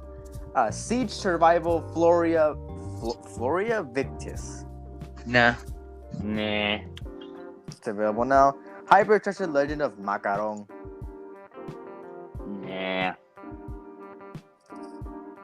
Nah. Nah. It's available now. The Twin Fighting Gods. No. I mean, maybe. No. Maybe. Actually, maybe, yeah. Not really. Mm-mm. It's available now. Online Sparkler. Eso mismo. No. Nope. I vividly remember this one. No. It's releasing on June 2021. The this is what I got from it. I'm not even sure this is how you spell it. The Mende of Lustera. Nah. It's available now. If you can even decide what the hell that is, Labyrinth of the Chaka King. Nah. With that kind of name, maybe. It's available now. Air Hoppers 2. No. It's available now. Kotoha, Sisters and Legend of the Lysand Island. No. I have a Nope. very specific list of games. I have to list them down because I only want to buy about 10% of the 300 games. It's releasing on June 4th, 2021. Next one was another Nihon. Nekoshiba's Adventures RPG. No. Oh, nope. Wait, is this the Dance Dance Revolution one? No. No, that's not the one. I remember that's not the one. Well, it's available now for those who want it. A Story of the Devil King. No. No. Available now. Azrael. Huh? As it's pronounced Azrael. No. As it's not Azrael. It's Azrael. Just say it. No. Not just fuck no. Fuck no. Fuck no. We're not fans of indie games. God damn it. I mean, I have a list of games that I would Just approve, say but yes or no. It's not that hard. No. We already said no. Like, Okay. One Punch. no. Maybe. I don't have VR. So no. It's I have available now. VR, so yeah. Doll Explorer Prologue. Huh? No. It's available now. Nine Witches Family Disruption. No. Nope. Can't get it anyway. It's available in Japan only. Legend of Homebody. No. It's available now. Man Eater's Diary. Mm-mm. No. What? Man Eater's Diary. Maybe. It's available now. Arrow Battle Online. Maybe. Nah. No. It's available now. Go Go Shoregae-chan Shooting Star, a new style shooter. What the fuck? But no. No. It's available now. Apple Slash. No. It's probably a Fruit Nah. Ninja copy. Definitely. Anyways, No. you said that you had 2 liters of water. Well, I have 16 ounces of water here. We'll have to continue because there's a lot of them. Guess what, motherfucker? I don't have water with me. You are water. Let's continue. Come on. Continue. Agua. Next is Sit F and Sit Zero. No. Oh wait, I just saw this on the stream right here. I have the stream on right now, so I can like go back and check. But you know what? Fuck it. I'm gonna go no. No? Okay. No. Deco Block. It's all Deco. It's either Deco available Block now. Simulator. Deco Block Simulator. Maybe. No. Released in 2021. Nightgate Tale. No. Nah, I think Exceed has only said like maybe once. just once. It's just available once. now. Eclipse Horde. No. And it was Eclipse? just because it had Sniper in the title. Nah, fuck that shit. It's available now. Circle Empire's Rivals. No. Nope, hell no. Available now. Extreme QTE. No. It's available now. Astro Bears. Astro No. Bears? What the fuck is this? No. Friday no, the no. Freddy's 57, Freddy in Space? No. Please just say yes or no. You already said no. We're Well, both said no. well, you can't get it anyway. It's only available in Japan. Raging Blasters. Nope. Eso mismo, maybe. It's released in Oh my 2021. fucking god, I haven't counted them. Hang on. Demonizer. No. No. It's available now. Tohu fan-made virtual autography. No. Maybe. Hell no. Also, It's Mercury. available now. Mercury. Before we move on, sorry. Do you have any idea of how many games we've said now? I don't know. I'm just going off the list. And Okay, if you cool. keep interrupting me, we'll be here for a long ass time. Nene Toneko Bot's Cat Puzzle Game. No. No. Anything that's puzzle? No. It's available now. Songbird Symphony. No. Maybe. It's available now. Rev Up RC Grand Prix. No. No. The low budget Mario Kart. Fuck that. Available now. Zell, or I think it's called Zell. I don't know. Zell. No. No. It's available now. Don't Stop Koroko. Eso mismo. No. Maybe. Hell no. To be honest, no. It's available now. Polycoron. No. Oh wait. Hold on. Give me a moment. Polycon. Is it for VR? I don't remember. I honestly can't get it. No, it's for Google Play and Windows 9X. You know what? No, I can't get it. Nope. So no. Unbuild. Huh? Unbuild. Basically just Jenga on a level. No. Jenga RTX? No. Available now. Magic Potion Millionaire. No. No. Available now. Ambition. Amulet in Power. Nah, I don't think so. Oh, it's this guy. No. No. Oh no. Oh, sorry. No. No. It's available now for PC and it's coming out this year for Switch. No language state. No toilet paper. Fuck no. With a title like that, absolutely yes. Also, are you going to mention when the waves end? No. Okay. No, he's gonna mention that. Available now. Kashikverse Pandemonic Nightmare. No. No. It's available now. Cube Clones. No. No. No. Available now. Choju Yokai Giga. Eso mismo. No. No. It's available now. High and Low aim for 26 wins in a row for 500 trillion yen. No. That's a title? No. Yes. Yes, that's a title. It's available now. Daiboot. This is what I got. Daiboot's Paradise, which is the penguin game. No. Maybe. It's available now. We then got a live performance from Shamlo, I think, and Dainishi, where they performed songs from a Japanese game I can't translate, Fall Guys Ultimate Knockout, and Ultimate Chicken Horse. Japanese El Rey Misterio. We then got a statement from the Polish Embassy, where they talked about Lost from Beyond, the Papatura. The Polish Embassy. Oh my god. Yeah. Yes. Any Before we problem with move that? on to Wave 2. Cube Cross. No. No. Okay, it's available now. Dora Dora Panic. No. Didn't we mention this one earlier? No. No, just No, we didn't. Just say no or yes, please, or maybe. Just say maybe. You already say. Please don't mention anything else. It's available now. Punch Out Music. Don't got a VR, so no. Maybe? Oh wait, shit, I remember this one. Maybe. Early access available now. Desolatium. No. No. Early access available now. Dungeon and Puzzles. No. No. It's available now. Obsessive Love Adventure Utsuru's Diary. No. No. It's available now. Monmusu Gladiator. No. No. It's available now. 44 Minutes in Nightmare. Yes. No. Yes. Hell yes. Oh, Yes. really? His Yeah. first yes, finally. It's available now. Somewhere. It'll do two. It'll do.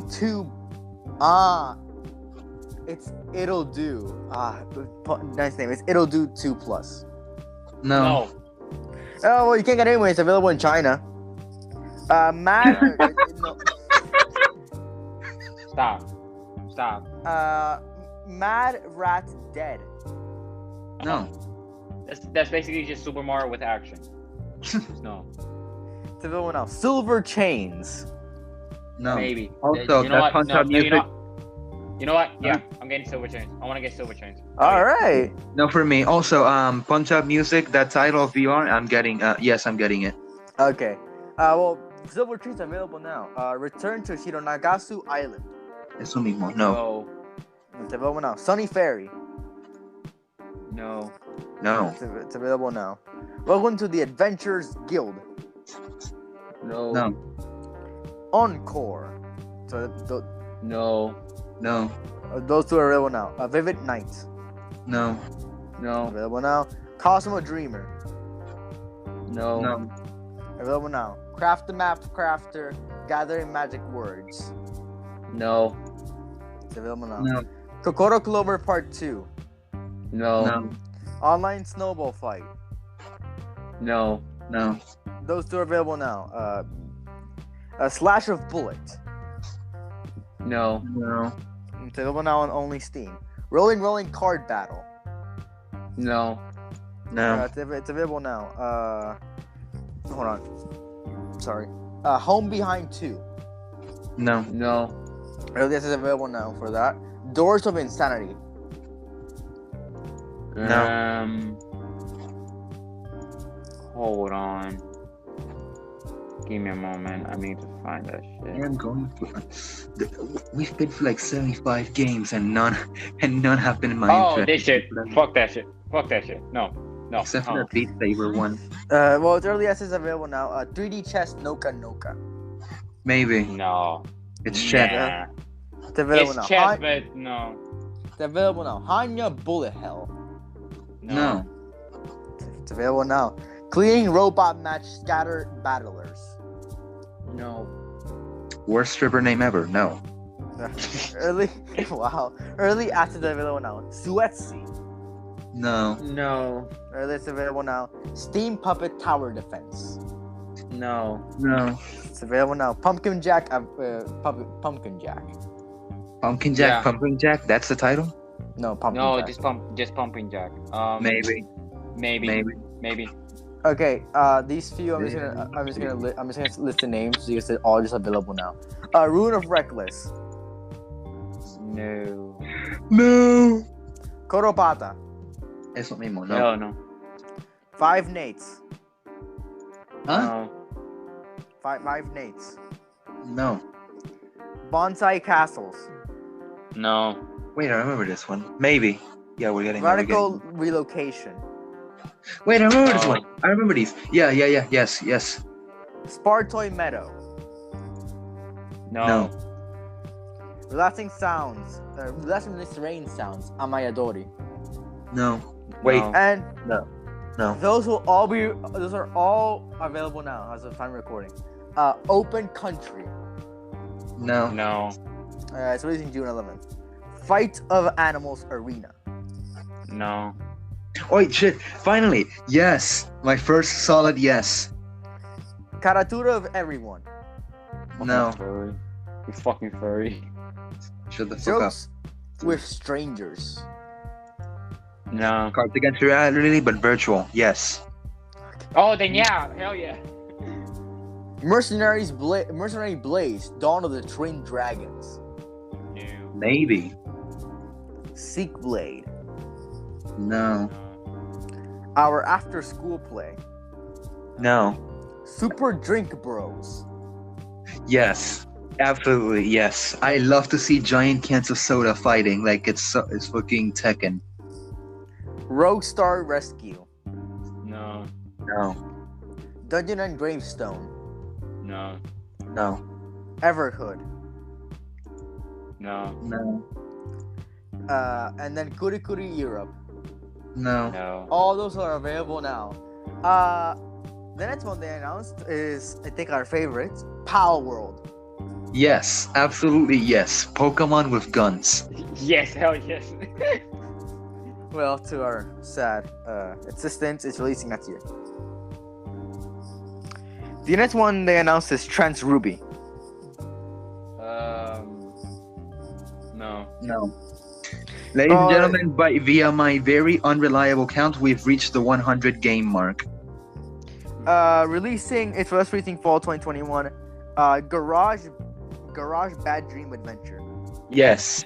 Yes. No release Yeah. date there. Oh. This is the horror game that looks like Doom.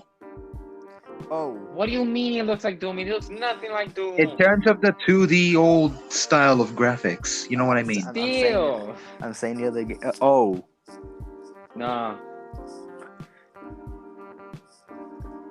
Pancakes? Oh wait, no. It's releasing 2021. Then they announced a few games coming in China, including 60 Seconds, There Is No Game Wrong Dimension, The Dark Forest, Utopia, Marooned, Metal Mind, G2 Fighter, and then we got a message from the Czech Republic featuring the games Arma, Factorio, Amida Design, and Machinarium. And now we move on to Wave 3. Hang on. We are- In between the games you mentioned, There Is No Game Wrong Dimension. I'm getting that.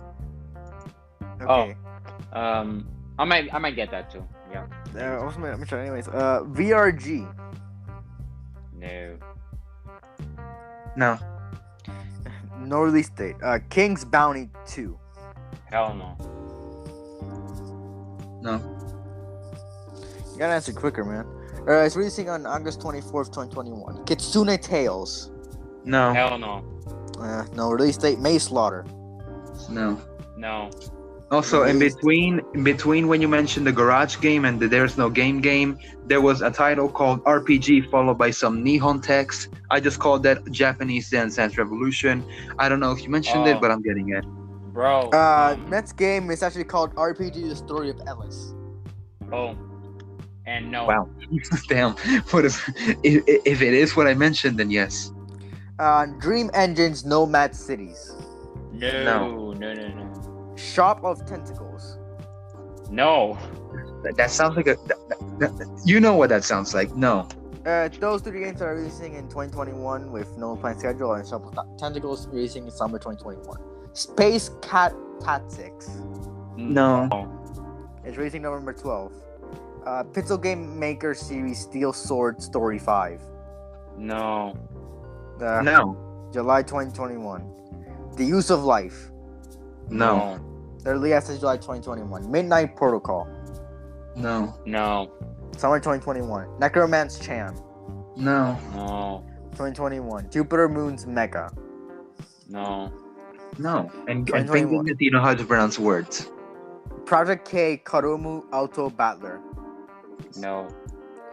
No. Summer 2021. Legend of Time Ding. No. Tell me more. No. Fall 2021. Proto Corgi. Maybe. No. My first maybe in a while. No release date. EXP-A. No. Tell me more. No. August 2021. Dies on the Demon Tower. No. No. September 2021. Manhattan Flesha Flowering Abyss. No. Releasing 2021. Octarina. No. No. Summer 2021. Anucard. No. Anucard. No. Deer End. No. No. Those are all releasing 2022. Never Break Up. No. No. 2021.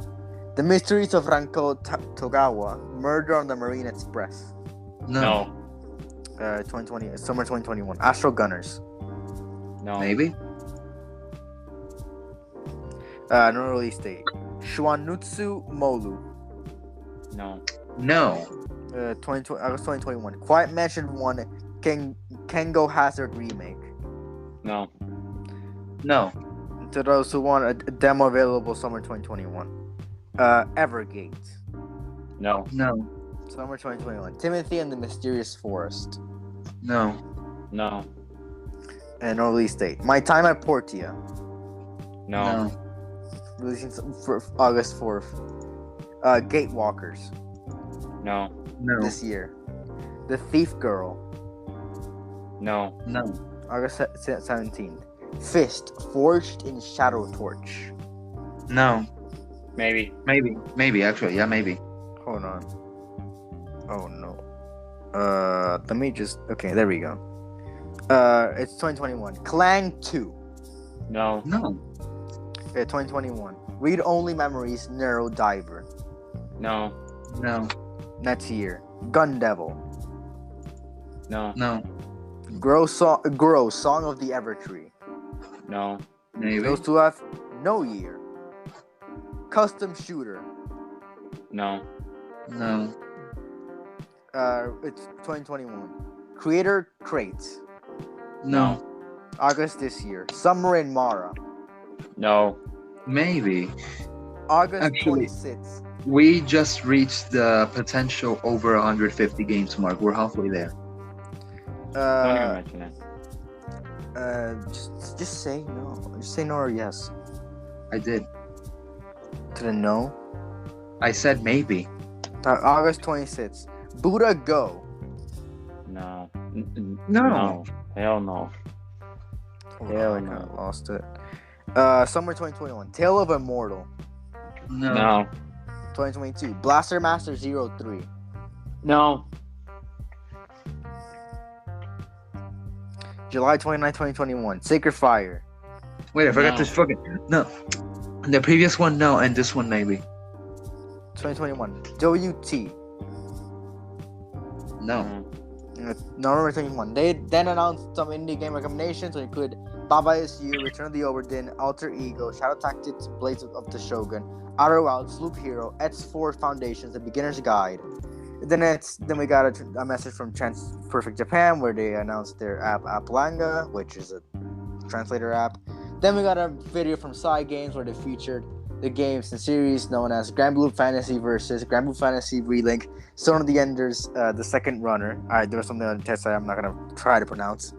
Project Awakening, Shadowverse Champions Battle, World Flipper, Rage of Bahamut, Grand Blue Fantasy, Shadowverse Princess Connect Redive, Umamusume Prey Derby, Dragon Quest Monster Superlight, The Idol Master Cinderella Girls, The Idol Master Cinderella Girls Started Stage, Dragalia Lost, Kai Comics, whatever, Grand Blue Fantasy The Animation Season 2, Princess Connect Redive, Shadowverse, and Umayan. Then we got some Game Development Challenge 2020 winners, which was Elven Force. And then the finalists were Tower Project Demo, Gem Venture Demo, Pentacore Beta Demo, and Eldus Ending. And Alpha Phone is coming to Switch. Then we got a Pixel Game Maker MSET, which they used to make from these two, where they performed a song from a Japanese game I can't pronounce, Hades and Delta. Toho, I think. I think this is wave. I think this is either wave 4 or 3. I'm not too sure. No, I think Let it's me 4. I think it's 4, to be honest. Okay, then this is going. Yeah, it's wave Four. 4. It's 4. This is going way faster than I thought it would be. Too puffy. Opus Echo of Star Song. Maybe. Nah, maybe. 2021. Hold on, I just highlighted something I didn't want to highlight. 7 Color Babel. No. Why the fuck did I do that? No. No Year. Universal Enemies. No. No. Fall this year. Supermarket Shriek. No. Wait. No. Maybe. Actually. Maybe. It looks Actually, like yeah, it looks like fun chaos. Yeah. Well, it's releasing sometime during the summer. Braves Rage. No. No. Wait, have we mentioned Origami too? I don't think that's. I don't know. Releasing 2021. The Barrel Babble. No. Nah. No year. Iron Corbo, Kung Fu Janitor. No. Kung Fu Panda. No. No year. Blazing Sails. No. This year. Half Baked Girls. No. Yes, I am absolutely getting that title. Yes. Okay. No year. Dungeon Crusher Kiritan. Nope. No. This year. Retake. No. Huh? No. No year. My Kuriru Witch. No. Were you pronouncing a Japanese title just now? Yeah. I think I know which one you mean, and That I'm gonna be sounded honest, that sounded like a Swedish thing or something. okay, is it like a game where you just like rotate the world and just like go to another circle? I don't remember. I'm gonna be honest, because if it's that one, I might get it, maybe. It's releasing 2021. Then we got G2 Fighter. G2 Fighter. Come on, let me check something. I'm sorry, but I need a moment. 'Cause I really need to find out. I'm curious. We're nearing the 200 game mark. Take your time. Mercury, the game that you previously mentioned, yes, I want to get it. Okay. G2 We have and G2 Fighter. G2 Fighter, go fuck yourself. No. No. No release date. Demolition Robots KK. Even worse. No. September. No. September 21. Kata Basis. Monsters Arise. No. Man, the complexity of water 2021. is extremely underrated. No. You have Drive Crazy. Maybe. Go crazy. Go stupid. Please just say yes or no. Bruh. No. Clone Drone in the Danger Zone. Maybe. No. Fall 2021. Button City. Fuck no. No. Summer 2021. Smash Crabs. Smash, huh? Crabs. No. Smash ass. Smash No. crabs. No year. Hamster Panic. What the fuck? No. No. 2021. I already know the answer. Predator and Wreck. What? Predator Yes. and Wreck. I have Yes. no idea. I have no idea what that is, but yes, I guess. I don't know. 2021. Komaju Remilia Scarlet Symphony. No. No. 2021. Kingdom Gun. Maybe.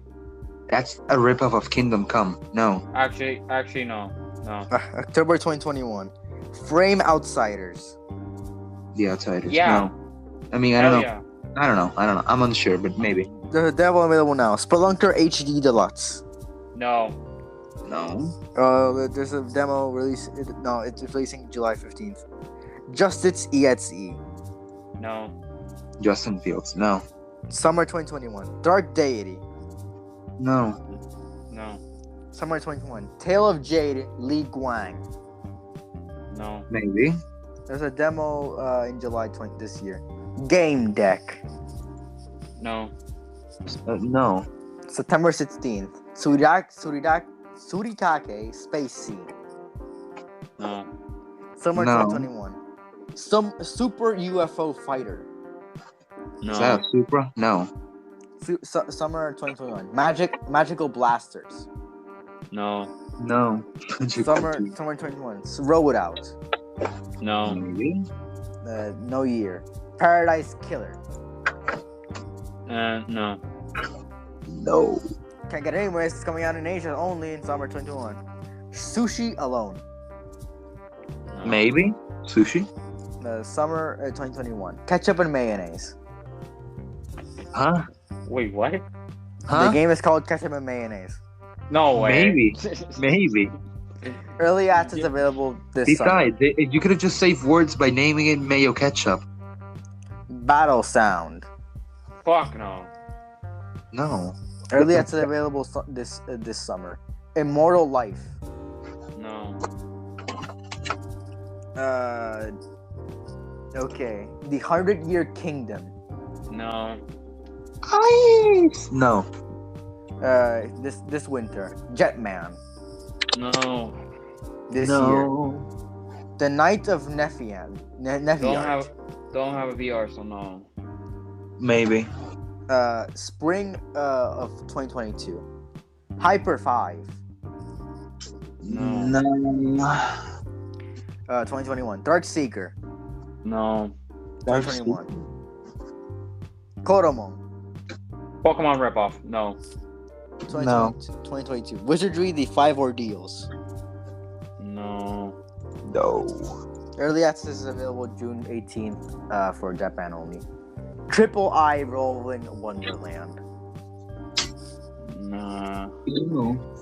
No year. My Child New Beginnings. No.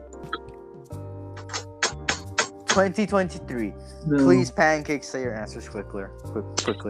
Oh wait, New Beginnings. That's the first game I've ever seen that has 2023 as release date. But still, no. The Good Life. No. Maybe. Fall 2021. And then we got a whole bunch of Waiso Series games, which include WSS Playground, Needy Girl Overdose, Eden Schemata, and Wonder Labyrinth. Which How is a game called Needy Girl Overdose a serious game? I don't know. Also, my then we life is a lie. I'm trying to stick a magnet to a coin. Please, just Please, sticking. please, Please, Pancakes, just no. please. We don't want to hear. We have to do this quickly. Message from. No, please shut up. I'm talking to myself. The fuck? Oh my god. And we got a message from Kodansha game creators from Kodansha with their game creator lab, which means they're taking submissions from September 9th to October 31st of this year. Then we move on to Wave 5, I'm pretty sure. Yeah. Hold on, let me see. I'm pretty sure it's Wave 5. Yeah, we're almost done. Belu Marot. No. No year. Armed and Gelatinous, Couch Edition. No. Maybe. 2021. Entertainment Simulator. No. Maybe. Early access this December. Zombie. No. 2022. Alex Kidd in Miracle World at DX. No. August 26th. Jet Edge Turbo. No. No year. Magic Rays. Wait, Jet Edge Turbo, yeah, maybe. Magic Race, no. 2021. Dice Legacy. No. Maybe. Summer 2021. To the Rescue. No. October 2021. Hello, Goodbye, Summer Girl. Fuck no. No. 2021. Intravenous. No. In Uranus. No. July 2021. Wick. No. No. Summer 2021. Asher Striker Gunvolt 3. No. No. 2022. Ever Tried. No. No. You said no. No. Fall 2021. Miracle Sweet Shop. No. Hell No. No. Just be sure of your answer. 2021. You- Ristel. You had some doubt. No. Ristel. I said no. What's the title again? Sorry. Ristel. Pay attention. No. Deep Dark. No. No. Both of those. These are fours. Both of those don't have any year. Rikuroi. No. No. Aragami 2. No. Finally. Yes. Both Yeah. those are releasing in 2021. Mummy Bosu. No. No. No year. Big Room Escape. No. No.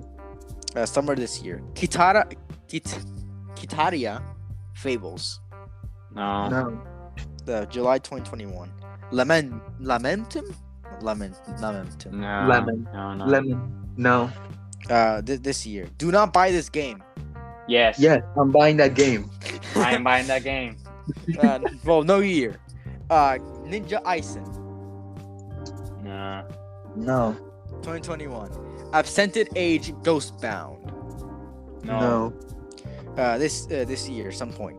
Asnana. No. Some point during summer this year. Timberborn.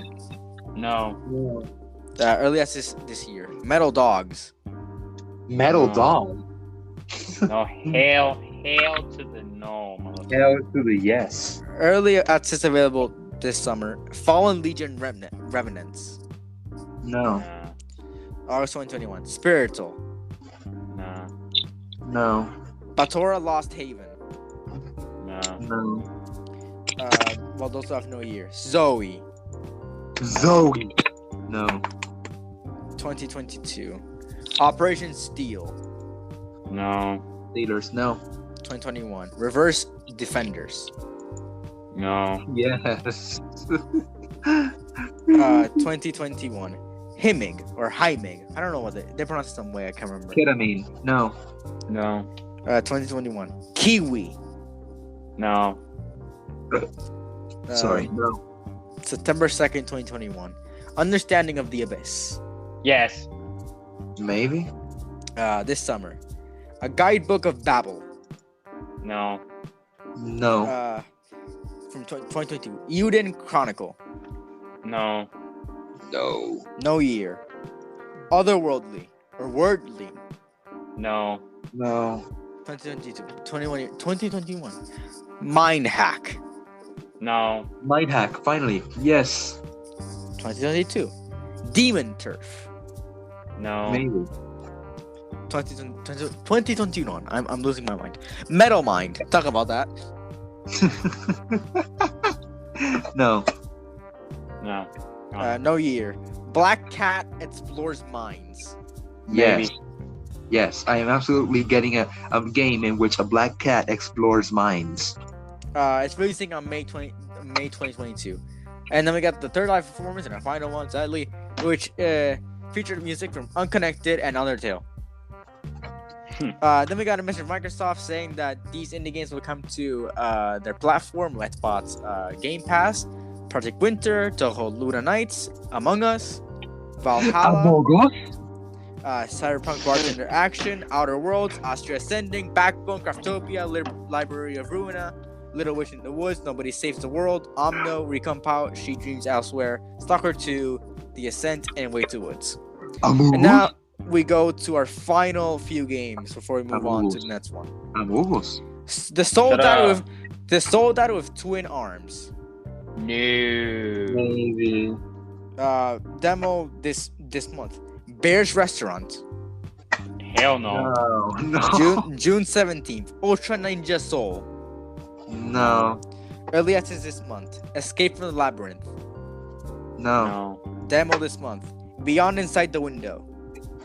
No. No. Releasing this June. Link the Unleashed Nexus RH. Yes. Maybe. Demo available this month. Haratu Shura. No. No. June 11th. Alpaca Ball All Stars. Yes. Yeah. Available, Yeah. Available now. 1993 Shenandoah. No. No. Can't get it anywhere. It's available in Japan only this year. Mighty Goose. No. Outside of available Group Team now. Ripoff. No. Inked. Yes. Available now only on Steam. Crazy Laundry Game. Don't hit mom with Dangerous. Yes. Nah. Yeah. It's available now on Android, iOS on June 29th. Ender Lily's Quietest of the Nights.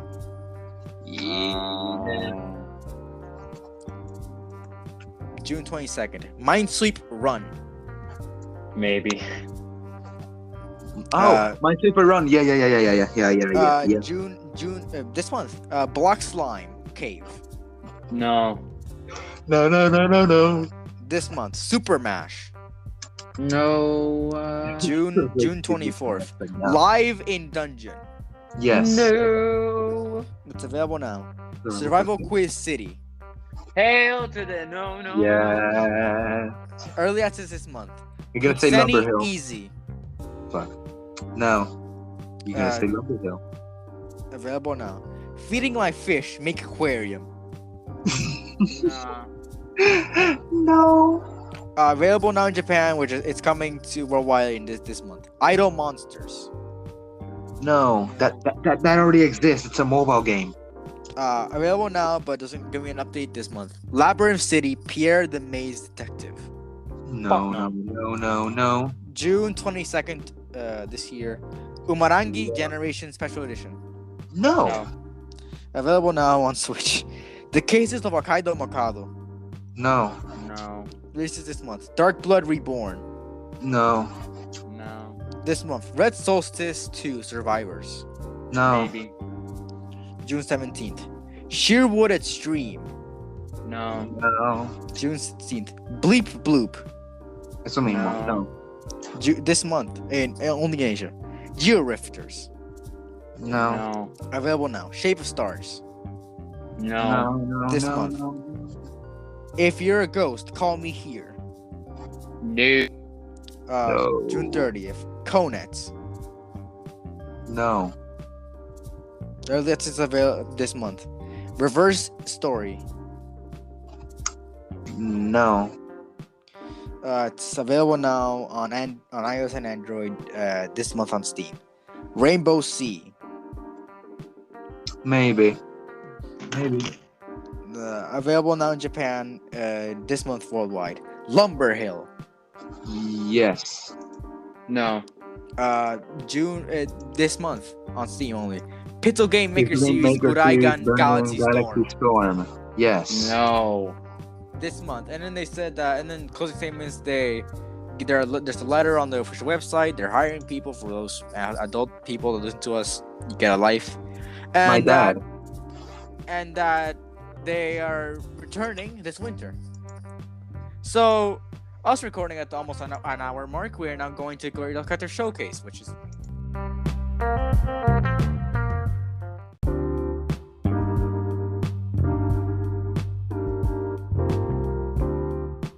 So, right when we went to Guerrilla Collective Showcase, they started with the introductions and sponsors. Then it started Anno Mutashinem. Thoughts? No. No fuck. With no release date. Bloodstained, and then moved on to Bloodstained Ritual of the Nights. No. No fuck. No release date. The Eternal Cylinder. Maybe. No. But no. We're in the stage where you can say like you're in depth thoughts and stuff, but no, not really.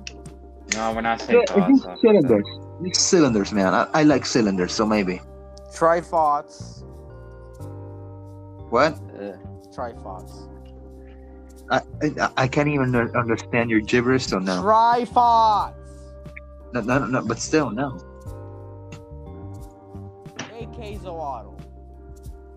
No. Now that we're out there, I completely forgot that to say this game, it's an auto with a KK. I might get it. Ruby the Wayward Myra. No. For me, it's a maybe. Honestly. Yeah, maybe. It's coming soon. We don't know. Next is Ascend, and I actually really got interested by this game. Which one? Ascend? Ascend. Is it?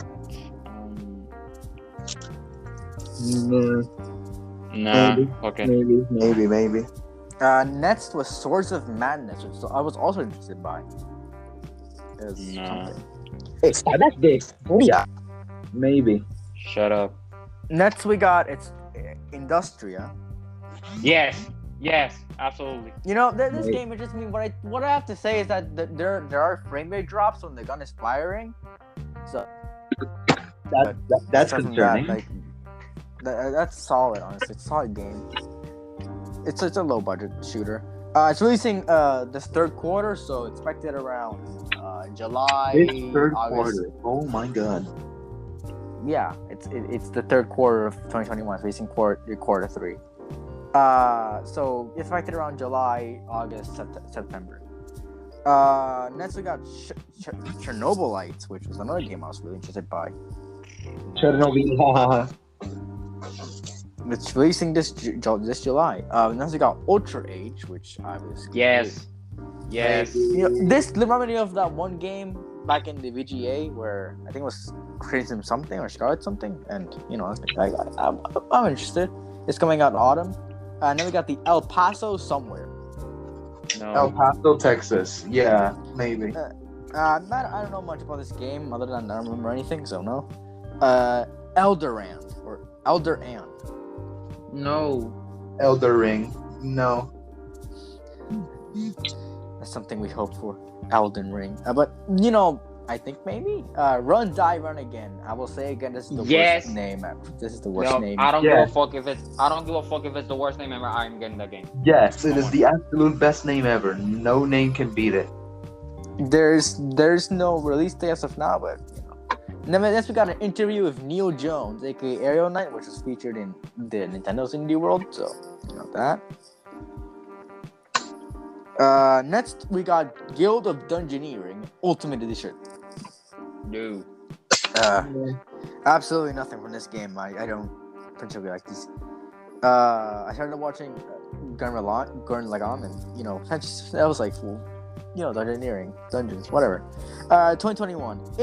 We got info on Grow's Song of the Evertree, which is more than we got for Indie World, but we're not gonna cover this anymore.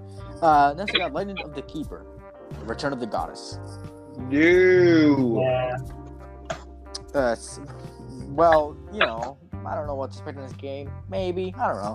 It's releasing either on the window of July to September of this year. Next we got Tinkertown. No.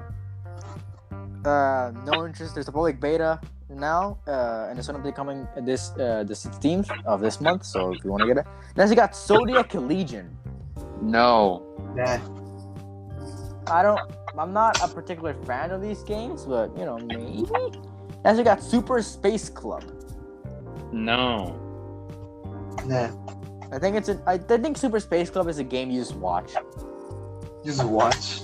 I think it's better if you watch it because you have something in the background and the music is there. So, Super Space Club is releasing late this year. Next we got Onzen Master. No. Nah. For me to know, I'm too stressful for those type of games. And when I get stressful, I kind of stay still. This year, Inglet or Wanglet? England? Like Wanger.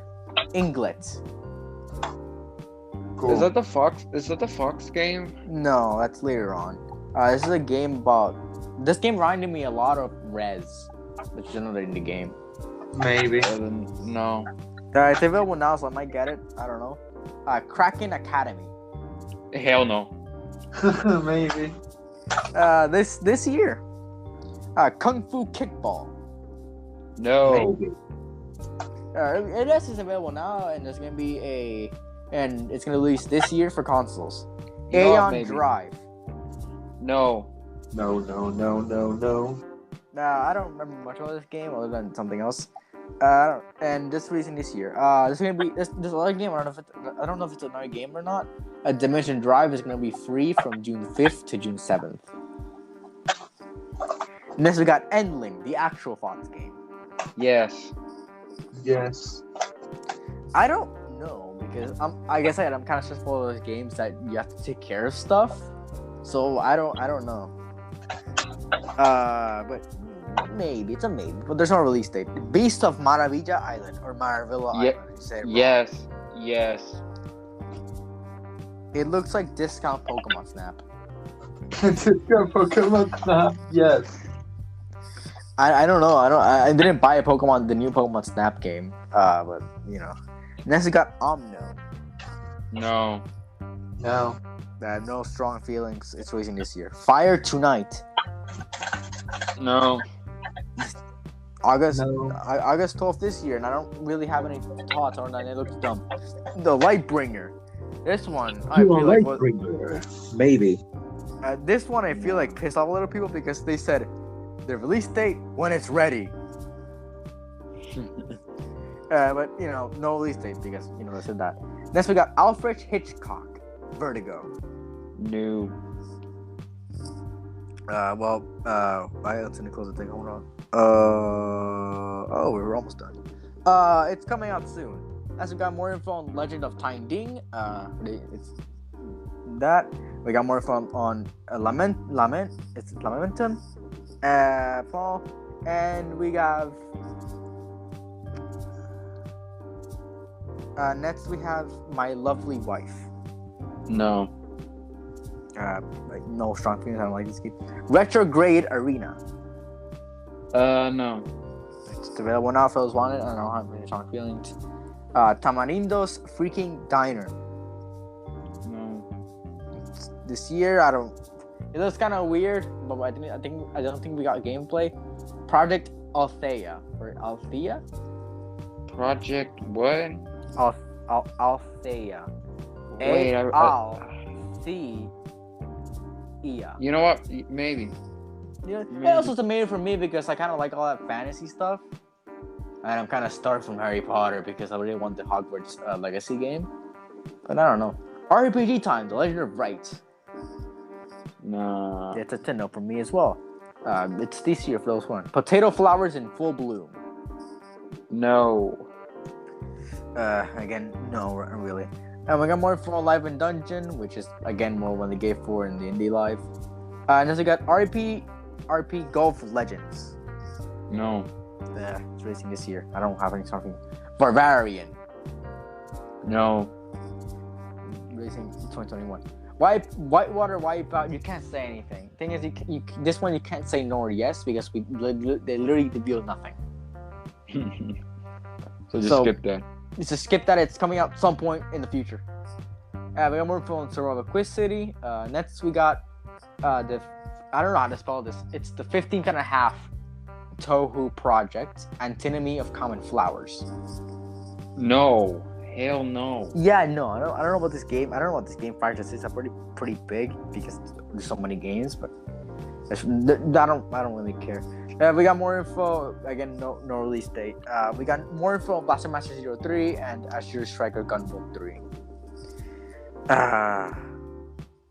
And now we move on to their next presentation, the Black Voices in Gaming. We got introduced to a falsest hooker, and we got more info on Onsen Master, presenting to the developer. And as we got our first new game, Celestial Tier, Demon's Revenge. No. I don't remember much about this game. I look like kind of like Octopath Traveler in the combat. I'm gonna keep comparing games to that thing. That one's pretty. I don't want to say bad, but it's different. Early access is available now for those who want it. It was okay. Fun fact about Celestial Tier. It released in 2015, but they're making the game again a new engine, so they're considering the 2015 version early access. So okay, that's cool, I guess. And whoever buys the 2015 version gets the full access game. And then we got Super Ubi Island 2. Fuck no. Like, yeah, no, I'm not a fan. Okay. I want like platformer game to come back. That's something I really want that to happen.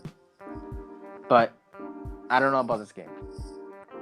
It's releasing this year, but for PC probably because that's the easiest platform to get on. But I don't know. Validate.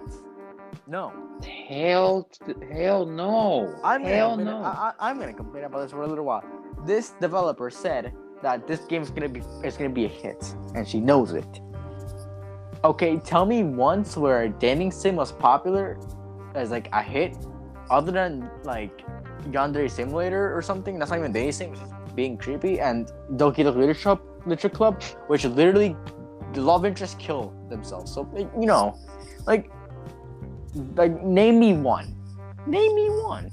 No, I got nothing. Exactly. You have nothing. So it's releasing this February for those who want it. And there is that it? No, but yeah, I think that's it. Cause like later on the stream, they just show gameplay. They show gameplay of Run, Die, and Run Again, and okay, what's it called? Space Club. Yeah, but they have one more. There's a double available now for that game. They made info on Run, Die, Run Again, and then they gave us a look at Jay and Silent Bob Chronic Blunt Punch, which is a beat 'em up, which is the game which I've said repeatedly that I like beat 'em up, so I might get this game. I don't know. We got more info on Super Space Club, and that's it. That's our first day of E3 done. So how was this? This was good. It said that I had to sit in front of the fucking computer for like 6 fucking hours. I was tired as shit. So I went and watched some YouTube while I was eating some ice cream. And I just revived. Damn. I just took the shortest nap you could ever take, and I'm here. Pancakes had connections, that's why I'm not here. So there's not much to go on. The next Just as soon as you say that he's back. Oh wow. So Pancakes, we just finished. So say your goodbyes. Okay. Bye. Hang on. Okay. So, yeah, this was fun. Just wanted to point out that of the last games, the Ocean, the first one they discussed in Black Forces of Gaming, the last part, along with the one of the last one of the Arrows, Super Arrow, what was it called? Super Space Club. Yeah, Super Space Club. Yeah, I really like that one. I would get it. Along I with would Run. get it, but I would get that one too, but I think it's an Xbox exclusive. I'm not sure. I think it's. Along with Run, Die, Run Again, and Onsen Master. Okay, so that's a closing statement. Then we're going off. The next reveal is going to be a little bit shorter, so instead of this one where we had to shorten it down because this would have been a 2-hour episode. It's currently it's recording. So it's an hour and 14. Our next episode we're gonna have to stretch a little bit. So next episode is the Battlefield reveal from EA, and I have some things to say about Battlefield. So expect that. That's gonna be released on June 10th. So look out for that. Yes. Steam said June 9th. This shit better be interesting. I almost fell asleep watching this shit. It's at 10 a.m. our time, so 10 a.m. What day was it? June 9th. Okay. So you won't see us talking about E3 for a while, but we have some episodes coming in that aren't E3, so we haven't done it for a while. So that's us. Say goodbyes. Bye. Bye. Hope you listen to us and continue on this E3 journey. Bye.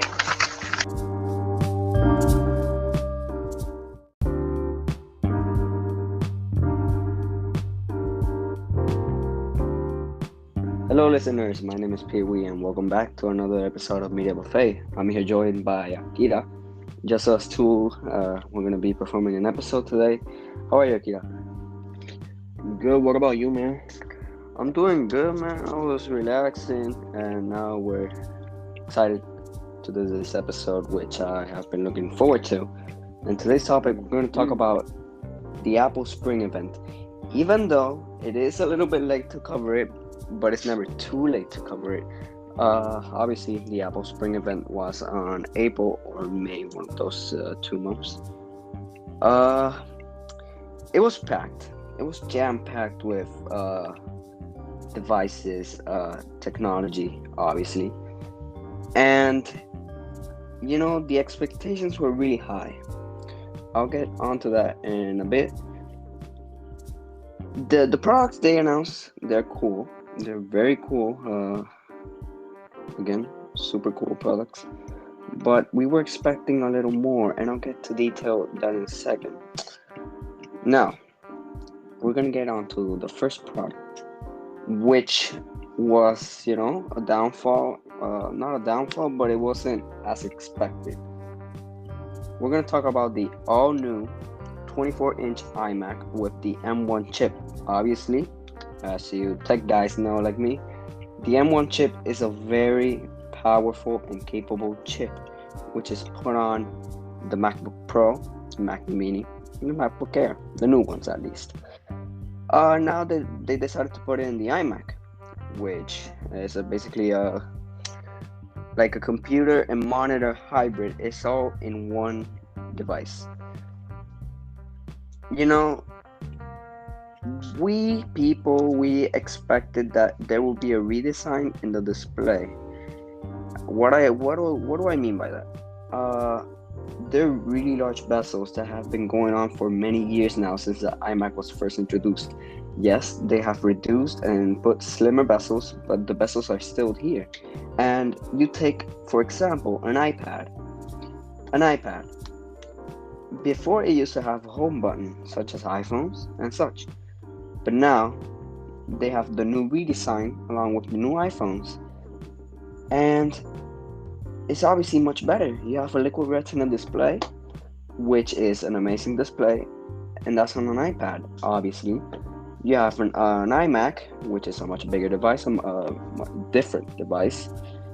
But we expected a display that was obviously redesigned. At least I expected no bezels at all. It was going to be an all display. I don't know if they're using an OLED or LCD display, but it looks like an old iMac.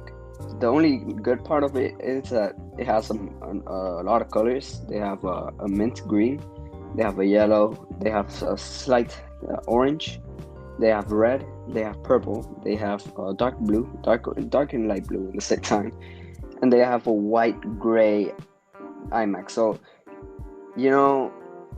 they made a lot of colors for the iMac, which is cool. It's a change, but color is not gonna cut it. Color can only do so much.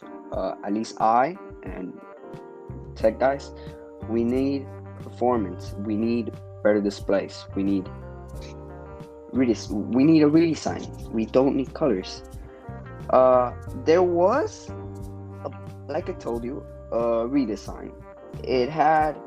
Now it's squared off. The iMac used to be like, it was fatter in a way of saying. It was definitely fatter. It was a fat device, and the edges were not squared off. They were like rounded. Now they're similar to your latest iPad, or iPhone. The iPhone 12, it is similar to that, only in a computer form. It has squared off edges, and it is flat. It is totally flat. Obviously the M1 chip made that happen.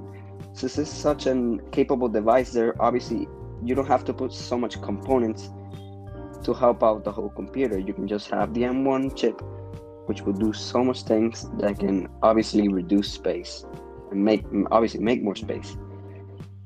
So we have a flat computer, a flat iMac, which again, it is a redesign, but what I'm looking for is a redesign in display. Probably will come out next year or in 2 years maybe. So I can guarantee that the next iMac they announce will have a redesign in the display. And obviously the M1 chip is amazing. It has a lot of power. It has way too much power. It has an M1 silicon chip, and it makes, like I told you guys, it reduces a whopping 50% space on the whole iMac. That's why it's so flat. Being powerful, being amazing. It's truly amazing. It is actually, the previous iMac had an Intel powered chip. This one, obviously, has an M1 chip, and it is 85% fast.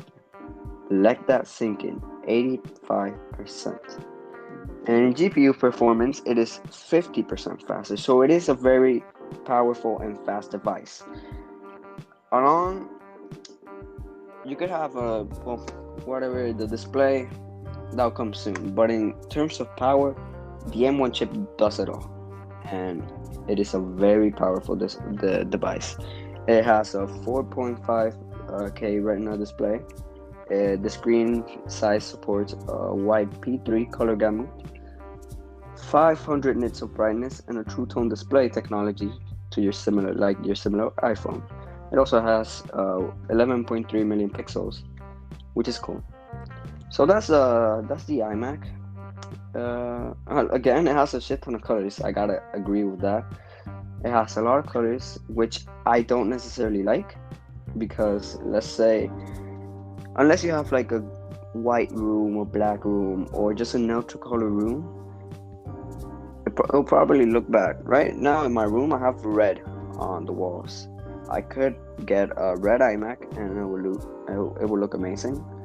But what happens if there is no red iMac? There's a yellow iMac. It's just minority, but the detail, it's what counts. That's Apple.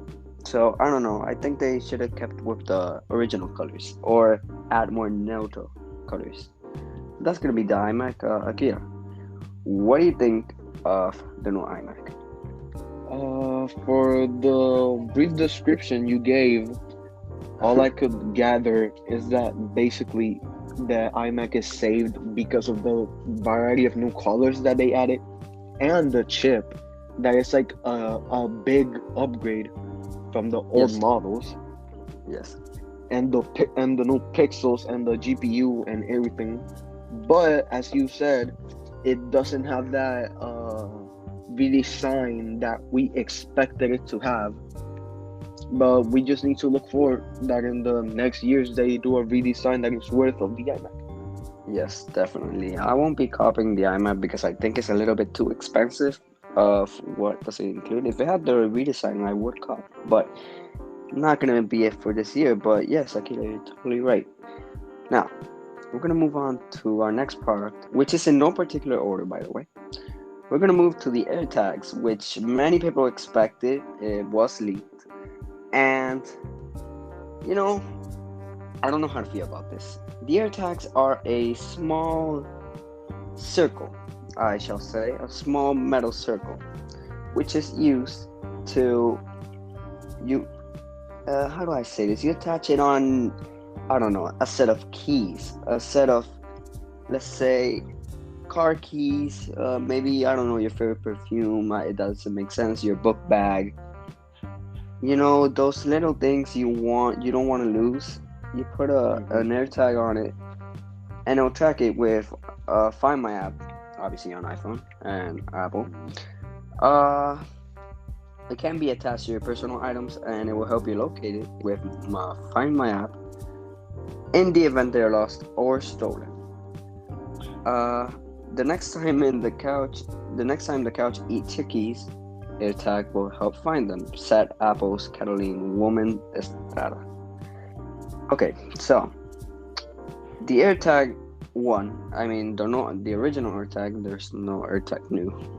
So it uses Apple's U1 ultra wideband chip to guide you to your lost or misplaced items, and is part of Apple's expanding ecosystem of trackers. Apple says, we call this precision finding. Apple explained how technology works. As you move, precision finding uses our U1 chip to get the precise distance to the AirTag. The iPhone fuses the data from input from the camera, accelerometer, and gyroscope to give you visual, haptic, and audible feedback, guiding you right to your AirTag.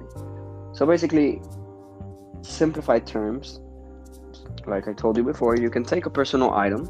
The AirTags have you can buy a cover for them, and you can put it to your personal item because they have a button. They have actually a lot of ways to connect to your personal item. Let's say keys. Obviously, they're gonna have a key, not exactly a key where you put the keys. I don't remember the name right now, but you're gonna have that, and you can put your AirTag right in, so you'll never lose your keys if you use the Find My. Damn, I forgot that. Find My app. Oh my god, I forgot the name. Yeah. But it is a very useful item. Myself, and I watch out for my personal stuff. And I always keep them, very close to me, obviously. And I haven't lost too many things that are very important, maybe none. But for people, I don't want to say irresponsible people because they're not, but people who, lose their keys, which happens to every person, you can put an AirTag right there and you can find them anywhere. Obviously, the U1 chip will help you guide you right through it through haptic feedback, and visual also, which again brings you right to your personal item. They come in two sets. You can buy, I think you can buy one AirTag, or you can buy four. One AirTag costs like $25, and four costs 100. You know, I think it is expensive. Obviously, it is a How much it very cost? $100 for the 4-pack, and one and $25 I think for one. They are. It's not that expensive though. You're right. It is not that expensive, but that is only if you buy one. Exactly. If you And buy you're not gonna four- buy only one. You're not gonna buy only one. That's where Apple gets you. Exactly. They're gonna want you to buy four, so you can. It's a marketing strategy. Definitely. And don't get me wrong, the AirTags is an amazing device, but it depends on the person. You know, it would be a cheap price for people who lose their stuff a lot. They can just hop in, buy the 4-pack. Maybe they can buy 2 4-packs, making it 8 AirTags. And you can put it to your personal items, and you'll probably not lose them. Another thing is that if they're stolen, they can be tracked as well. Obviously, the person might find out it is an AirTag and they can throw it out, which that will suck. Let me tell you that. But you can, if you not hide it, but if you know what you're doing, you can find anything, any personal item you have, you can find it, and that's Apple's purpose. It is, once again, it is a good piece of equipment you have. I don't like the price point. I think the competition, there's one that's like they don't sell a 4-pack, but I think they sell a 3-pack or a 5-pack for like $70, which is obviously $30 less, but hey, $30 is $30. And you're getting, I think, no wait, now that I get it, it's the 5-pack for $70, and you can use it, Find My app again. So you could go off doing that, but if you want to support Apple, you can go hop in the AirTags, which I again will not be getting them because I personally think I don't need them, but still a good piece of device. Akira, what do you think about the AirTags? Like you said, it's like a big downfall for it. But I think like if you lose them, yeah, they may come in handy. But like if they steal it from you, there's no point because like you can just detach it and like throw it away. And for example, if you put it in your keys, somebody steals your keys, sees you have the AirTag, just detaches it from the keys, throws it in the bin, and you will think that the keys are in the bin when in reality the robber has them and it's like 3 or 4 miles away from you. You feel me? Yeah, definitely. Like, but at the same time, it has cool features that you can use your Find My phone app or however it's called. And that is a good one because like the other ones that I've seen are like apps, but like are like Chinese apps that work weird in a way. But if you're an Apple person, you know how to handle with Find My app. You feel me? Yeah, definitely. I totally agree with you.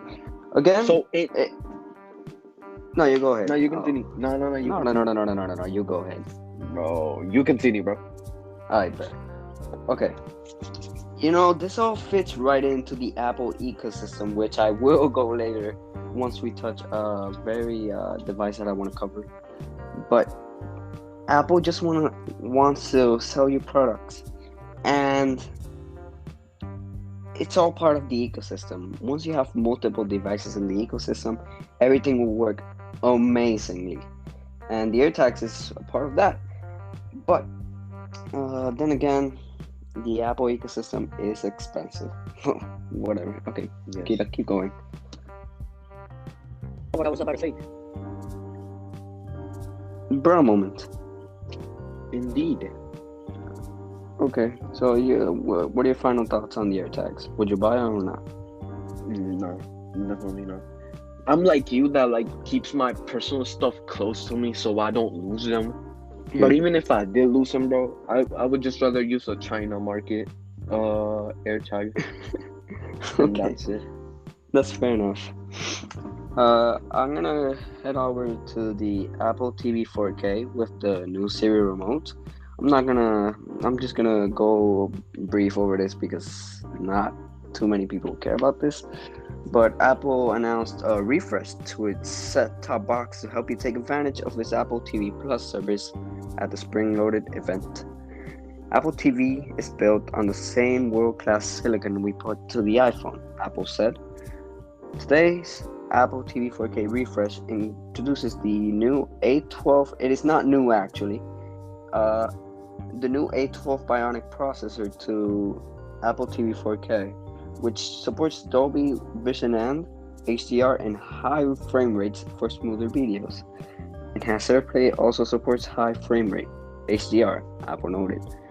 Now, Apple is allowing iPhone users to use the advanced sensors on their phones with an on-screen guide to adjust color balance, bringing more accurate colors to their television sets with more natural colors and improved contrast. Of course, the way you interact with Apple TV is the Siri remote, Apple said. So this year, we completely redesigned it with the new functionality and controls.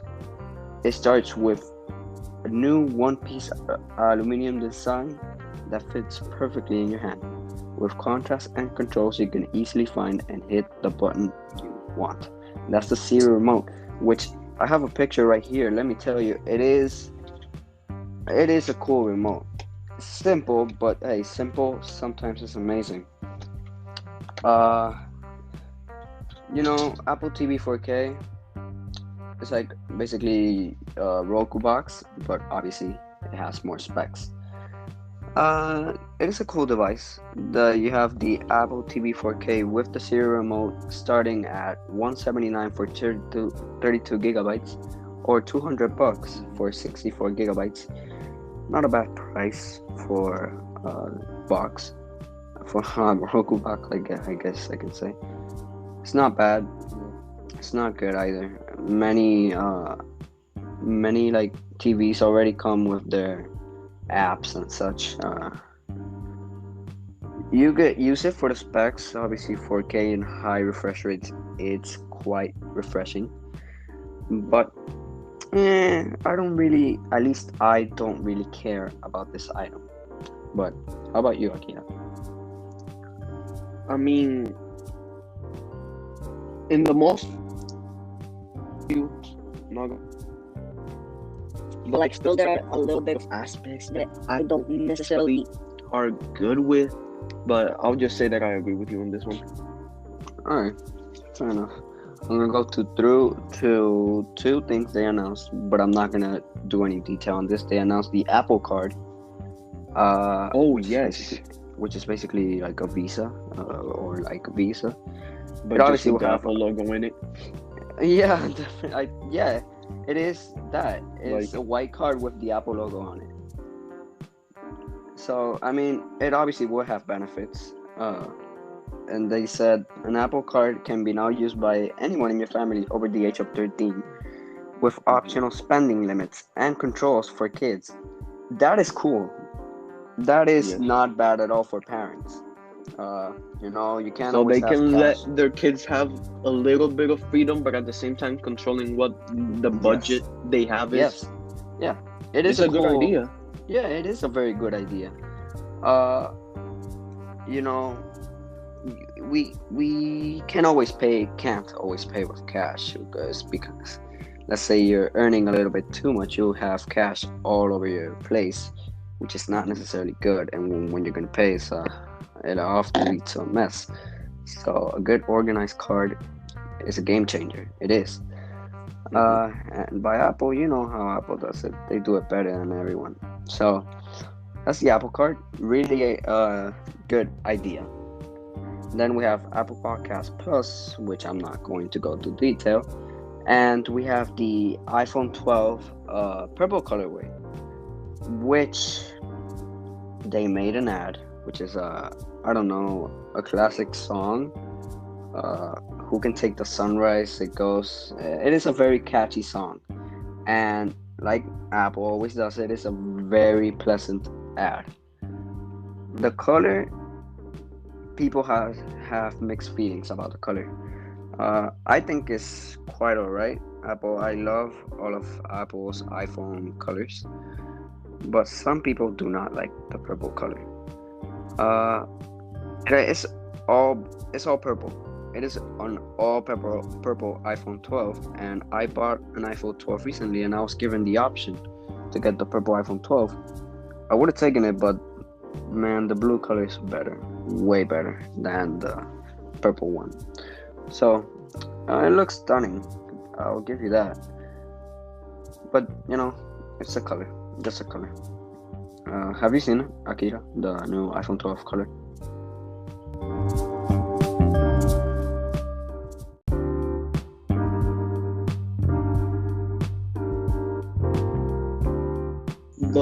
This purple, is it the same one that was on the recent XR model? I'm not sure, but it is the same purple that was on the iPhone 11, or similar, very similar. Then I mistook the XR with the 11.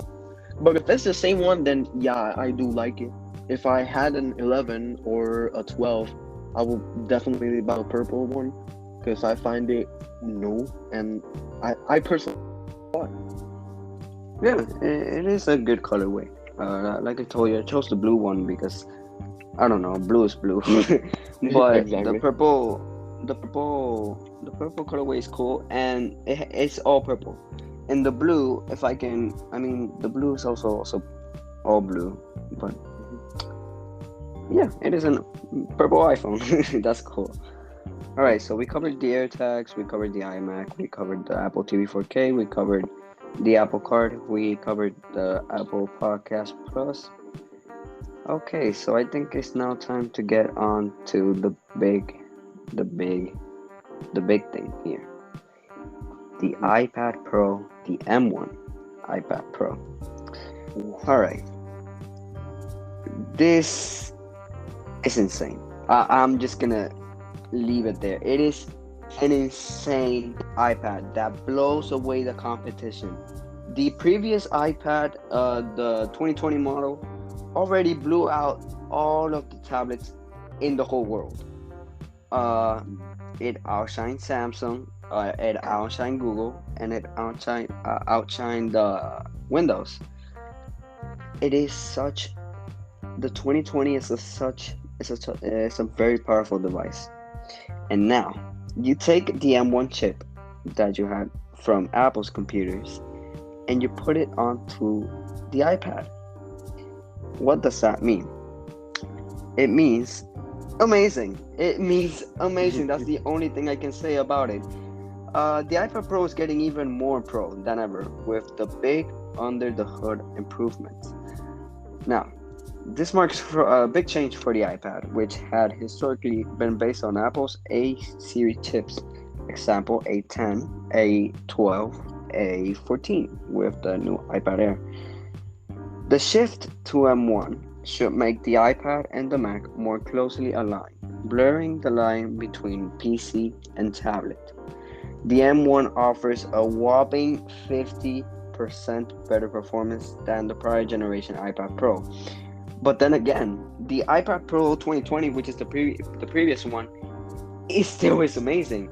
It has a Geekbench score is way too high. It has a way too high score.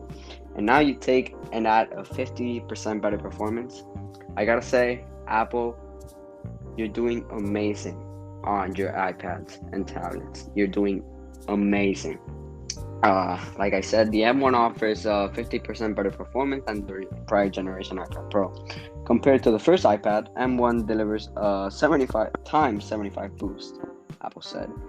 There's a 40% faster graphics performance, and compared to the first gen iPad, the new iPad Pro delivers a 1,500 faster performance. I don't like that comparison because you're comparing a lot of years of technology. So, comparing it to the first, it's cool, But comparing to the first iPad, I don't like the idea of that. But whatever. Apple said adding that it also delivers console level graphics. A lot of people underrate mobile iPads. They underrate iPads and its performance, and many people think it's just mobile graphics. It sucks. It doesn't suck. This iPad, I would dare to say that it's stronger than the PS4 and going onto the likes of the PS5. Not in gaming, but in actual full-fledged performance. It is a very bold statement, but I think I it's was true. about to say that. But I think it's true.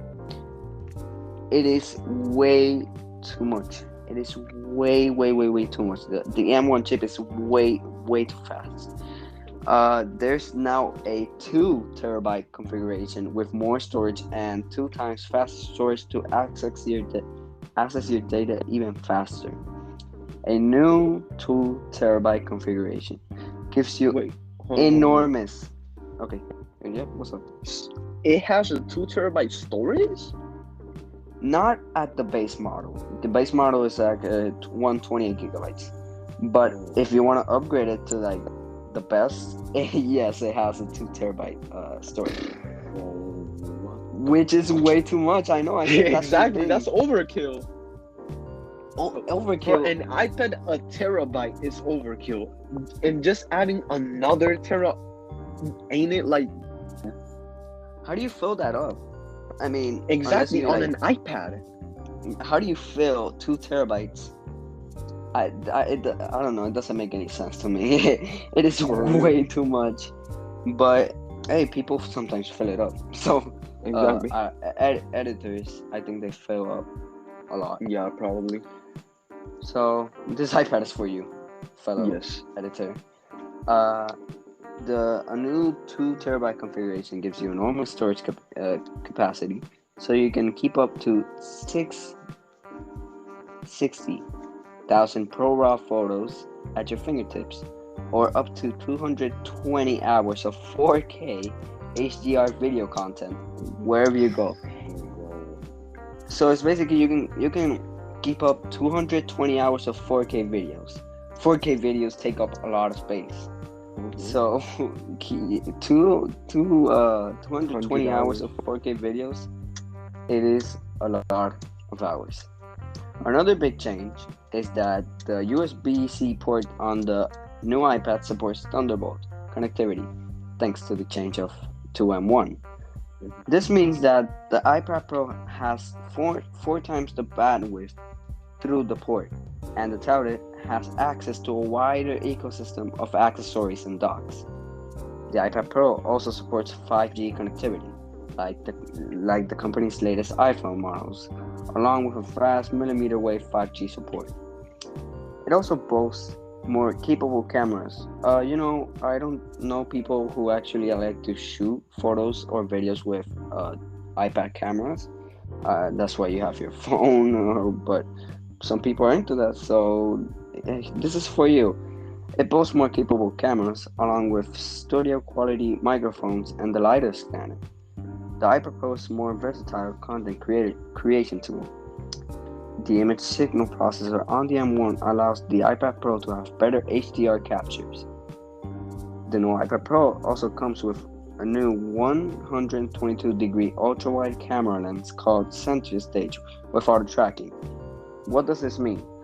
You can put the iPad on a table, and let's say you're cooking. The iPad will focus to you, and if you move left and right and get out to the frame, or out of the frame, the iPad would actually follow you and make you center stage. So you can move from left to right, obviously not too much, and the iPad can still keep track of you, which is actually very cool. It uses the new ultra-wide camera and machine learning to recognize and keep you in the center of the view, Apple said of center stage. What's amazing is that when you move around, it automatically pans you to keep you in the shot. And that's not all. When others join in, it recognizes them too and zooms out to fit everyone to get into the view. So whether it's a whiteboarding session with co-workers or a family get-together, the experience of connecting is now more engaging than ever, Apple said. Apple is bringing its Pro Display XDR display tech to its 12.9-inch iPad Pro. This gives the iPad Pro 1000 nits of full brightness to the tablet, which is very bright, and 1600 nits of peak brightness to the liquid Retina XDR display on XDR panel on iPad Pro's 6.4mm thin form factor. So, in the liquid Retina XDR display, you now get a very bright tablet. It is very, very bright. We talked about the M1 Max. It had maximum peak of 500 nits. Now add 1000 to that, and you have even more brightness. So it is a very bright tablet. And to achieve the higher brightness, Apple is using an array of LEDs in the back of the display. Also, 10,000 mini LEDs are on the display of the iPad Pro, up from just 72 LEDs on the prior generation tablet. There are also local dimming zones for better contrast. So basically, this display technology, has been rumored for a while with the iPad Mini, the iPad Mini 6, which was rumored to come in this Apple spring event. It has this mini LED form factor of display. It is a very good display, way better than an LCD or an OLED display, because it is an LED, which is very bright, and you're putting that under an iPad as a display. Obviously, it'll be very bright. Not only that, it moves very good. Apple also announced an all-new white color for the Smart Keyboard Folio. The 11-inch iPad Pro starts at $799, while the larger 12.9-inch model starts at $1,099. Pre-orders pre-orders already started, man. Okay. Recap. iPad Pro M1 chip, capable chip, USB-C that has been on the previous iPad Pro models, Thunderbolt on that USB-C port. You have mini LED technology, but only on the 12.9-inch model. I'm very it sucks that they could not include mini LED on the 11-inch model, which if I was gonna buy an iPad, I would be buying the 11-inch. But oh well, it still is a phenomenal iPad. It is once again way too good. Has 5G, which is good. The LiDAR scanner, the center stage thing, it's amazing also. And the 2 terabytes of storage. That's the cherry on top. It is way too good. That's all I can say. Akira, what do you think about the new iPad Pro M1? Like I said before, I just still can't overkill with the 2 terabyte of storage, but I found it good that they put the new chip on this iPad with the new technology in it. Also, putting that chip makes it even better performing than it was last year. And the feature that I liked the most was the white camera, I think, that you mentioned. Center stage, yeah. That's my favorite feature of the whole iPad, to be completely honest. Yeah, it is very cool. I was gonna say nobody shoots photos or videos on an iPad, but let's say you're in FaceTime, Exactly.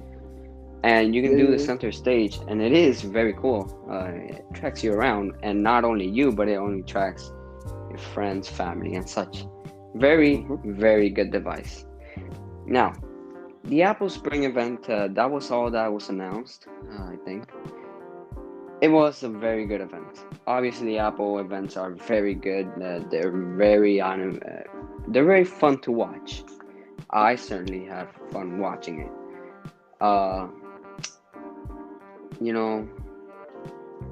the M1 iPad and Mac, they're cool.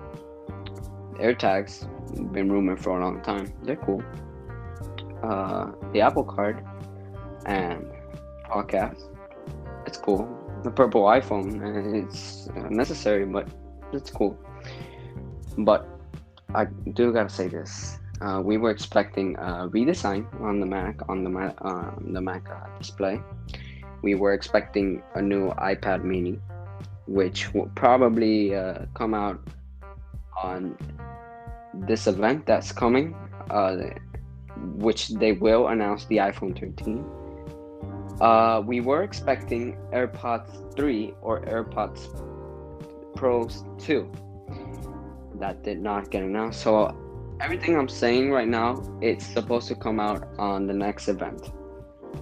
But still, at least the iPad Mini and the AirPods, I think they should have come out in this event just to top it off. A lot of people, like myself, like the iPad Mini line. I have an iPad Mini 5 myself. I'm considering to switch to the iPad Pro, the 2020 or the 2018 model, or even the M1. But I'm good with my iPad. It has the A12 Bionic chip, which is a very fast chip. It was put in the Apple TV 4K thing. It is a very powerful chip, and they just had to add more stuff. It was a good event, but it was a bit underwhelming. That's what I'm gonna say about Apple's spring-loaded event. We should see the next event come out on September, which will announce the infamous iPhone 13. I want to see. Apple what's coming. Leaks show that the iPhone 13 would not have a 120 hertz display on the base models. On the Pro models, it will have a 120 hertz display, which I think it sucks that you can't put it to all models, right? I can't say for sure because the event hasn't come out yet, but when it does, I don't want to be disappointed to see that we're gonna have to wait another year to get more hertz. You could do this. You could get the Pro models and you can give them 120 hertz, but you can also do and give the iPhone 13 and the iPhone 13 mini, you could give them 90 hertz, to get that feel. It's not 120 hertz obviously, but it is 90 hertz and it is more than 60 hertz, which we have for so long. We need an upgrade. But I'm excited. I'm excited to see what's gonna happen with Apple. I love Apple. I recently switched from the iPhone, from the S10e Samsung to the iPhone 12, and so far I am enjoying my iPhone. I love Apple, but you gotta put better specs on your products. That's all I'm gonna say. With the exception of the M1 iPad, which is amazing, truly amazing. So Akira, tell me, how was the event for you? The event was, like you said, it was good. Brought a lot of new things, but also sad things because of the iPad didn't get the how you say that remake that we wanted, because I forgot the other name. The colorway for the iPhone was probably my favorite thing about the whole event, but apart from that, it was a good event. It was a very good event. Again, the visuals are amazing in the Apple's event. It is very fun to watch. I'm down for an Apple event. I'm always down for a good Apple event, and I'll be happy to cover whatever its contents are. So that was it for today's Apple spring-loaded event. It was a good event. It was great. The M1 iPad Pro, the M1 iMac, the AirTags, Apple TV 4K. We got the Apple Card, the iPhone 12 purple colorway, and we got Podcast Plus. That is it for today's episode. I hope all of you guys enjoyed, and we'll see you on the next one.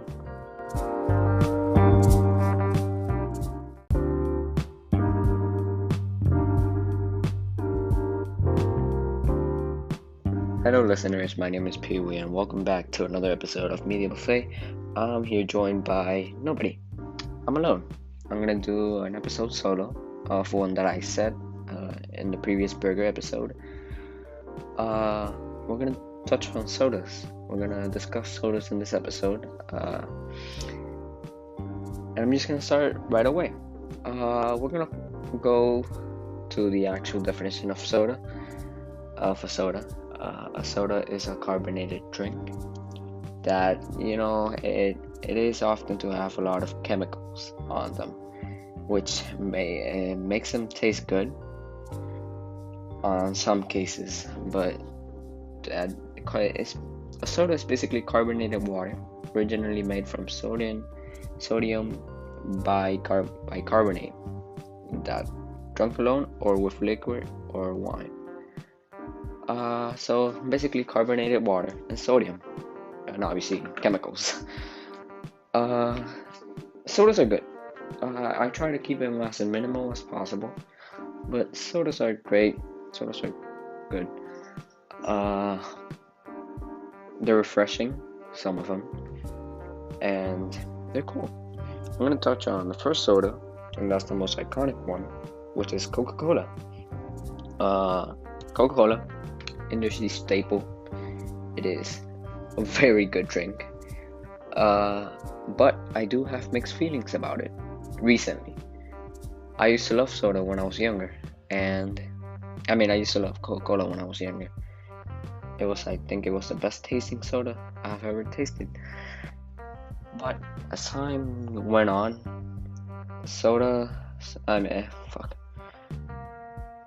Coca-Colas, I just don't crave them. I don't crave sodas. I keep saying sodas. I don't crave Coca-Colas anymore. When I'm eating a burger or when I'm eating something, I don't crave a Coca-Cola. I crave water. I crave maybe a soda that I'm gonna touch later on, which is my favorite soda. But I don't crave Coca-Cola, which, nevertheless, it is a really good soda. A lot of people, billions of people like Coca-Cola, and they drink it a lot. So, good drink there. Now we're gonna go to the competition. That's Pepsi. I actually prefer Pepsi. I'll tell you why. It is sweeter. It is a sweeter soda than Coca-Cola. It ain't as strong. It ain't as strong as Coca-Cola. It's like more, not mild, but it has a nicer feeling to it, a nice taste to it. Don't get me wrong, Coca-Cola is amazing, but I do prefer Pepsi. But we're gonna touch on another one, which is Sprite and 7-Up. That's a complete different story. I think 7-Up sucks, and Sprite is amazing. 7-Up, I think it's the complete opposite in this case. I think Sprite is it has a sweeter taste. They're both sweet. All of them are sweet, obviously, but the Sprite has a nice taste to it that is way better than 7-Up, and I'm sure that millions of people can agree with me. That's Sprite and 7-Up. We're gonna go now to Mountain Dew, which obviously is part of Pepsi, and Mountain Dew really kicks the bucket here. I don't know. Well, it is amazing. Mountain Dew is amazing. It is sweet, refreshing, has a really nice taste, and overall a really, really nice drink. it has a wide variety of flavors. They have I don't know the names right now, but they have pink, which is something of melon. They have the blue one, the red one. I'm just gonna say by colors. They have a limited purple one, which I would like to drink. But Mountain Dew is just great. It's amazing. That's Mountain Dew. I'm gonna head on quickly to my favorite soda now, which is Dr. Pepper. And Dr. Pepper is, many people don't like it, and I can understand why. Dr. Pepper has a very different taste than your normal Coca-Cola, Sprite, and stuff like that. It has sort of a vanilla caramel taste to it, which again, many people do not like, but I'm down for it. It is the best soda ever for me. Dr. Pepper, man. It's just the sweet one. The ad says it. It is the sweet one, and you can never go wrong with some Dr. Pepper, man. Favorite soda, and that is a soda I crave, and I crave so much. It's really, really good. It is a really good soda. Now we're gonna go to root beer. I mean, the Pitbull, I think it is. Mugs. Never tasted it. But I would like to. My father, he actually likes root beer, and he says it does taste good, and I want to taste it. You know, pretty. Oh wait, no. I have tasted root beer, and I remember not liking it because it doesn't have the flavor it has. It's not sweet. I mean, yes, it is sweet, but it's a very complex thing to analyze the taste of it. So, but I do remember I did not like it. But hey, people like it, people enjoy it, so that's good. We're gonna move on to Fanta and Sunburst, I think it's called. They're really good. Fanta Orange. Obviously the original Fanta. It tastes amazing. It's an orange soda, which you can't deny how good the taste is. It's very original. It's not like, obviously you can taste the orange, but it's a very different type of orange. Obviously chemicals change that aspect, but you know, whatever, it tastes really good. Same goes for Sunburst. That's the orange one. You have the grape one, which again tastes really good.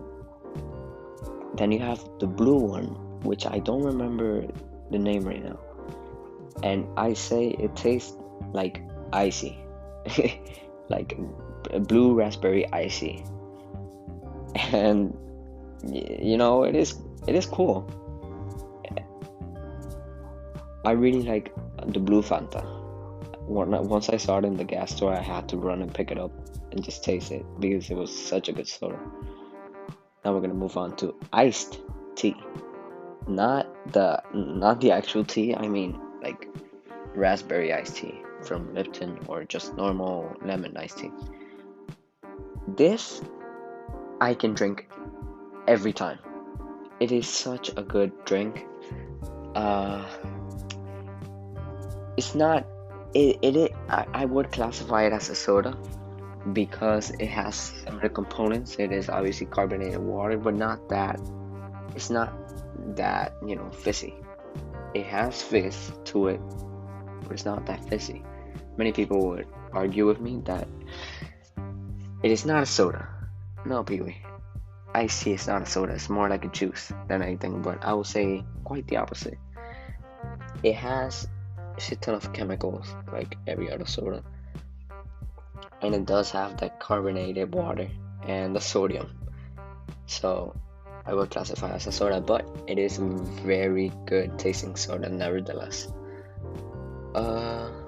That's iced tea. Obviously, you have the lemon iced tea, which tastes, it's original. It's amazing. You can never go wrong with some good lemon iced tea.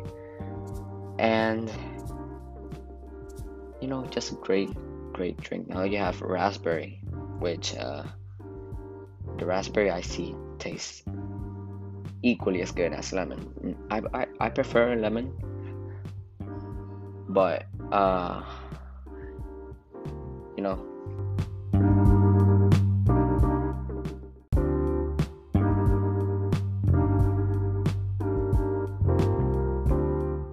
so yeah, lemon raspberry iced tea, really good. We're gonna go to cream soda now, which takes us back to basically Dr. Pepper. Take the, it's a mix of HFCs, AHFCs, and artificial colors and flavors. This is not your grandparents' soda, in the worst way possible. And we go back to Dr. Pepper and root beer.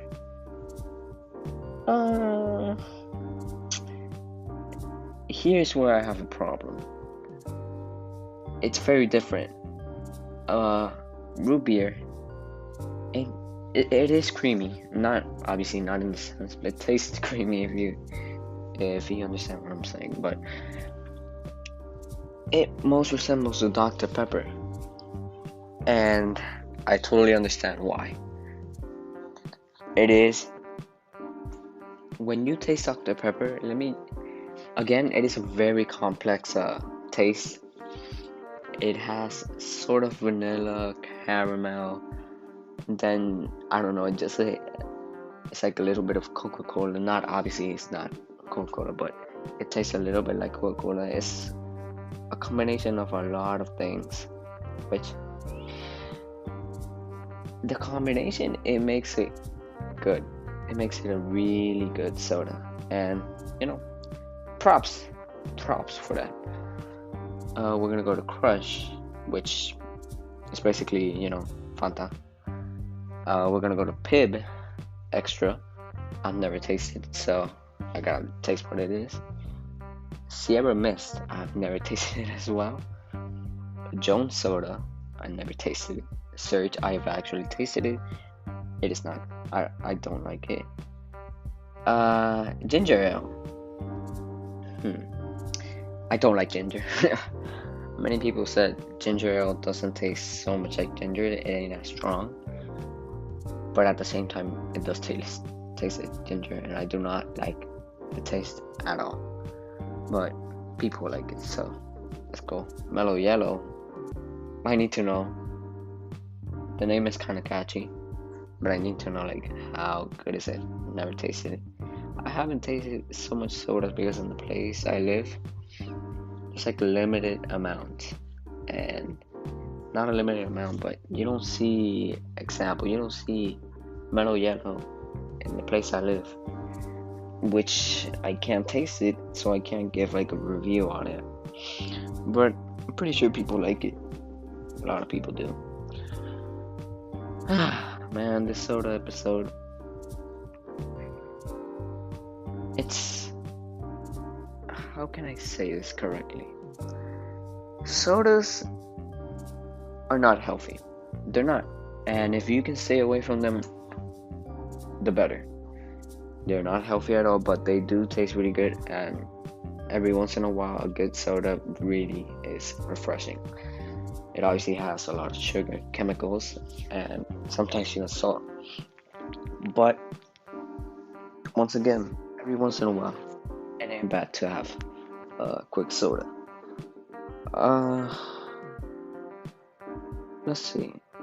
I'm seeing here Stewart's Black Cherry Wishniak. The ingredients are carbonated water, high fructose corn syrup, natural and artificial flavor, citric acid, sodium, caramel color, red. I'm not gonna say that. I don't see no cherry in here. It says black cherry, but I only see corn syrup. I mean, I guess it characterizes on the natural and artificial flavor. but it doesn't have any cherry-like ingredients. Whatever. I would actually taste this. I mean, I like black cherry. I really do. A&W cream soda. Oh, okay. We have cream soda now. Is that exactly like the Pitbull? I keep forgetting the name. Mug. I don't know if it's like Mug, but oh, okay, yeah. It is like Mug. Mug and A&W are cream sodas. Oh, and A&W root beer. They also have root beer. Oh my. Okay, that's cool. I gotta taste that. Really, cream soda.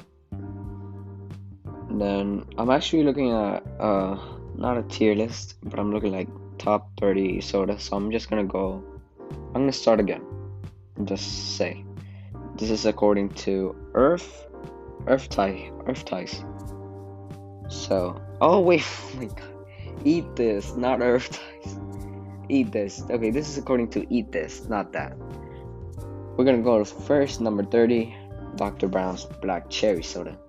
Once again, I would like to taste a cherry soda. A&W Cream Soda goes in 29th spot. In the 28th spot, we have Mug Cream Soda. In the 27th spot, we got A&W Root Beer.